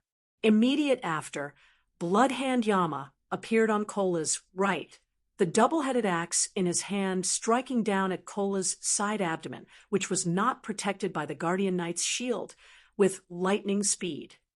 Dang! Following which, a crisp clang resounded in the surroundings. Dazzling sparks flew as well.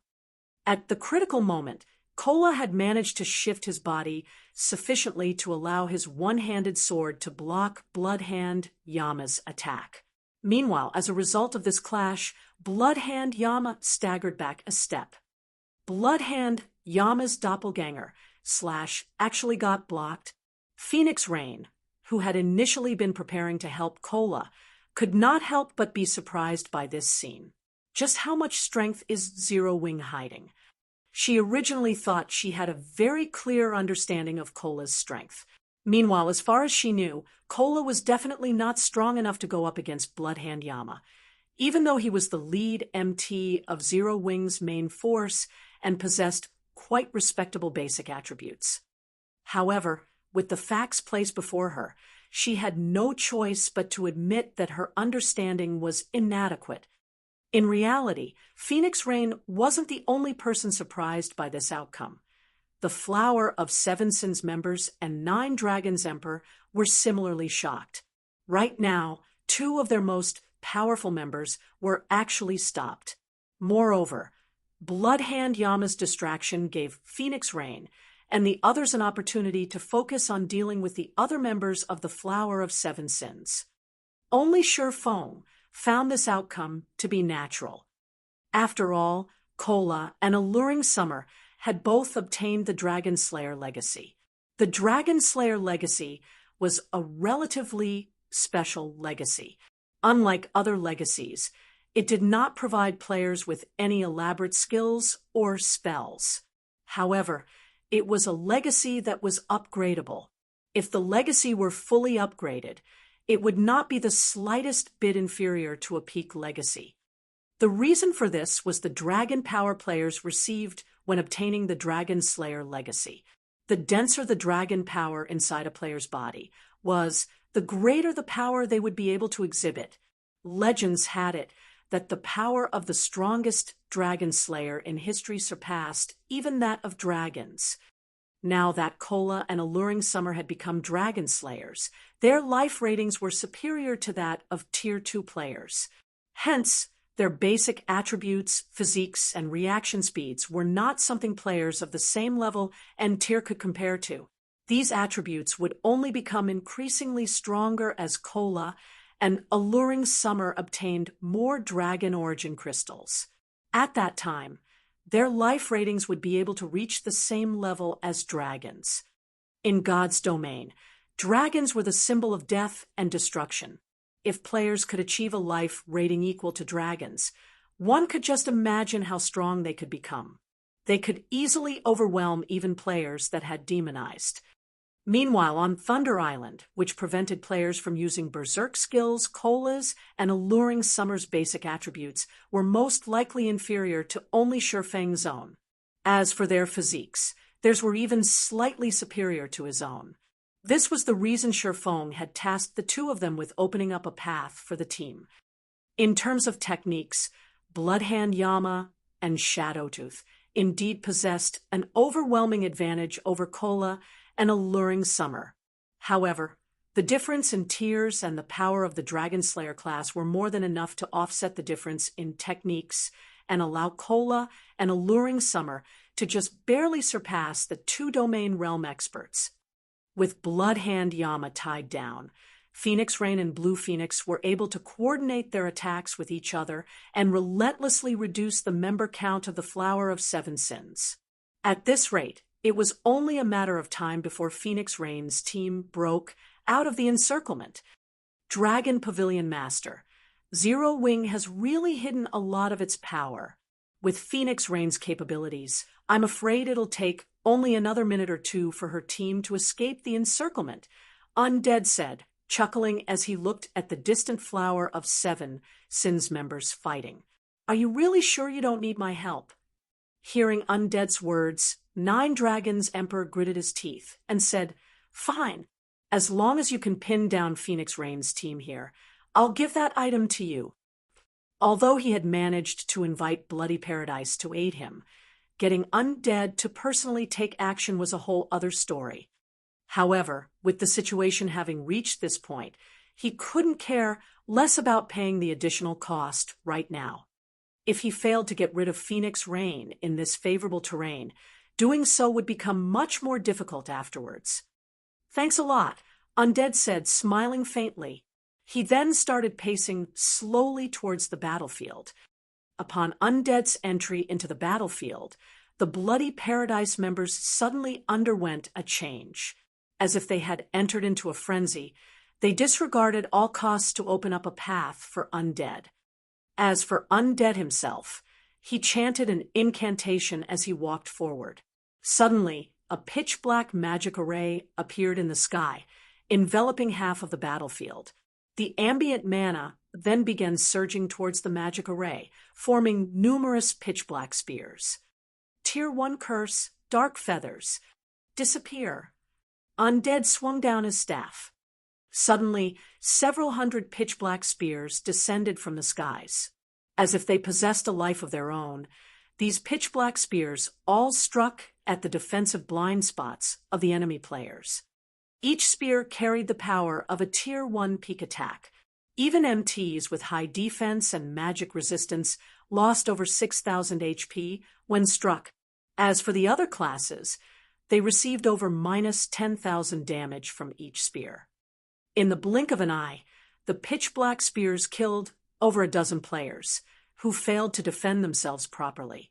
Even Solitary 9, who possessed the Titan Guard, could not repulse every spear sent at him and ended up getting struck 8 times.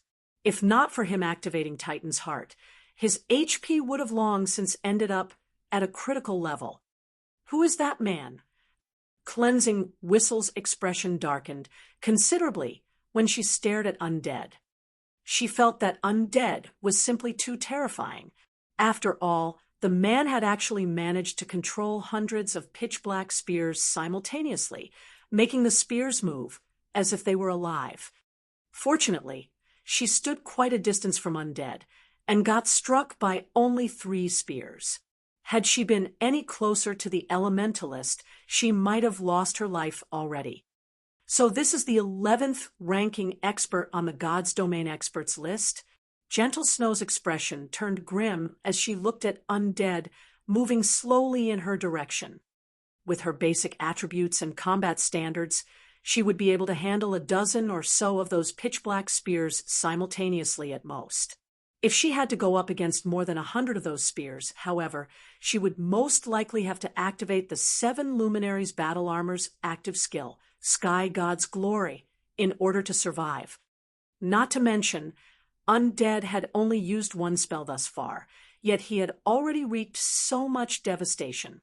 If they allowed the Elementalist to continue casting spells freely, the consequences would definitely be unimaginable. Phoenix Rain, who was currently fending off the Flower of Seven Sins members, also wore a grim expression when she saw Undead entering the battlefield. Undead was nicknamed the Devil's Hand. The man was capable of exhibiting any spell or skill to its fullest potential. Moreover, his ability to control the situation of a battlefield was peerless. He was most suited to group battles. Individually, he was also much stronger than old monsters like Bloodhand Yama and Shadowtooth. It was precisely because of Undead that even Ku Rong, the great pavilion master of the Dragon Phoenix Pavilion, feared Bloody Paradise greatly. Rain, stop your futile resistance and just obediently accept your fate.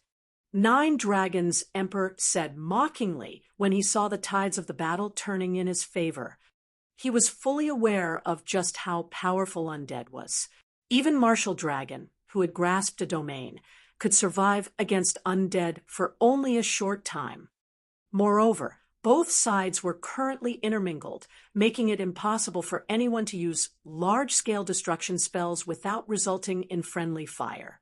In such a situation, Undead, an elementalist capable of freely controlling his spells, was practically a godlike existence. Guild leader, should I head over there? Aqua Rose suggested. At the moment, she was going up against more than 3 Refinement Realm experts simultaneously. However, seeing Undead and Bloody Paradise's members getting out of control, she decided it was more important to deal with them first. No need. Your spells have too much AoE. They're not suitable for this narrow and chaotic battlefield. I'll deal with him, Shifeng said, shaking his head before dashing towards Undead. Chapter 1493, 1-on-2. Chapter 1493, 1-on-2. Chapter 1493, 1-on-2, on the chaotic battlefield. Although Bloody Paradise's members numbered only around 60, the presence of Undead elevated the overall strength of the team by a significant margin. The reason for this was Undead's ability to aid his allies during their time of need. At the same time, he was also capable of creating gaps for these allies to strike at their opponents. He was like the overlord of the battlefield, and even Shifeng could not help but feel admiration for Undead's capabilities. Undead could not only achieve absolute control over the battlefield with his spells, but also freely manipulate his enemies on the battlefield. It was precisely because of this talent of his that the secret pavilion had nicknamed him the Devil's Hand. When Shifeng entered within 60 yards of Undead, over 20 fireballs and ice spears suddenly flew at him. To Shifeng, however, attacks of this degree did not even warrant him blocking them. Making a slight change to his footwork, he easily maneuvered his way out of the attack trajectory of these spells. While he was swiftly making his way towards Undead, 3 sword lights suddenly cut at him. Not only were these 3 slashes angled, so that they sealed off Shifeng's path of advancement, but they also prevented him from evading them, leaving him with no choice but to receive them with his swords. Dang! Dang! Dang! Shifeng promptly blocked the 3 slashes before they could even get within 5 yards of him. Immediately after, the shadow of a figure descended from the sky. At the same time, a towering pillar of flames also descended directly towards Shifeng. Flame slash. However, Shifeng, who was capable of pushing his 5 senses to their very limits, had long since noticed this attack. Twisting his body, he executed an upward chop, sending 3 black arcs of light to counter the descending flame slash. Boom! When the intense flames collided with the 3 converging slashes of Shifeng's chop, a powerful shockwave spread to the surroundings. As the shockwave spread, it also repulsed the descending figure, which landed roughly 6 yards away from Shifeng. Is there a need for the almighty commander of the War Dragon Legion to make such petty little moves? Shifeng glanced at the figure before him. This figure belonged to none other than Martial Dragon, the commander of the War Dragon Legion. He was also 9 Dragons Emperor's most trusted aide. At this moment, Martial Dragon wielded a silver greatsword engraved with crimson runes and wore silvery gray battle armor. He had also reached level 49 already and was not one bit inferior when compared to Phoenix Rain. Moreover, if one paid close attention to Martial Dragon's body, they would notice that the number of epic equipment he possessed was not one bit inferior to Bloodhand Yama's. Notably, the greatsword Martial Dragon wielded, which was named Silver Snow, was the 17th ranking sword among God's Domain's 36 famed swords. At the same time, it was also Martial Dragon's trademark in Shifeng's previous life. Despite Silver Snow being ranked only slightly higher than Killing Ray due to it being a two-handed sword, it possessed significantly more power than Killing Ray. As expected of Zero Wing's honorary elder, you've managed to block my attack even under such circumstances. Martial Dragon was not the slightest bit agitated by Shifeng's mocking words. On the contrary, he laughed and said, "However, with me here, nobody will be able to approach undead. If anybody else spoke these words, they would definitely be laughed at for their foolishness.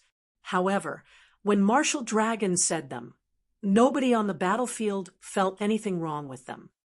Since Martial Dragon was a domain realm expert of the Dragon Phoenix Pavilion, no player or power dared to look down on him. Then you'll have to be able to stop me first." Saying so, Shifeng executed void steps and disappeared from everyone's vision. Undead's presence was like a berserk potion. If he did not stop the man now, the damage that Undead and Bloody Paradise's members could cause would be no laughing matter. Originally, Shifeng had thought to use a silencing skill. However, the uniqueness of the battlefield on Thunder Island did not just prevent players from using berserk skills. Silencing skills were similarly ineffective on Thunder Island. Hence, he had no choice but to personally take action now. Don't even think of getting past me so easily. At the same time as Shifeng disappeared, Martial Dragon's greatsword seemingly extended itself as a silver beam of light shot out from the weapon and landed at a location roughly 10 yards away from Martial Dragon. When the beam struck, it left behind a deep gash on the ground. Meanwhile, Shifeng had also suddenly appeared before this gash. Sure enough, Void Steps is utterly useless against Domain Realm experts. Sending a glance at Martial Dragon, who remained standing in his original position, Shifeng decided to give up on dealing with Undead first.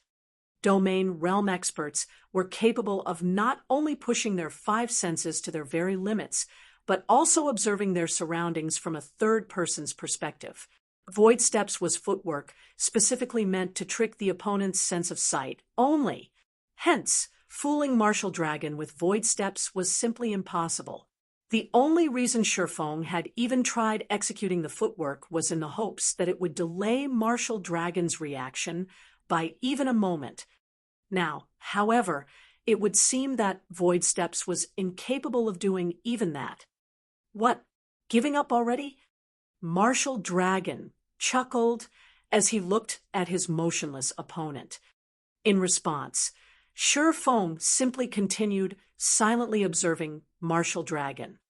Compared to the fact that Martial Dragon was a Domain Realm expert, Shifeng was more wary of the greatsword in the Berserker's hands.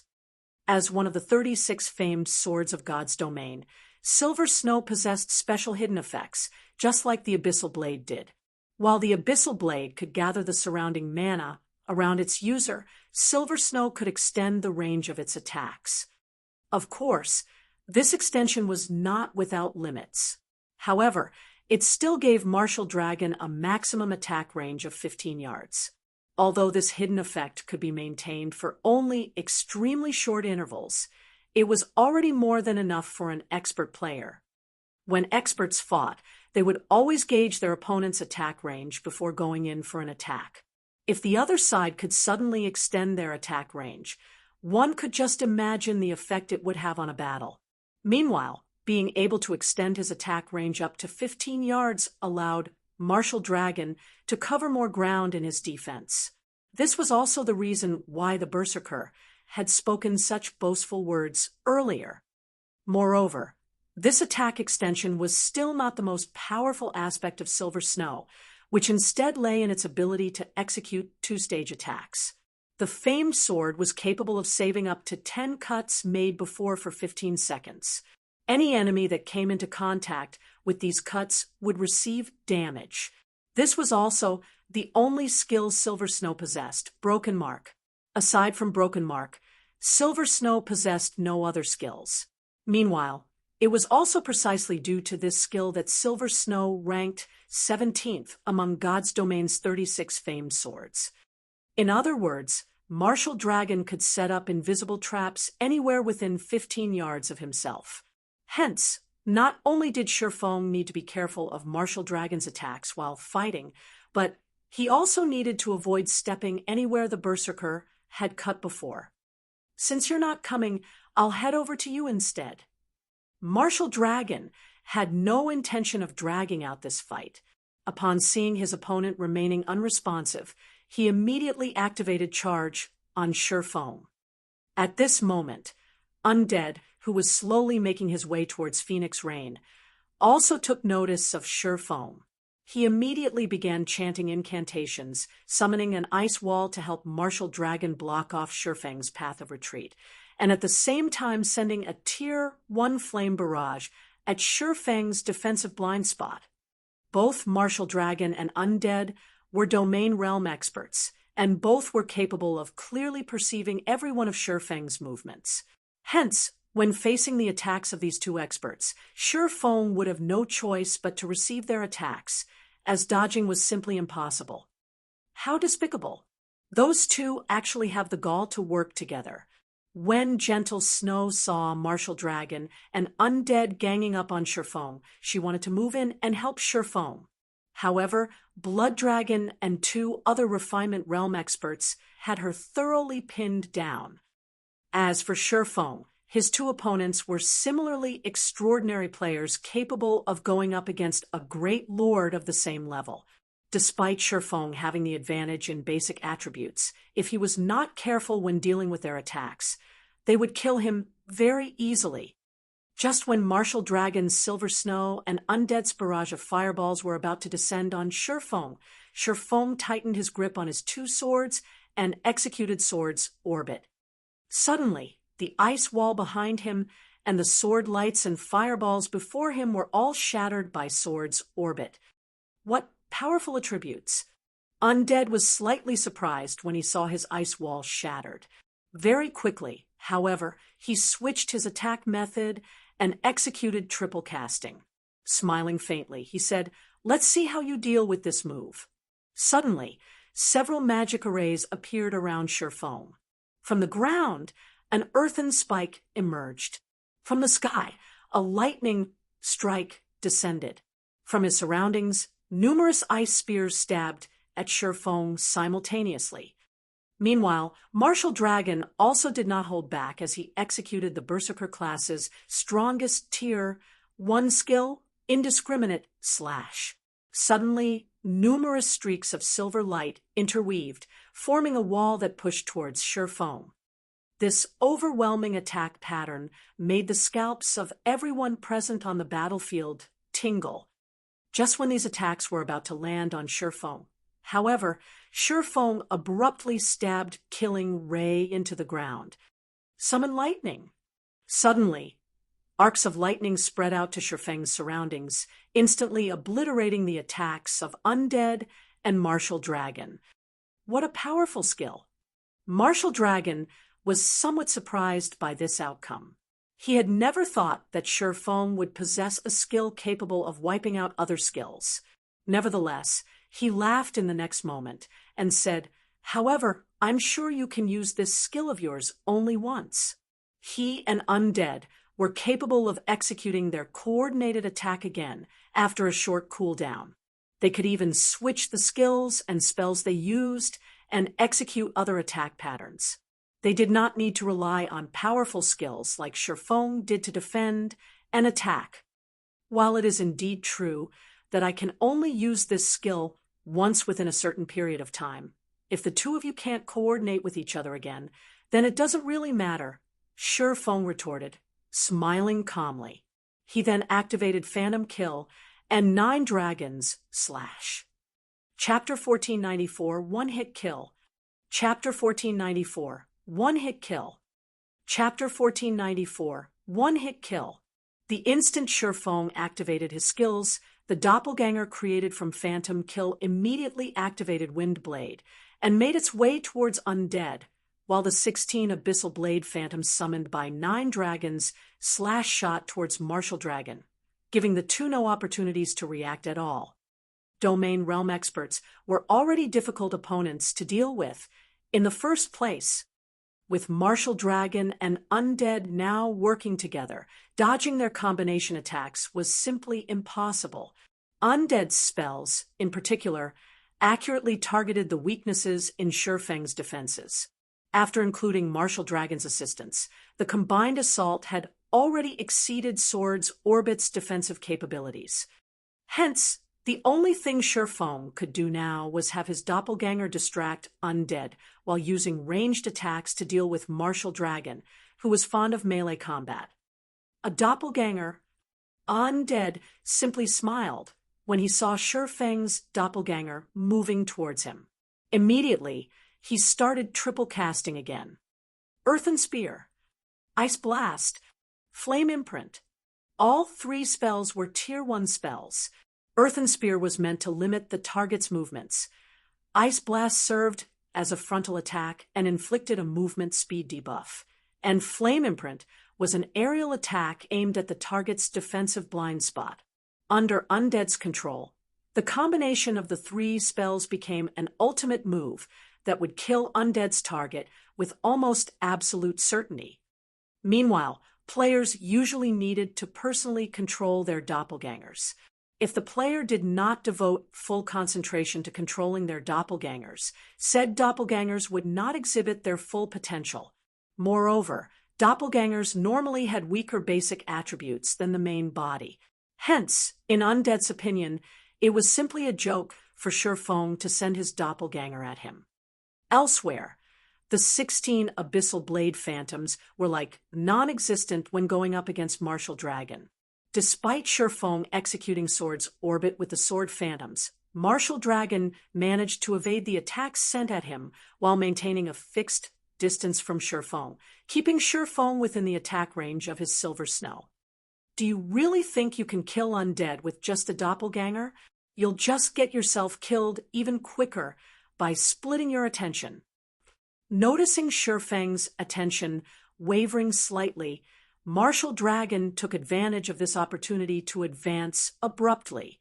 Suddenly, Martial Dragon disappeared from where he stood, the ground that the Berserker had been standing on shattering from the thrust of his feet. In the next moment, 12 doppelgangers of Martial Dragon formed around Shurfeng, all 12 of them stabbing their great swords at the surrounded swordsman. Tier 1 taboo skill, Dragon Tooth. If Shurfeng were currently going up against an ordinary expert, even if he split his attention between himself and his doppelganger, he would not have any problems dealing with the said expert. However, his opponent right now was Martial Dragon. Splitting his attention right now resulted in him exposing even more weak points. Dragon Tooth. Shurfeng was surprised. He never thought that Martial Dragon had actually learned the Berserker class's Dragon Tooth skill. Dragon Tooth was the fastest Tier 1 skill for Berserkers. Moreover, every attack dealt by the skill carried double the strength of the user. If this skill struck Shurfeng, the consequences would be unimaginable. Die! Martial Dragon shouted. If Shurfeng had been going all out with his superior attributes, he could easily dodge the majority of Martial Dragon's attacks. However, doing so was much more difficult now that he was splitting his attention between himself and his doppelganger. Just when the 12 attacks were about to land on him, Shurfeng instinctively activated Defensive Blade. In the next moment, the 12 streaks of silver light rapidly approaching Shurfeng stopped abruptly an inch away from his body. However, Martial Dragon had long since anticipated this move. He promptly leaped high up into the air before slamming his greatsword downwards, his entire person seemingly having transformed into a meteor as he plunged towards Shurfeng. Tier 1 taboo skill, Falling Star. This move was the sole Tier 1 AoE skill available to Berserkers. Although the skill had a modest radius of only 10 yards, any enemy within that 10-yard radius would be dealt a devastating blow. Moreover, all players struck would have their movement speed reduced by 80% and reaction speed by 50%. After falling star descended, the ground Shifeng stood on immediately cratered. The surrounding players shuddered involuntarily as they looked at the fiery and smoky pit. So strong. Lifeless Thorn, who was fighting a short distance away, was indescribably shocked when he saw this scene. Martial Dragon had completed his two-pronged attack so quickly and smoothly that it looked as if it was just one big attack to Lifeless Thorn. There was no lag in between the two attacks whatsoever. Rain, now that Zero Wings Yifeng has been killed, I want to see just how long you will continue struggling. Nine Dragons Emperor sneered when he saw Shifeng disappearing completely. In Phoenix Rain's team, Yifeng was undoubtedly the strongest player. He was also one of the few players capable of going up against Martial Dragon. Now that Yifeng had already been killed, Phoenix Rain's team would have a hard time stopping Martial Dragon. However, as soon as Nine Dragons Emperor was done speaking, Shifeng's doppelganger, whose HP had previously fallen to a critical level from Undead's relentless attacks, suddenly recovered back to full HP. How is this possible? Did he switch places with his doppelganger? Undead was slightly confused when he saw Shifeng's doppelganger recovering back to full HP. However, he very quickly realized what had happened. He immediately swung his staff and summoned an ice wall to block Shifeng, then smiled and said, "Although you managed to find your way over, you are simply throwing your life away. Without your life-saving skill, how are you going to block this move of mine?" As Undead said so, a pitch-black magic array formed beneath Shifeng's feet. Pitch-black barriers then emerged from it. In the next moment, these barriers began twisting and constricting the space Shifeng was in. This move was not a spell Undead had learned. Rather, it was an additional skill, Dark Illumination, of Hell King's eye, the staff he wielded. When activated, the skill would freeze the space around the targeted area, preventing players caught within its range from moving. Afterwards, the frozen space would be obliterated. Although the skill's AoE was not particularly large, it was much stronger than ordinary large-scale destruction spells. Turn to dust. Undead tapped the butt of his staff on the ground. Boom. Suddenly, the space Shifeng was shattered like a mirror. Why bother? Martial Dragon sighed when he looked at the shattered space. Although he had not sensed Shifeng switching positions with his doppelganger, a frontal confrontation with an elementalist like Undead was pure suicide. Even Martial Dragon himself did not dare to approach Undead in a fight. The reason for this was because the closer the range, the shorter the distance Undead's spells needed to travel. With Undead's perfect control over his spells, even Martial Dragon would find himself overwhelmed if he stood within 10 yards of the elementalist. After the space around Shifeng was utterly obliterated, just as Undead turned his focus towards Aqua Rose, an alluring summer, a playful voice suddenly entered his ears. That's it. Undead whirled back to look at Shifeng's original location, a grim expression suddenly appearing on his face. At this moment, Shifeng could still be seen actually standing in the shattered space.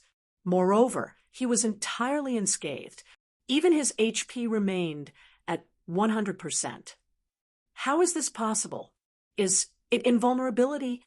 Undead's gaze turned serious as he studied the faint, golden barrier enveloping Shifeng's body. Invulnerability skills with long durations were exceedingly rare in God's domain. Even the various super guilds had only a few people with such skills. He had never thought that Shifeng would actually have one. That's right, Shifeng said, laughing. He then moved straight towards Undead. Although Undead tried to cast a spell to stop Shifeng, the latter had already disappeared from where he stood. Then, Shifeng popped up right in front of Undead. Tier 2 taboo skill, Instant Strike. Although Undead reacted rapidly and had immediately used Blink to distance himself from Shifeng, the moment before he disappeared, a blue flash cut across his body. In the next moment, Undead's body appeared at a location 15 yards away. At this time, however, a flower of blood had already bloomed on Undead's chest. As for Undead himself, he was like a puppet that had its strings cut, his body collapsing powerlessly to the ground. So fast. Commander, how is this possible? The members of Bloody Paradise were stupefied when they saw Undead's HP bottoming out. Chapter 1495, 12 Firmaments. Chapter 1495, 12 Firmaments. Chapter 1495, 12 Firmaments. Without Instant Strike, Shifeng would definitely have a hard time killing Domain Realm experts. This was especially true on a chaotic battlefield, where he couldn't use any of his berserk skills. With the support of expert healers, his enemy could easily retreat and recover if he didn't finish the enemy off quickly enough. In the end, they would fight an endless battle of attrition. This wasn't the outcome Shifeng wanted. His team lost members with each passing second. In a drawn-out battle, he would lose. Meanwhile, Instant Strike had a limited range and a very long cooldown. With how far apart Martial Dragon and Undead stood from each other, Shifeng could only use the skill to finish one of them off.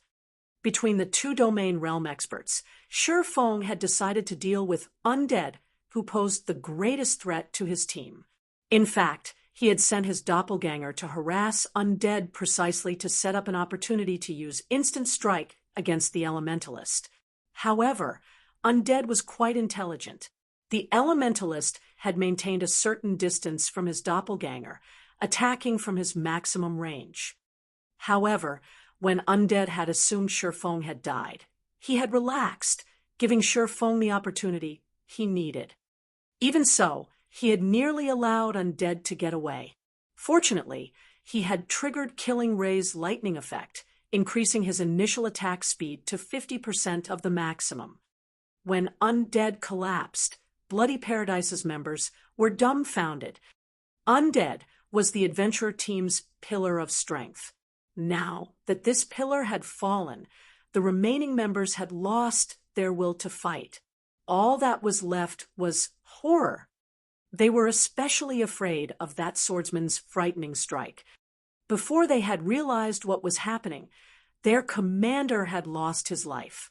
Although Undead was only an elementalist, he had more than 30,000 HP. Yet, Shifeng had devoured every hit point in one hit. In other words, this swordsman could instant kill any cloth armor class on the battlefield. He could even take out MTs with high HP and defense in 2 or 3 hits. How is he so fast? 9 Dragons Emperor, who watched proudly from a distance, wore a grim expression as he watched Shifeng. Most of the experts on the battlefield might not have understood what had just happened, but he had caught a glimpse. The instant Shifeng had appeared before Undead, the latter had activated Blink to escape. Yet not even the skill's instantaneous activation could take full effect before Shifeng completed his slash. This godlike attack speed was simply unheard of. If he allowed Shifeng to get close to him, 9 Dragons Emperor felt a chill crawl down his spine. This is the commander's true strength. How strong is he? Not even such a powerful elementalist could escape the commander after activating Blink. Solitary 9 and the other Azura members were shocked when they saw Shifeng's enemies afraid, keeping their distance from the swordsman. Azura's members dreamed of achieving such a feat. However, while everyone watched Shifeng in shock, 9 Dragons Emperor finally made his move. A dark gray longbow, engraved with magical patterns, appeared in his left hand. The mana around 9 Dragons Emperor surged towards the weapon. At the same time, Nine Dragons Emperor retrieved an arrow covered in magical crimson patterns from his bag. The magic patterns on the longbow and arrow seemed similar. It was obvious that they were a part of a set. Pavilion Master? Martial Dragon was surprised as he watched his Pavilion Master pull out the weapon and ammo. The longbow in Nine Dragons Emperor's hand was called Star Shatterer, a very special magic weapon. When used with its paired arrow, the longbow would gain the additional skill, 12 firmaments. When activated, the skill would launch 12 attacks simultaneously, each of which had enough power to wound a Grand Lord of the same level. Moreover, the 12 attacks were impossible to dodge. The attacks would even break through invulnerability. It was an ultimate move that could only be used once every 10 hours. Not even the great Pavilion Master knew about Nine Dragons Emperor's Star Shatterer. He had initially planned to save this trump card for Thunder Island's powerful guardian bosses. Martial Dragon had never expected the Heavenly Dragon Pavilion Master to use the longbow against Sherfone. Die! Nine Dragons Emperor pulled back Star Shatterer's bowstring, stretching the weapon into a full circle. He aimed for Sherfone, who stood nearly 100 yards away, before activating 12 firmaments. The Ranger class already had the longest attack range of all of the various ranged classes.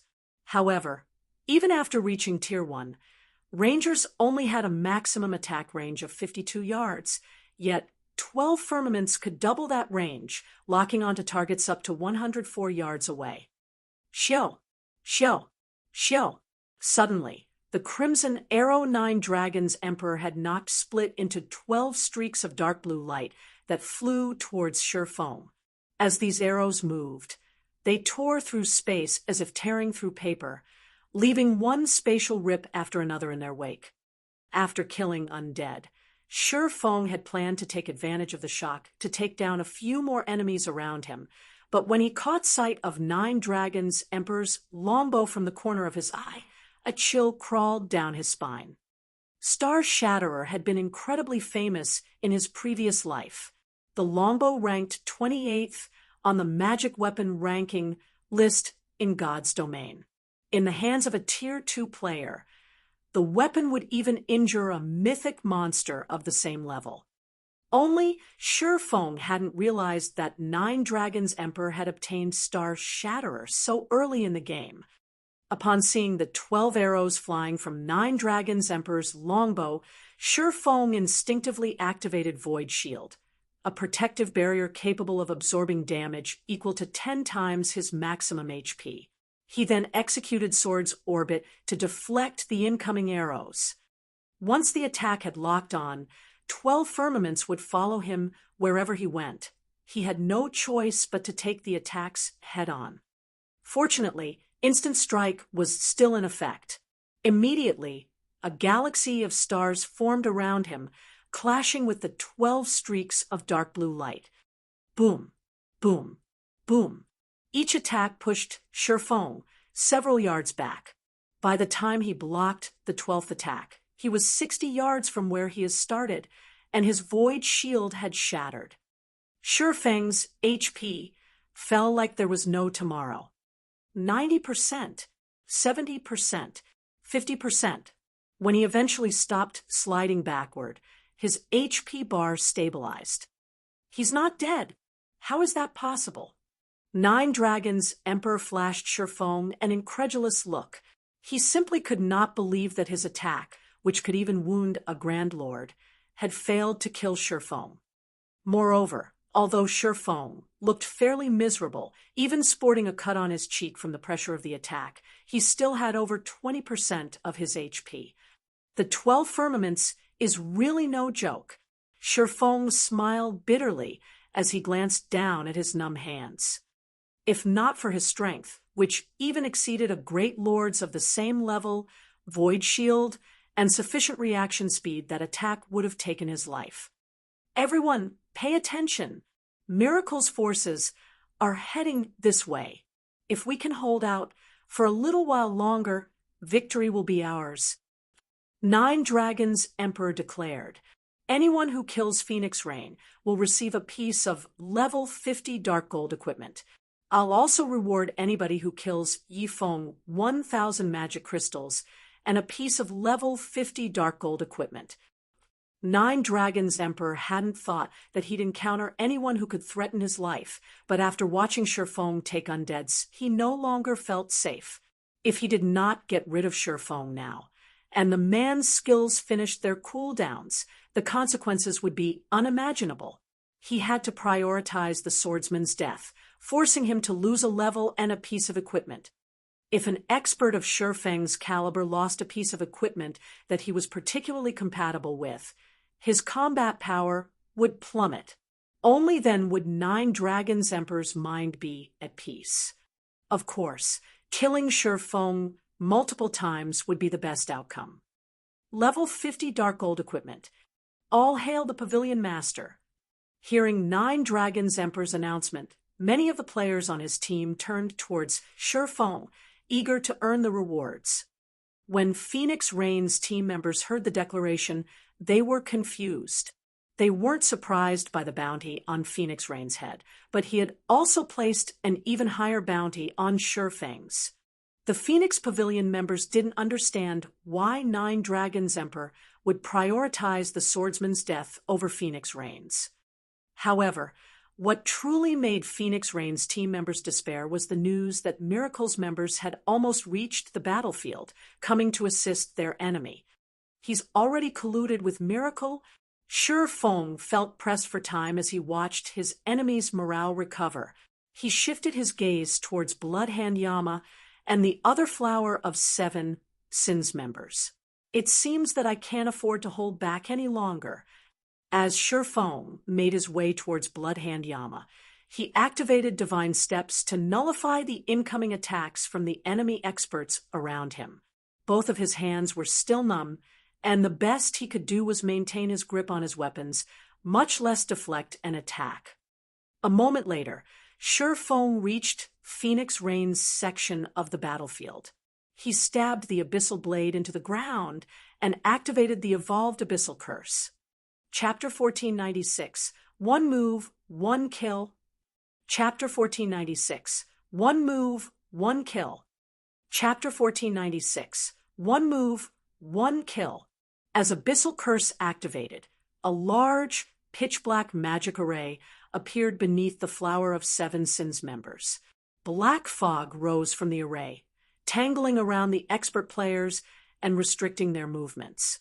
Moreover, they received a debuff that reduced their basic attributes by 20% for 10 minutes. Although the Flower of 7 Sins members had reacted very quickly and immediately activated their control removal skills, breaking free of the fog, the 20% reduction to their basic attributes decreased their combat power significantly. The Flower of 7 Sins MTs, in particular, watched their HPs drain as they tried to protect their DPS experts. Even with the support of numerous healers, their HP bars steadily fell.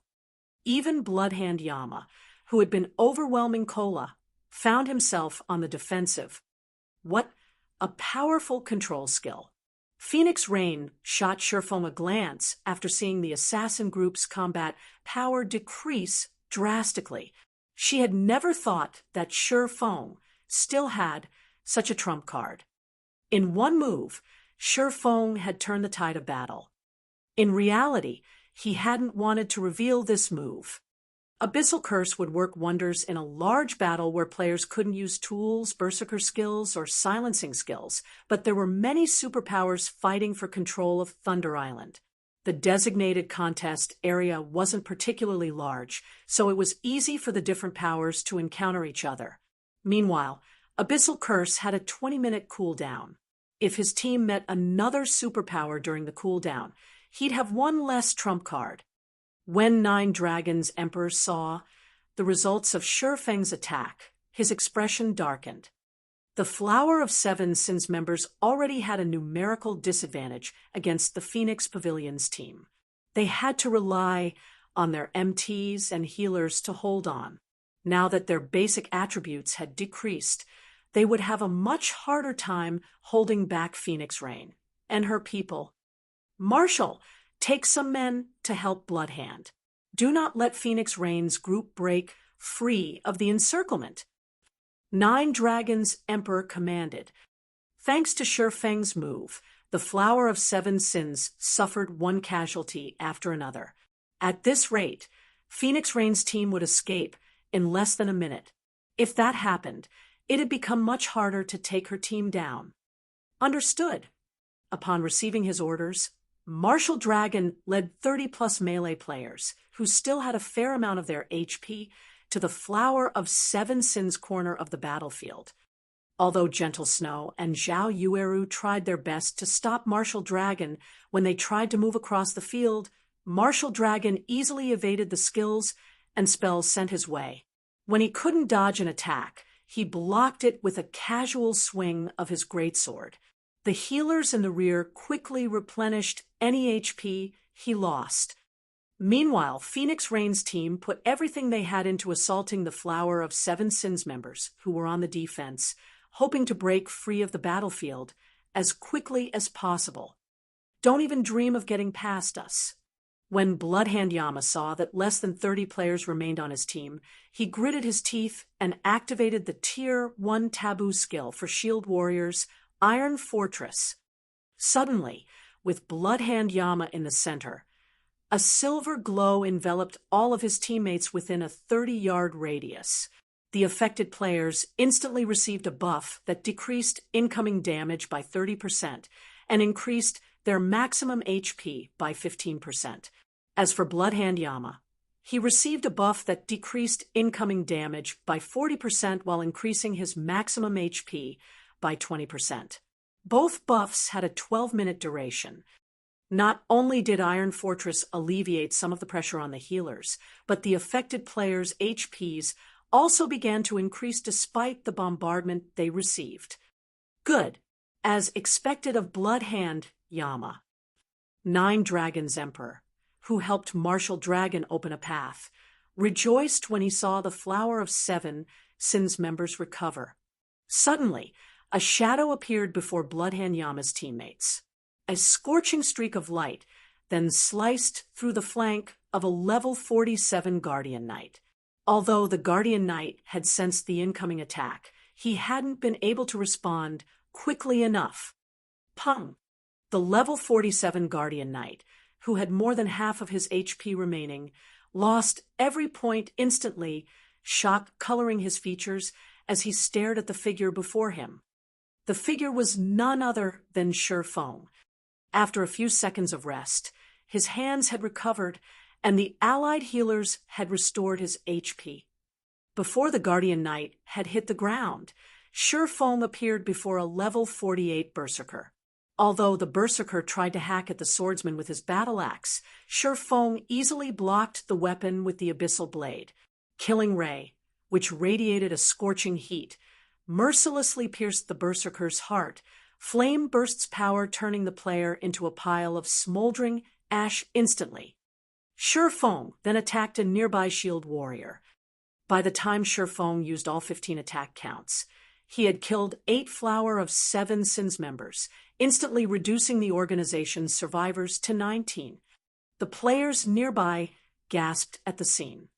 Even the weakest Flower of 7 Sins member present was a refinement realm expert.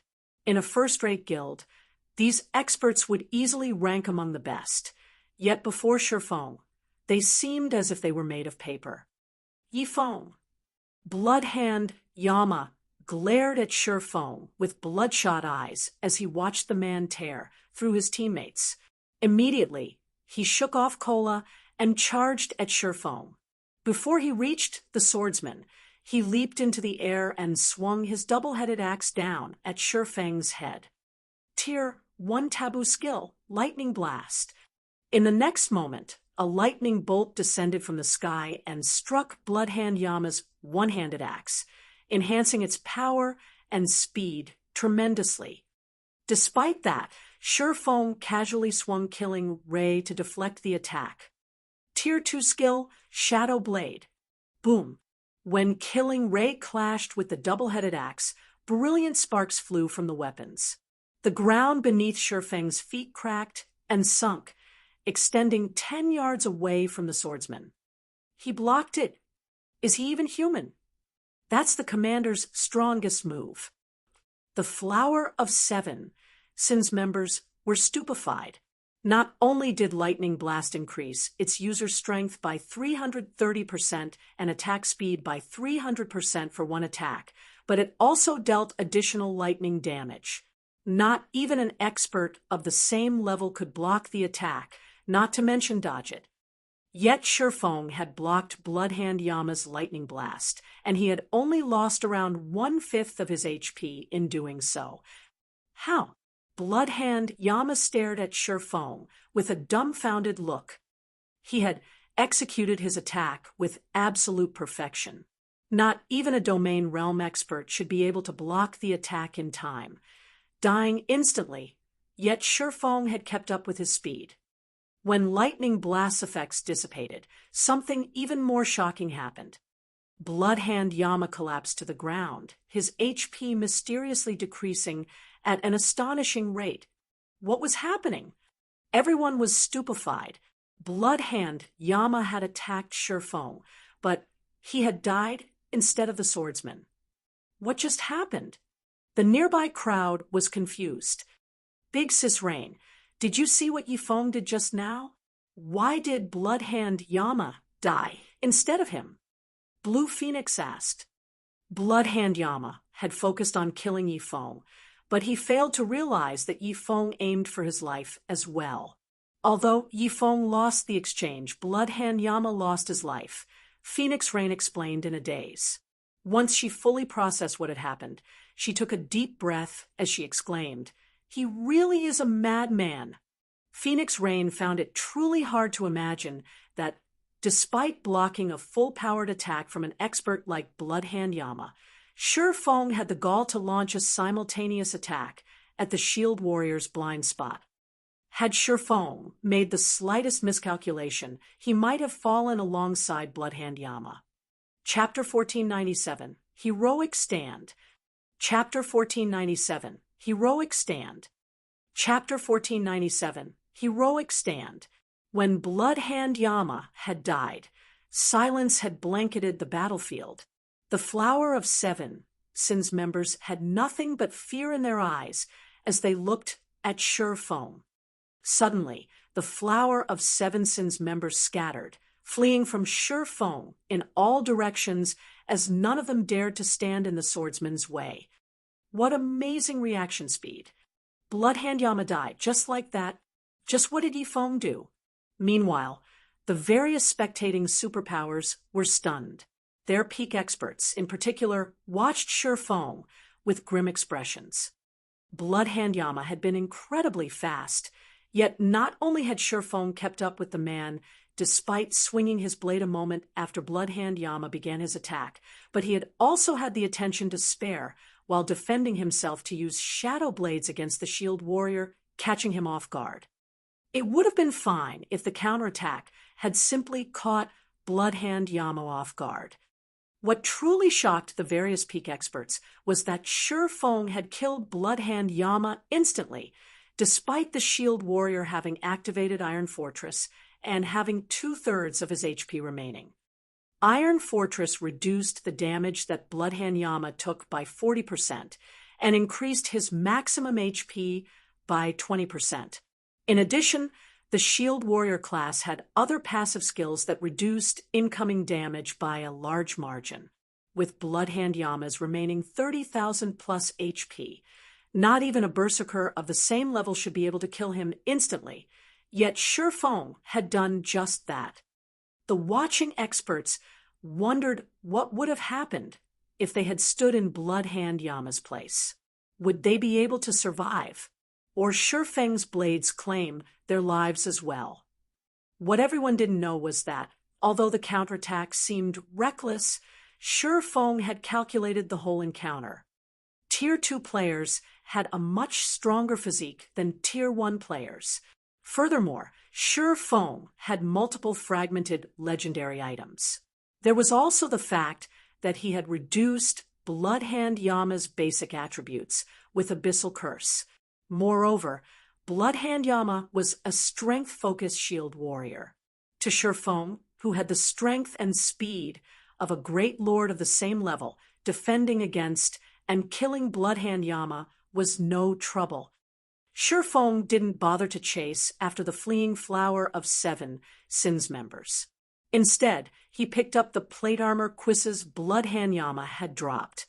Although the Quisses weren't epic rank, they were level 45 dark gold equipment. The piece could easily fetch a few hundred gold on the market. After collecting up his loot, Shifeng turned and dashed towards Martial Dragon. Although no one stood in their path of retreat now, they'd still sustain heavy casualties if they allowed Martial Dragon and his people to pursue and attack. As the battle drug on, Phoenix Rain's team had less than half of its original 200 or so members. In contrast, Nine Dragons Emperor's team still had over 200 players. The gap in both sides' strength continued to grow. If they did not stop Martial Dragon, he'd cripple their team, even if they escaped in the end. Don't even think of getting away so easily. At this point, Nine Dragons Emperor knew that he couldn't stop Phoenix Rain's team from retreating. Immediately, he moved to work alongside Martial Dragon, slaughtering the fleeing players. However, rather than dealing with the moderately skilled players, Martial Dragon and Nine Dragons Emperor targeted Gentle Snow and Zhao Yueru.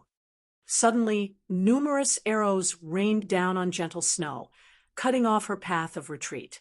At the same time, Martial Dragon leaped into the air, arriving beside the female berserker. He then ruthlessly brandished his great sword at the snow goddess. Tier 1 skill, Flaming Cross Slash. As the raging flames approached Gentle Snow, several blue lightning bolts surged towards her from a short distance away, striking down Martial Dragon's Flaming Cross Slash. Yifeng. As his attack was nullified, Martial Dragon turned towards the lightning's origin. He had previously thought that he could easily take on Shifeng, but he had learned that he'd have to keep his guard up against the swordsman. The man had already proven his strength when he had killed Undead and Bloodhand Yama. If he wasn't careful, the swordsman might take his life as well. When Gentle Snow noticed that Martial Dragon had been distracted, she breathed a sigh of relief and promptly retreated. "Everyone, stop fighting and flee!" Shifeng shouted when he saw his allies fighting desperately. "I'll bring up the rear." "How bold! Do you really think you can stop us all by yourself?" A cold gleam flashed in Nine Dragons Emperor's eyes as he glared at Shifeng.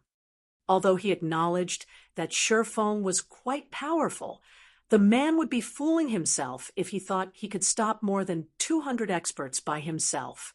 Nine Dragons Emperor and his teammates stopped holding back as they bombarded Phoenix Rain's team with their strongest attacks. However, when the spells and skills were midway through their course, a powerful ripple radiated from the center of the battlefield. Chilling Field. When the ripple collided with the enemy's spells and skills, they shattered instantly. In addition, Nine Dragons Emperor and his people, who stood within Chilling Field's range, grew cold as their attributes and movement speeds swiftly decreased. Suddenly, icicles bombarded the melee players chasing after Phoenix Rain's team.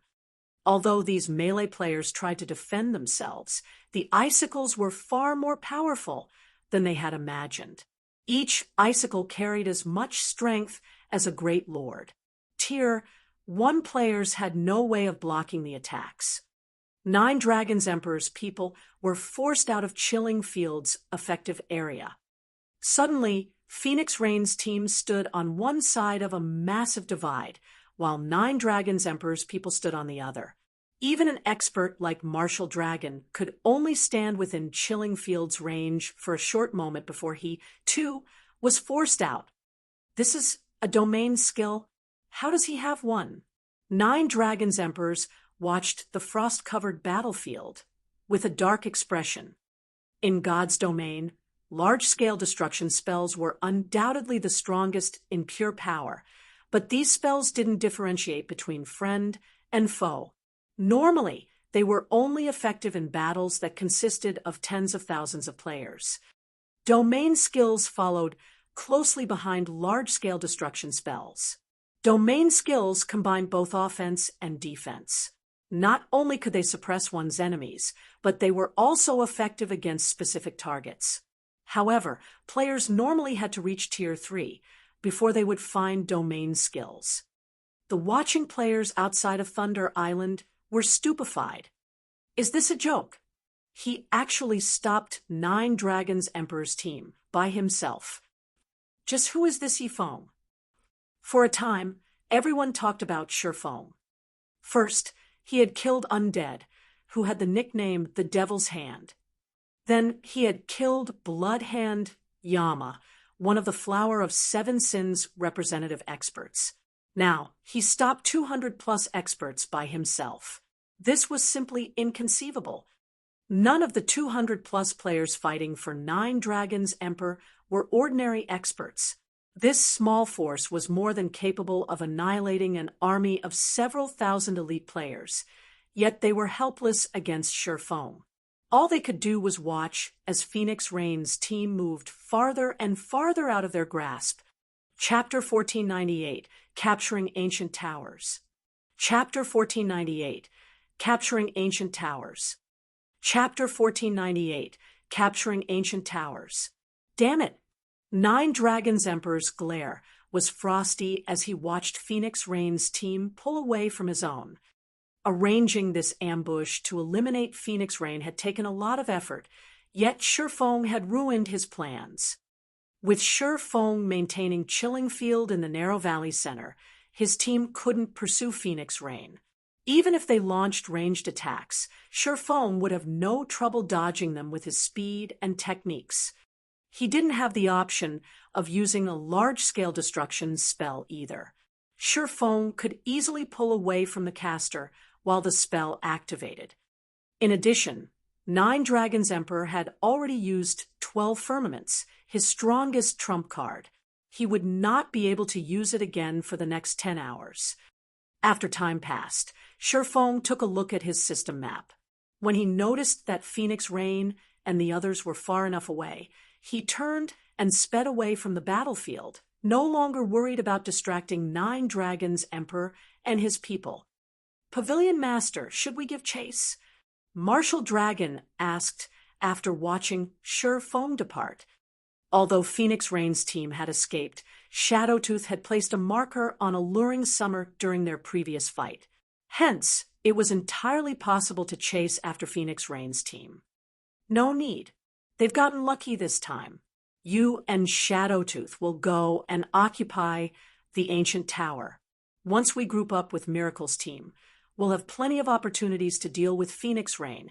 9 Dragons Emperor calmly stated as he shifted his gaze to the nearby ancient tower. The main goal in this contest was to occupy Thunder Island's various monster encampments. However, there were a limited number of encampments on the island. With so many superpowers participating in the contest, he'd be putting the cart before the horse if he chased after Phoenix Rain. Moreover, not only had Phoenix Rain lost the chance to capture the ancient towers as a result of this battle, but her team had sustained heavy damages. After such a painful setback, Phoenix Rain would have a very difficult time turning things around. Although this outcome wasn't what he had planned, he had achieved part of his goal. Understood. Martial Dragon took one last look at Shifeng's retreating figure before containing his killing intent. He then led a 20-man team towards the ancient tower on the side of a nearby hill. Meanwhile, the various watching superpowers had gained a new understanding of Phoenix Rain's team. This was especially true for Zero Wing's Yifeng. Although it had only been a moment, Shifeng had held back over 200 experts by himself. Even the superpowers domain realm experts would struggle to replicate the feat. Yifeng is really unlucky.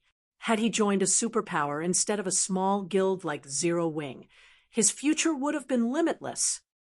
Send someone to investigate Yi Feng. I want to know his background. Nine Dragons Emperor is ruthless. Although Phoenix Rain still has her core combatants, over 70% of the island's ancient towers have already been captured. She'll have no choice but to wait until the next contest. After the battle between Phoenix Rain and Nine Dragons Emperor's teams, the various superpowers returned their attention to capturing ancient towers and raiding monster encampments. While some teams pitted the Phoenix Pavilion Master, some celebrated her misfortune. The first few minutes were the most important in the contest. Thunder Island's ancient towers were easily defensible. Once players captured an ancient tower, other players would have a challenging time trying to steal it. Without dispatching a force that was several times stronger than the defenders, the ancient towers were impossible to take. Hence, the participating superpowers' final achievements were usually decided during the first few minutes. Moreover, among the various superpowers, Phoenix Rain's overall combat power ranked the weakest. After all, unlike the other superpowers, the Dragon Phoenix Pavilion had split its forces. After Phoenix Rain and her companions escaped, they searched for an unoccupied ancient tower while waiting for their dead teammates to resurrect. Finally, after 10 minutes or so of searching, one of the scouting assassins found an unclaimed tower at the edge of a bay. Phoenix Rain immediately led her team to capture it. The team spent around 10 minutes clearing out the dozen or so level 55 Lord-ranked Savage Orcs before they captured the ancient tower. Big Sis Rain, I've just received news from our men outside of Thunder Island. All 39 ancient towers have been captured. I'm afraid we've lost our chance to secure a second tower. Blue Phoenix reported helplessly. What's the situation on Nine Dragons Emperor's side? Phoenix Rain asked, frowning. She hadn't expected the other superpowers to take action so quickly that she wouldn't even have the opportunity to capture a second tower. Thunder Island's monster encampments were no trivial matter. Without tools or berserk skills, taking down ordinary Grand Lords of the same level would be extremely difficult, not to mention Thunder Island's Grand Lords. The defense and magic resistance a single tower provided wouldn't likely be enough to help them capture a monster encampment, even if they worked together. They needed the weakening effects of two ancient towers. With the help of Miracle, Nine Dragons Emperor has captured 3 ancient towers. His team is already preparing to raid a monster encampment, Blue Phoenix said. She then sent Phoenix Rain a statistics chart and continued, these are the forces he is guarding the 3 towers. He's allocated 102 players in total. 42 people are guarding the tower closest to us. Nine Dragons Emperor isn't taking any chances. Phoenix Rain revealed a bitter smile as she read the information. She had planned to attack one of Nine Dragons Emperor's ancient towers after she recovered her forces, but it seemed that was no longer possible. They would have to run for nearly 15 minutes to reach the closest tower. Although only 42 people defended the tower, the party included Blood Dragon, the branch guild leader of the Dragon Phoenix Pavilion's Black Dragon Empire branch guild. With the defender's advantage, her team wouldn't be able to take the tower unless it attacked with everything it had. If they wanted to attack the second closest ancient tower, they'd need roughly 23 minutes to reach it. Moreover, they'd have to pass by Blood Dragon's tower during the run. They wouldn't be able to avoid Nine Dragons Emperor's detection. He'd easily be able to send reinforcements to the second tower before they reached it. No matter what they did, they wouldn't be able to steal one of Nine Dragons Emperor's ancient towers. And taking a tower from another superpower was impossible. All of the other competitors already knew her team's predicament. Hence, they had intentionally dispatched more manpower to defend the towers close to her team, strengthening their fortifications beyond what Nine Dragons Emperor could manage. To put it simply, Her team had lost any chance of securing a monster encampment during this contest. As he read the collected information, Shifeng suddenly commented, "We're not completely out of options. We still have a chance." Phoenix Rain took another look at the report in her hands, but even after reading through it again, she couldn't find an ancient tower that her team could raid. "What about this tower?" Shifeng said as he pointed to one of 9 Dragons Emperor's ancient towers, the farthest from their current location. "That one." Phoenix Rain had initially been excited to hear that they still had a chance, but after seeing the ancient tower Shifeng had pointed at, she was speechless. "Although only 25 players are defending that tower, it'll take us 30 minutes to reach it. By the time we arrive, 9 Dragons Emperor's reinforcements would have beaten us there. We'll never be able to capture the tower." "No, we won't just target one tower. We'll capture 2 of his ancient towers simultaneously," Shifeng said, chuckling as he shook his head. "Capture 2 towers?" Phoenix Rain looked at Shifeng's grin in confusion. For a moment, she wondered if the man had lost his mind after 9 Dragons Emperor's provocation. "Big brother, Yifeng, you know the advantages players get after capturing a tower. Not only will allies near the towers receive a buff to their basic attributes, but they'll also receive a damage reduction buff. With our current combat power, we'll be fortunate to capture 1 tower. We just don't have the power to capture 2 at once," Blue Phoenix stated as she pointed at the magic barrier around each of the ancient towers. "How will we know if we don't try?" Shifeng said, chuckling. To accomplish the contest's objectives, one had to have a lot of team members. At this stage of the game, it was likely that no one understood Thunder Island's contest better than he did. Furthermore, he had a strategic tool to capture the ancient towers. He had wanted to avoid using it, but since 9 Dragons Emperor had ruined his plans, he didn't mind teaching the man the cost of doing so. Chapter 1499, Siege Tactic. Chapter 1499, Siege Tactic. Chapter 1499, Siege Tactic. After listening to Shifeng's proposal, Phoenix Rain fell silent for some time. Trying to capture 2 ancient towers simultaneously was pushing the envelope with their current team. If they failed, their team's overall combat power would decrease once again, and capturing a tower later would become even more difficult. However, without 3 ancient towers, they had no guarantee of capturing a monster encampment. For a moment, Phoenix Rain was wrought with indecision. "If we don't make a move soon, it'll be even more difficult to capture an encampment," Shifeng reminded her when he saw the hesitation in Phoenix Rain's eyes. Like the ancient towers, there were a limited number of monster encampments on Thunder Island.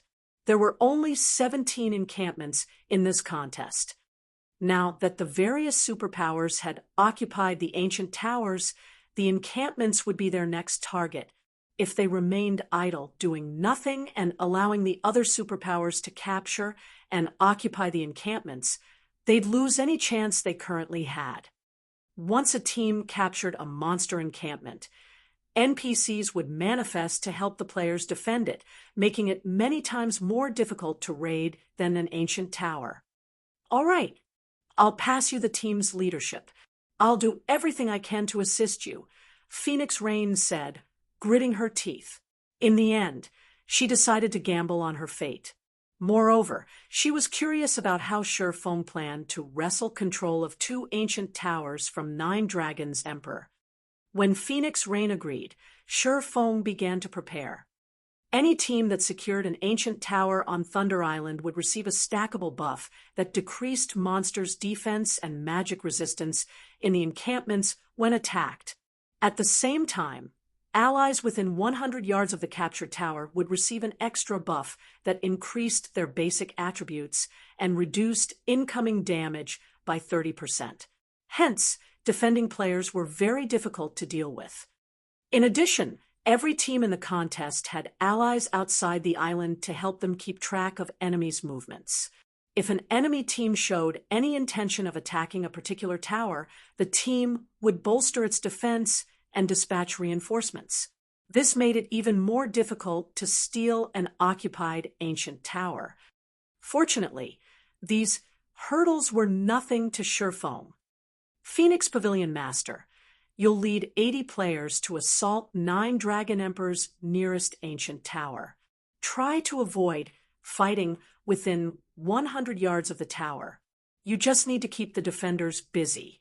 I'll lead a team of 100 to circle the tower and ambush the tower in the forest. The remaining 40 players will stay here and defend this area. If you're all right with this plan, we'll move out right away, Shifeng said. His teammates were speechless when they heard Shifeng's plan. They had assumed that he'd reveal some heaven-defying idea that would allow them to capture both towers at once. But his plan seemed overly simple.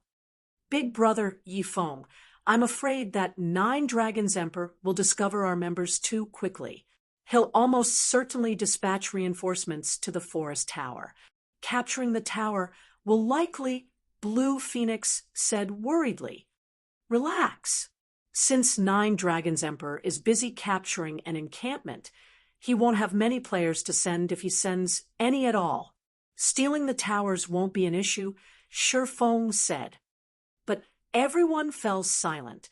The tower's terrain advantage was no laughing matter. They couldn't overcome the hurdle with a small numerical advantage. All right, since no one else has any arguments, let's move out. Time waits for no man. Shifeng then formed a 100-man team and made his way towards his target. Big Sis Rain, if we go along with this plan, I'm afraid that Blue Phoenix said anxiously as she watched Shifeng depart. Let's see what he has in mind for now. If it isn't possible, we can always join up with his team and concentrate on a single location, Phoenix Rain said. Sighing, she had handed Shifeng authority over the team. She couldn't reject his plan without trying it. I understand, Blue Phoenix said after giving the matter some more thought. At this point, they had no choice. Following which, Phoenix Rain led a team of 80 players towards the nearest ancient tower under 9 Dragons Emperor's control, hoping that her team could cause enough commotion to distract the man and luring as many players as possible. This way, Shifeng's side would have a greater chance of succeeding. After Phoenix Rain and Shifeng's teams moved out, 9 Dragons Emperor, who was busy raiding a monster encampment, received news of their movements from his scouts outside of Thunder Island. Phoenix Rain is finally making a move. 9 Dragons Emperor muttered when he received the report. After reading it, however, he was confused. What is she trying to do? She dares to split her forces? Does she really think that I won't notice? 9 Dragons Emperor wasn't surprised in the least to learn that Phoenix Rain aimed to capture the ancient towers under his control. After all, among the nearby towers, his were the least fortified. He had done that on purpose. He had 350 players on his team. With the buffs from the 3 ancient towers, he only needed 100 players to capture a monster encampment, leaving the remaining 250 to defend the towers. He had only left 102 players to defend them, to give Phoenix Rain the illusion of hope. Once she took his bait, he'd send the remaining 148 players to form a pincer attack, eliminating Phoenix Rain from the contest. However, he had never imagined that she'd split her forces, thinning her already low combat power. Pavilion Master, shall I lead a team to the towers? Martial Dragon suggested. No, let's wait for now. Contact Miracle and tell them to get ready. Once Yifeng's team reached the other tower, you'll meet up with Miracle's forces to surround them. I refuse to believe they can get away this time. 9 Dragons Emperor growled, sneering. Understood.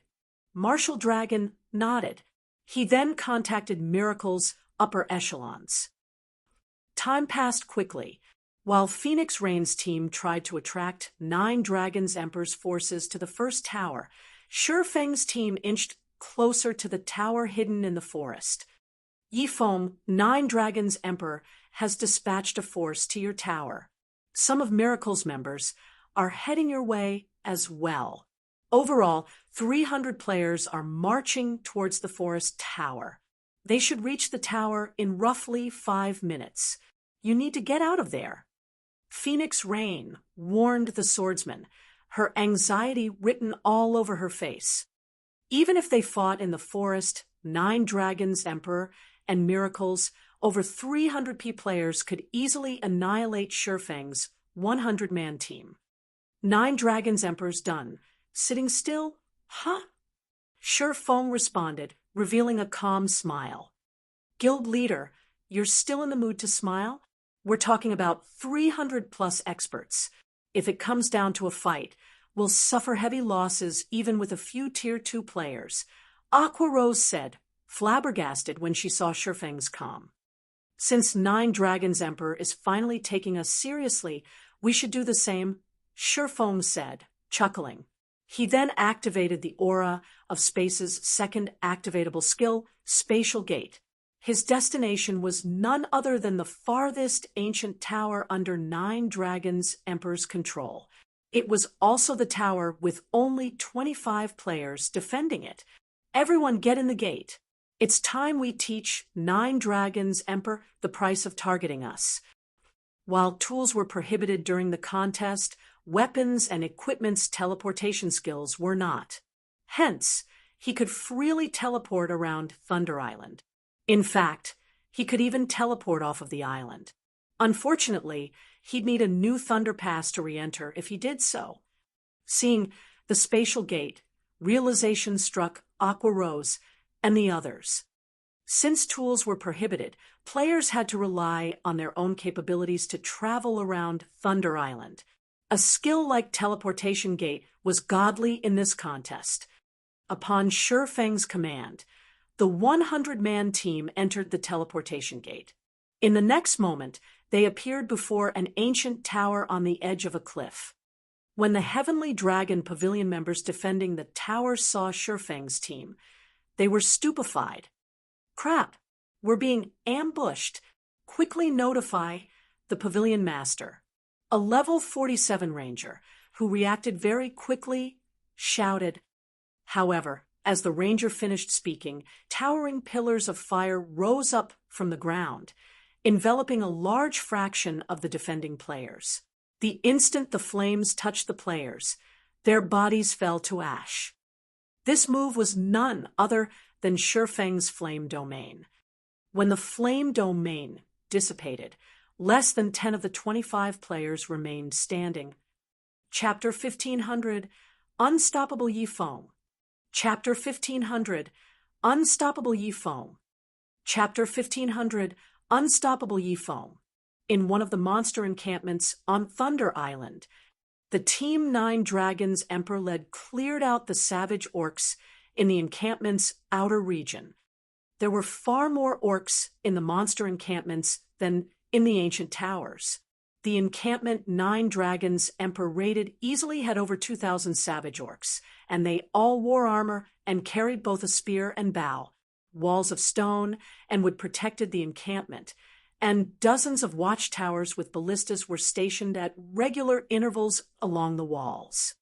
Moreover, all of the orcs were level 55 and above, and the weakest among them was chieftain rank. A level 60 specialized Grand Lord even stood in the center of the encampment. The quantity and quality of the monsters even forced 9 Dragons Emperor's expert team to move carefully lest they attract too many monsters at a time. While 9 Dragons Emperor commanded his team to attack a watchtower, a shout suddenly came through the team chat. Pavilion Master, we're in trouble. Someone's ambushed our tower. We need reinforcements. An ambush? Who is it? How many people do they have? 9 Dragons Emperor's expression darkened. Angrily, he shouted, didn't any of the scouts warn of the attack?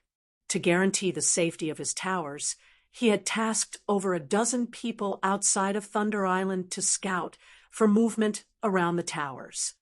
Yet despite his scouts, his least defended tower had been ambushed. He wanted nothing more than to crack open his scouts' heads to see what occupied their empty skulls. Pavilion Master, the team appeared suddenly. Yifeng is the team's leader. We're outnumbered. We can't hold on for much longer. Yifeng. How? Wasn't his team heading for the forest tower? Nine Dragons Emperor's expression was dubious when he heard the news. However, he saw the truth of it when he watched the livestream that his subordinate had sent. Before Nine Dragons Emperor could say more, Shifeng appeared before the reporting ranger, the swordsman's two blades easily slitting the ranger's neck. Although the ranger had unsheathed a short sword to defend himself, Shifeng was simply too fast. The ranger had been struck numerous times before he could even raise his short sword, following which the live stream disconnected and the screen faded to black. It was obvious that Shifeng had killed the reporting ranger. How did Yifeng get all the way over there? Questions plagued Nine Dragons Emperor's mind as he stared at the dark screen. He had recently sent Martial Dragon to surround Shifeng at the forest tower, yet the swordsman had appeared at the cliff tower over 10 minutes away, a few minutes later. This sudden development was inconceivable. However, the Heavenly Dragon Pavilion Master quickly snapped out of his daze, realizing the severity of the matter. Hurriedly, he contacted Martial Dragon and commanded, "Martial, head to the cliff tower immediately." Why? Weren't we supposed to surround Yifeng's team? Martial Dragon asked. "Don't ask. Just hurry over there. Yifeng is leading an assault on that tower. The defenders there won't hold on much longer." Urgency and anxiety tore at Nine Dragons Emperor. He had only stationed 25 players at the cliff tower. Shifeng could easily capture it with 50 to 60 players. Understood. When Martial Dragon saw Nine Dragons Emperor's panic, he realized the severity of the matter. He immediately commanded his team to change course for the cliff tower. However, a few seconds after Martial Dragon gave the command, everyone on Nine Dragons Emperor's team lost one stack of their tower buffs, leaving them with only two. Nine Dragons Emperor's expression twisted in rage. The thread of hope he had clung onto had been destroyed. What Nine Dragons Emperor did not know was that, among the 25 players defending the ancient tower, Shifeng's flame domain had killed over 15 instantly. Meanwhile, Shifeng led a 100-man team. Even if the defenders had the 30% buff to their basic attributes and damage reduction, they were outnumbered. Furthermore, Shifeng had multiple Tier 2 players on his side. Even with the buff, the tower defender's basic attributes were nothing compared to Shifeng and his companions. Yifeng. Nine Dragons Emperor bellowed as the livestream replayed in his mind. He knew every trump card Phoenix Rain possessed, and none of those trump cards allowed players to cross such a large distance in such a short amount of time. The sudden arrival of Shifeng's team had to be the swordsman's doing. Without the team's 3 tower buffs, it would become extremely difficult to capture a monster encampment. It might even be impossible. Aside from the specialized Grand Lord in the heart of the encampment, they also had to deal with 4 ordinary Grand Lords beside it. Without the 3 stacks of defense and magic resistance weakening, his team couldn't deal enough damage to the bosses with their attributes. Everyone, listen up. Aside from the players defending the ancient towers, all of you will follow me to the cliff tower. Nine Dragons Emperor announced after taking in a deep breath. Martial, notify Miracles members and have them gather there as well. I refuse to believe that Yifeng can face us all. Although he had lost the ancient tower, he still had the numerical advantage. Even if Shifeng had over 100 players, he could still recapture the tower. Elsewhere, when Phoenix Rain, who currently distracted Nine Dragons Emperor's subordinates, saw her tower buff increase by a stack, she was stunned. What? He actually succeeded. Phoenix Rain could not believe her eyes when she saw her status window, but when she read the latest update on Nine Dragons Emperor's movements, her joy fell away. Hurriedly, she warned her companion through the team chat, Yifeng, Nine Dragons Emperor is furious. He's gathering all available manpower to your location. Miracle's members are heading your way as well. We estimate that around 400 players are moving towards you. You can't defend the tower. You need to retreat. Although Shifeng's achievement delighted her, the difference between the two sides' strength was massive. She had to admit that little tricks like this were meaningless in the face of absolute power. It's fine. Let them come, Shifeng said, smiling faintly when he read the report. Right, your side should get ready. This situation might be troublesome if he weren't on Thunder Island, but players couldn't achieve victory here with a larger army. Get ready for what? Is there some way we can help? Phoenix Rain asked. No. Prepare to capture your tower, Shifeng stated indifferently. Phoenix Rain was speechless. The tower before her was defended by 42 players. Moreover, Blood Dragon led the defense. Although she had 80 players, they could never capture the tower before Nine Dragons Emperor's reinforcements arrived. Relax.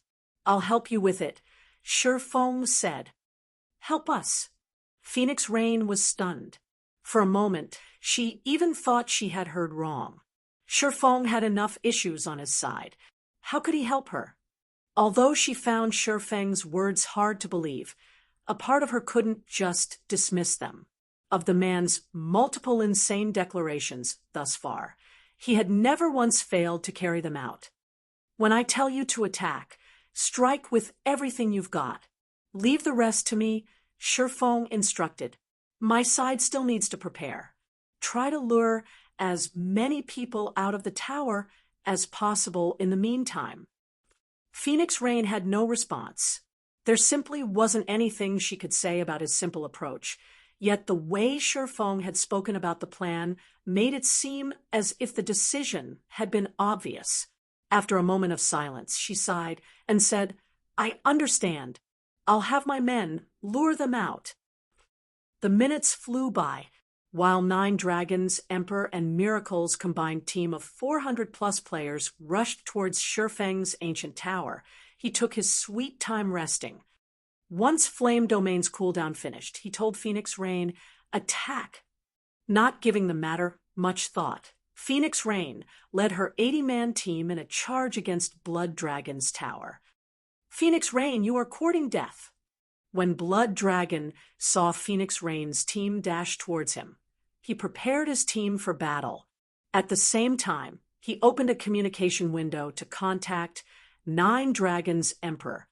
Just as Blood Dragon was about to report this new development, a figure appeared in the sky. The figure was none other than Shifeng, who had appeared using the aura of Space's first activatable skill, Space Movement. Before anyone could react, Shifeng used Flame Domain once again. The towering pillars of fire burned over half of the defending team to death. Only a dozen or so players, who had reacted quickly, escaped the AoE in time. After using Flame Domain, Shifeng appeared before Blood Dragon. Phantom Kill. Flame Burst. Using Flame Burst alongside his doppelganger, even the skillful Blood Dragon was powerless against Shifeng. Although Blood Dragon had instinctively activated his life-saving skill, each attack from Flame Burst dealt tens of thousands of damage. In the blink of an eye, Blood Dragon's corpse sprawled at Shifeng's feet. The enemy players were stupefied. Their chain of command descended into chaos. Very quickly, Phoenix Rain's members annihilated their enemies. When Nine Dragons Emperor and his people were roughly 10 minutes from the cliff tower, they noticed that they had lost another tower buff stack. What is going on? What happened? Confusion colored Nine Dragons Emperor's expression as he looked at his status window. Pavilion Master Yifeng appeared and attacked Branch Guild Leader Blood Dragon's tower a moment ago, one of the scouts outside of Thunder Island cautiously informed him. Chapter 1501, Reversal. Chapter 1501, Reversal. Chapter 1501, Reversal. Nine Dragons Emperor's expression darkened when he heard the scouts report. He had wanted to deal a devastating blow to Phoenix Rain and eliminate her from the contest, yet not only had he lost 2 of his 3 ancient towers, but his team had also suffered over 60 casualties. If the other superpowers knew this, he'd become a laughingstock. Good. Very good. Killing intent flashed in Nine Dragons Emperor's eyes as he watched a battle video his scout had recorded. Since you want to play, let's play. I'll teach you the meaning of digging your own grave. Pavilion Master, should we send a team to recapture Blood Dragon's tower? Martial Dragon asked when he saw the fury on Nine Dragons Emperor's face. No, we'll head to the cliff tower. We'll reclaim that tower first. Then we'll take care of Phoenix Rain's team. Tell our resurrected members to gather at the forest tower. I won't let Yifeng steal another. Nine Dragons Emperor commanded. He had to admit that Shifeng's teleportation skill was heaven-defying on Thunder Island, and the fact that he had a large-scale destruction spell only complemented his ability to teleport. At the end of the day, however, there was still a massive difference between their team's strength. As long as he approached the situation slowly and steadily, Shifeng wouldn't have an opportunity to steal another tower. Meanwhile, the various superpowers on Thunder Island were shocked to hear that Nine Dragons Emperor had lost 2 ancient towers in a row. What? Nine Dragons Emperor actually lost 2 of his towers? Could this be a ploy to lure Phoenix Rain into a trap? The contest for Thunder Island had many restrictions. There were also the tower buffs and the scouts outside of the island to consider. Stealing 1 occupied tower was incredibly difficult, yet Phoenix Rain's team had stolen 2 of Nine Dragons Emperor's towers in a row. When the various superpowers received this news, they wondered about the information's validity. Guild leader Phoenix Rain and Zero Wing have obtained 3 ancient towers. They should have no problems securing a monster encampment. Should we contact Phoenix Rain and reopen negotiations? Quiet Melody suggested to Eternal Dead after receiving the shocking report. It seems that I really have underestimated them. However, the battle has just begun. Nine Dragons Emperor is no easy opponent, and Miracle's been poking its nose into the matter. They'll only qualify to negotiate with us if they can hold a monster encampment until the contest ends, Eternal Dead said, showing his lack of interest with a wave of his hand. Phoenix Rain only controlled a portion of the Dragon Phoenix Pavilion's combat power, and even the guild's combined strength was no match for the Sacred Temple. There was no need to mention Zero Wing. It was merely a guild that occupied a single kingdom. To the Sacred Temple, Zero Wing was no different than ordinary large guilds. They still don't qualify. After giving the matter some thought, Quiet Melody agreed with Eternal Dead's estimation. Phoenix Rain and Zero Wing's performance was indeed shocking, but that performance only proved that they had potential. Phoenix Rain and Zero Wing had yet to display sufficient value. There was no way that the Sacred Temple and Battle Wolves would treat Phoenix Rain and Zero Wing like potential partners.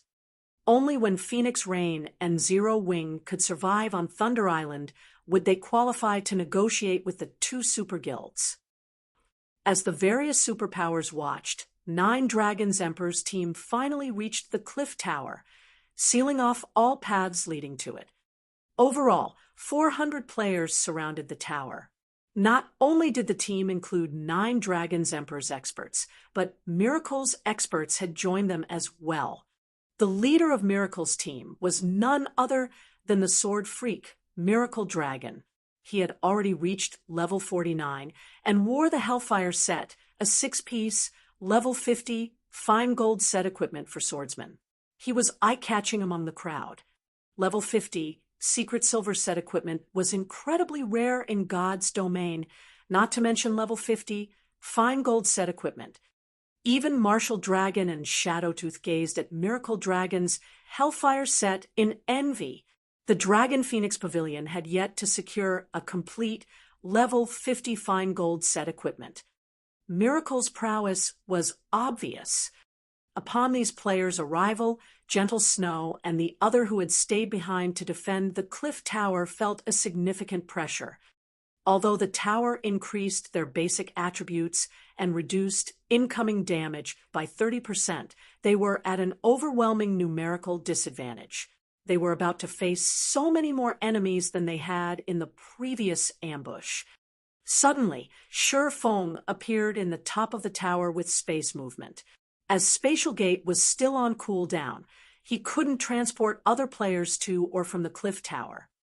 Not only had his return calmed Zero Wing's nervous members, but it had also caused a stir among 9 Dragons Emperor's troops. Yi Feng, you dare to stand before me again. You might have gotten away last time, but you won't be so lucky again. 9 Dragons Emperor bellowed when he saw Shi Feng in the top of the tower. He then commanded, "Everyone attack!" Hearing the order, all 400-plus team members charged for the ancient tower. Occupying a tower was simple. As long as none of the original occupants were within 100 yards of the tower, control would fall to whichever team was in range. Hence, 9 Dragons Emperor's team didn't need to break into the tower. They just needed to eliminate Shi Feng and the other players from Zero Wing. In the seconds before both sides clashed, Shi Feng switched the aura of space to the aura of illusion. He also equipped the Thunder Emblem. Suddenly, 9 Dragons Emperor and the others felt an indescribable pressure weigh down on them before their basic attributes began to decrease rapidly. Very quickly, their attributes fell from 100% to 85%. The abrupt change confused 9 Dragons Emperor and his people. Kill them! Annihilate them all! Shi Feng commanded as the enemy's attributes fell. As long as the aura of illusion was active, the ability would reduce all enemies' basic attributes by 40% within a 200-yard radius. However, since players had some resistances to the effect, the decrease was limited. Fortunately, the Thunder Emblem also reduced nearby enemies' basic attributes. Only after combining the abilities was he able to reduce his enemy's basic attributes by 15%. Normally, this 15% reduction might not offer much of an advantage, but his team also had the Ancient Tower's buff. The new difference between the two sides' attributes was the equivalent of his players using Berserk skills against players without. Damn it! Everyone, move back! Get 100 yards away from the tower. 9 Dragons Emperor urgently commanded through the team chat, his expression darkening when he realized the situation. This had effectively created a 50% difference between his team members' attributes and Zero Wing's. To make matters worse, his enemy already had a few players with monstrously high basic attributes. However, 9 Dragons Emperor's warning was too late as the two sides had already slammed into each other on the battlefield. The difference between the two teams was immediately apparent. Aside from Martial Dragon, Shadowtooth, Undead, Bloodhand Yama, 9 Dragons Emperor, and Miracle Dragon, Zero Wing and Azura's experts quickly suppressed the enemy players. Even Cleansing Whistle, an expert who had yet to reach the Refinement Realm, could easily overwhelm a Refinement Realm expert of the same level. She could even hold her own against 3 Refinement Realm experts simultaneously. As for Refinement Realm experts like Lifeless Thorn, They easily killed enemy experts of the same caliber in 3 to 5 moves. Aqua Rose Cola and Alluring Summer, players who had completed their Tier 2 promotion, finished enemy players off in 2 moves. 1 move to break through the enemy's defenses, and a second to deal the finishing blow. It wasn't a battle, it was a one-sided massacre. At this point, Shi Feng shifted his gaze to 9 Dragons Emperor's retreating figure. He jumped down from the tower and dashed towards the ranger. His actions almost immediately attracted 9 Dragons Emperor and his people's attention. Crap! He's trying to kill the Pavilion Master. Chapter 1502, A Momentary Strike. Chapter 1502, A Momentary Strike. Chapter 1502, A Momentary Strike.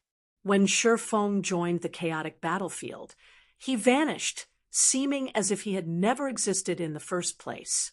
The abrupt change made everyone on 9 Dragons Emperor's team nervous.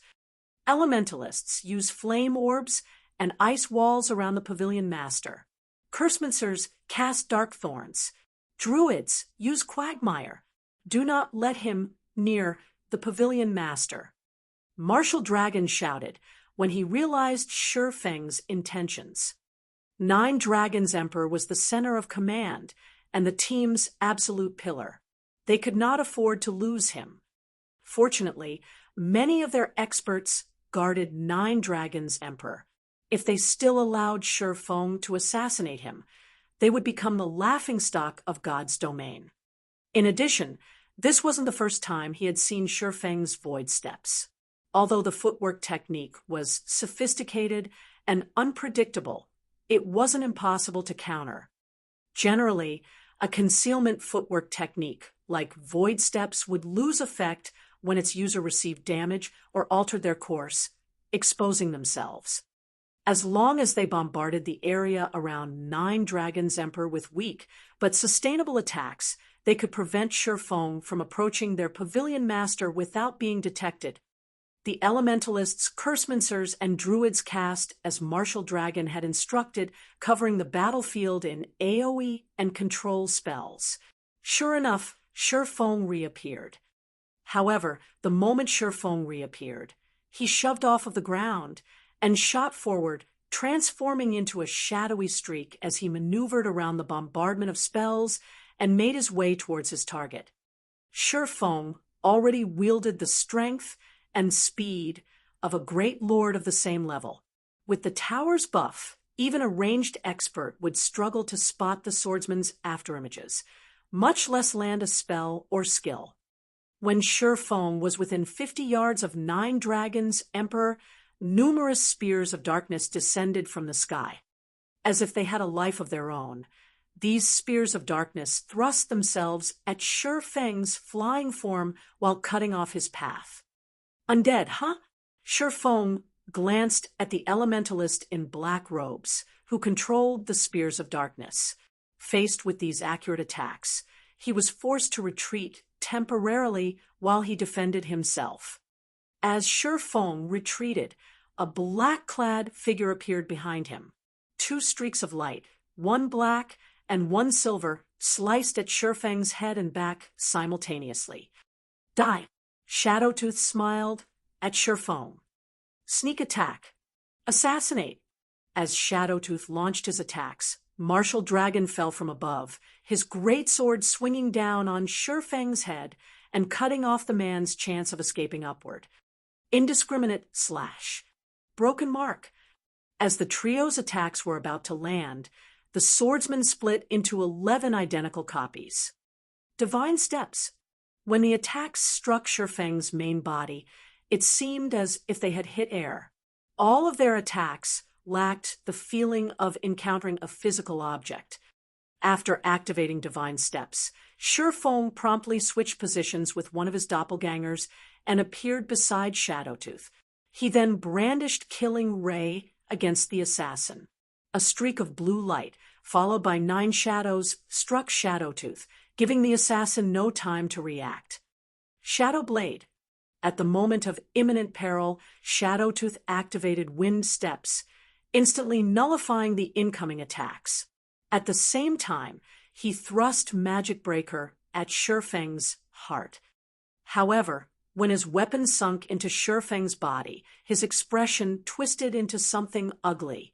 He knew he had failed to hit the swordsman's real body, just a doppelganger. Damn it! He tricked me. The moment Shadowtooth realized he had been tricked, he activated Vanish. Suddenly, a blue sword sliced across the assassin's previous position, but the only reaction Shifeng's attack had earned was a loud clang. Realizing his attack had failed, Shifeng tightened his grip on the abyssal blade and killing Ray before brandishing his blades at his surroundings. One sword light after another cut the air around him, looking like a lotus flower in bloom. Tier 1 skill, Omni Slash. Before the sword lights could spread farther, Martial Dragon's greatsword transformed into a pillar of fire as the Berserker swung at Shifeng. Tier 1 skill, Flaming Cross Slash. Since Shifeng was in the midst of activating a skill, the swordsman had revealed plenty of holes in his defense. He had no way of blocking Martial Dragon's Flaming Cross Slash. Boom! When Martial Dragon's Flaming Cross Slash struck Shifeng, the ground beneath his feet cracked. Shifeng had forcefully stopped his Omni Slash, using his two swords to block Martial Dragon's attack. What kind of insane reaction speed does he have? Martial Dragon frowned at the unharmed swordsman before him.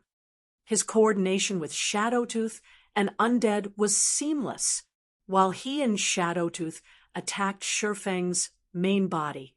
Undead bombarded the swordsman's 10 doppelgangers, preventing Shifeng from switching positions with any of his clones. The only thing Shifeng could do was block his Flaming Cross Slash. However, since Shifeng had been in the midst of activating a skill, he shouldn't have been able to react in time. Normally, when players prematuring deactivated a skill, they'd freeze for a brief moment, yet Shifeng had protected himself successfully. This was simply inconceivable. Moreover, Flaming Cross Slash dealt both physical and fire-type damage.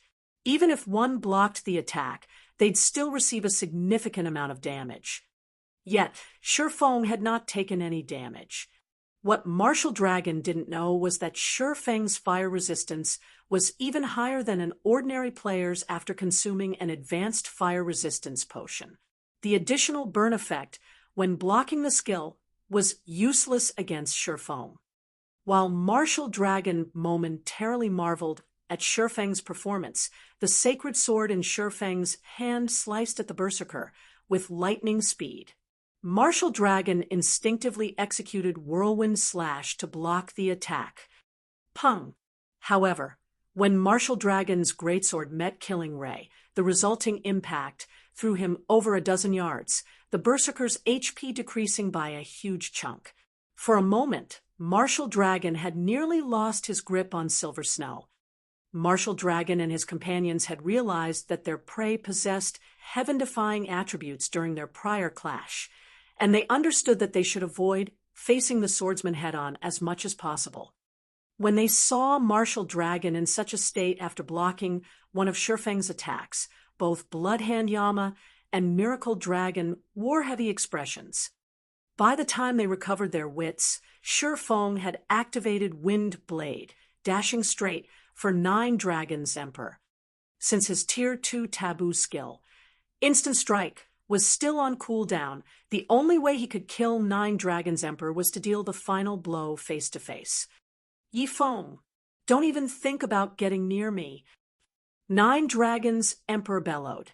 He then pulled several dark green arrows from his back and fired at Shifeng. Magic patterns decorated these dark green arrows, and before they had even been fired, faint arcs of electricity danced around them.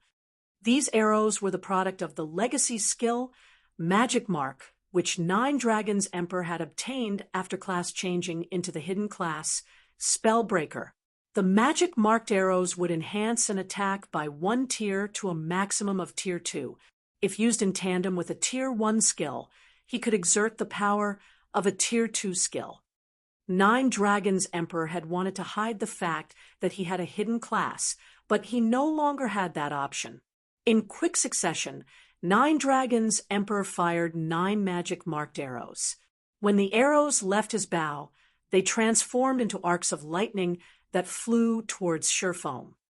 At the same time, undead cast ice wall and flame barrage from a distance, hindering Shifeng's movement as much as possible. In response, Shifeng switched the aura of illusion to the aura of wind, skyrocketing his agility and attack speed. Instead of retreating, he ran towards the incoming spells and arrows. Sword's orbit. Neither Undead's flame barrage nor Nine Dragons Emperor's arrows could come close to Shifeng before they drowned in a galaxy of stars around the swordsman. Neither expert's attacks had dealt the slightest damage. In the end, Nine Dragons Emperor could only watch as Shifeng approached. Despite Nine Dragons Emperor's continuous retreat, the distance between him and Shifeng did not decrease. An unprecedented fear tore at Nine Dragons Emperor's heart. When he realized that he was almost out of the ancient tower's 100-yard range, he revealed an excited expression. Once Shifeng was out of range of the tower's buff, the swordsman would have a much harder time killing him. But the moment Nine Dragons Emperor stepped out of the tower's buff radius, Shifeng, who was less than 20 yards from him, received a sudden boost to his movement speed. Gale Domain. In the blink of an eye, Shifeng appeared before Nine Dragons Emperor. The pavilion master felt as if time had frozen as he watched the abyssal blade and killing ray cut down his body. Flame burst. Nine Dragons Emperor then felt burning pain devour his body before his vision darkened and his consciousness separated from the world. All the players outside of Thunder Island saw was Shifeng pass by Nine Dragons Emperor. In the next moment, Nine Dragons Emperor transformed into a pile of smoldering ash topped with a piece of equipment. Everyone on the battlefield was stunned into silence. They even forgot the fight around them as they stood there in shock. Nobody would have imagined that, despite so many expert guards, Shifeng would take Nine Dragons Emperor's life in an instant,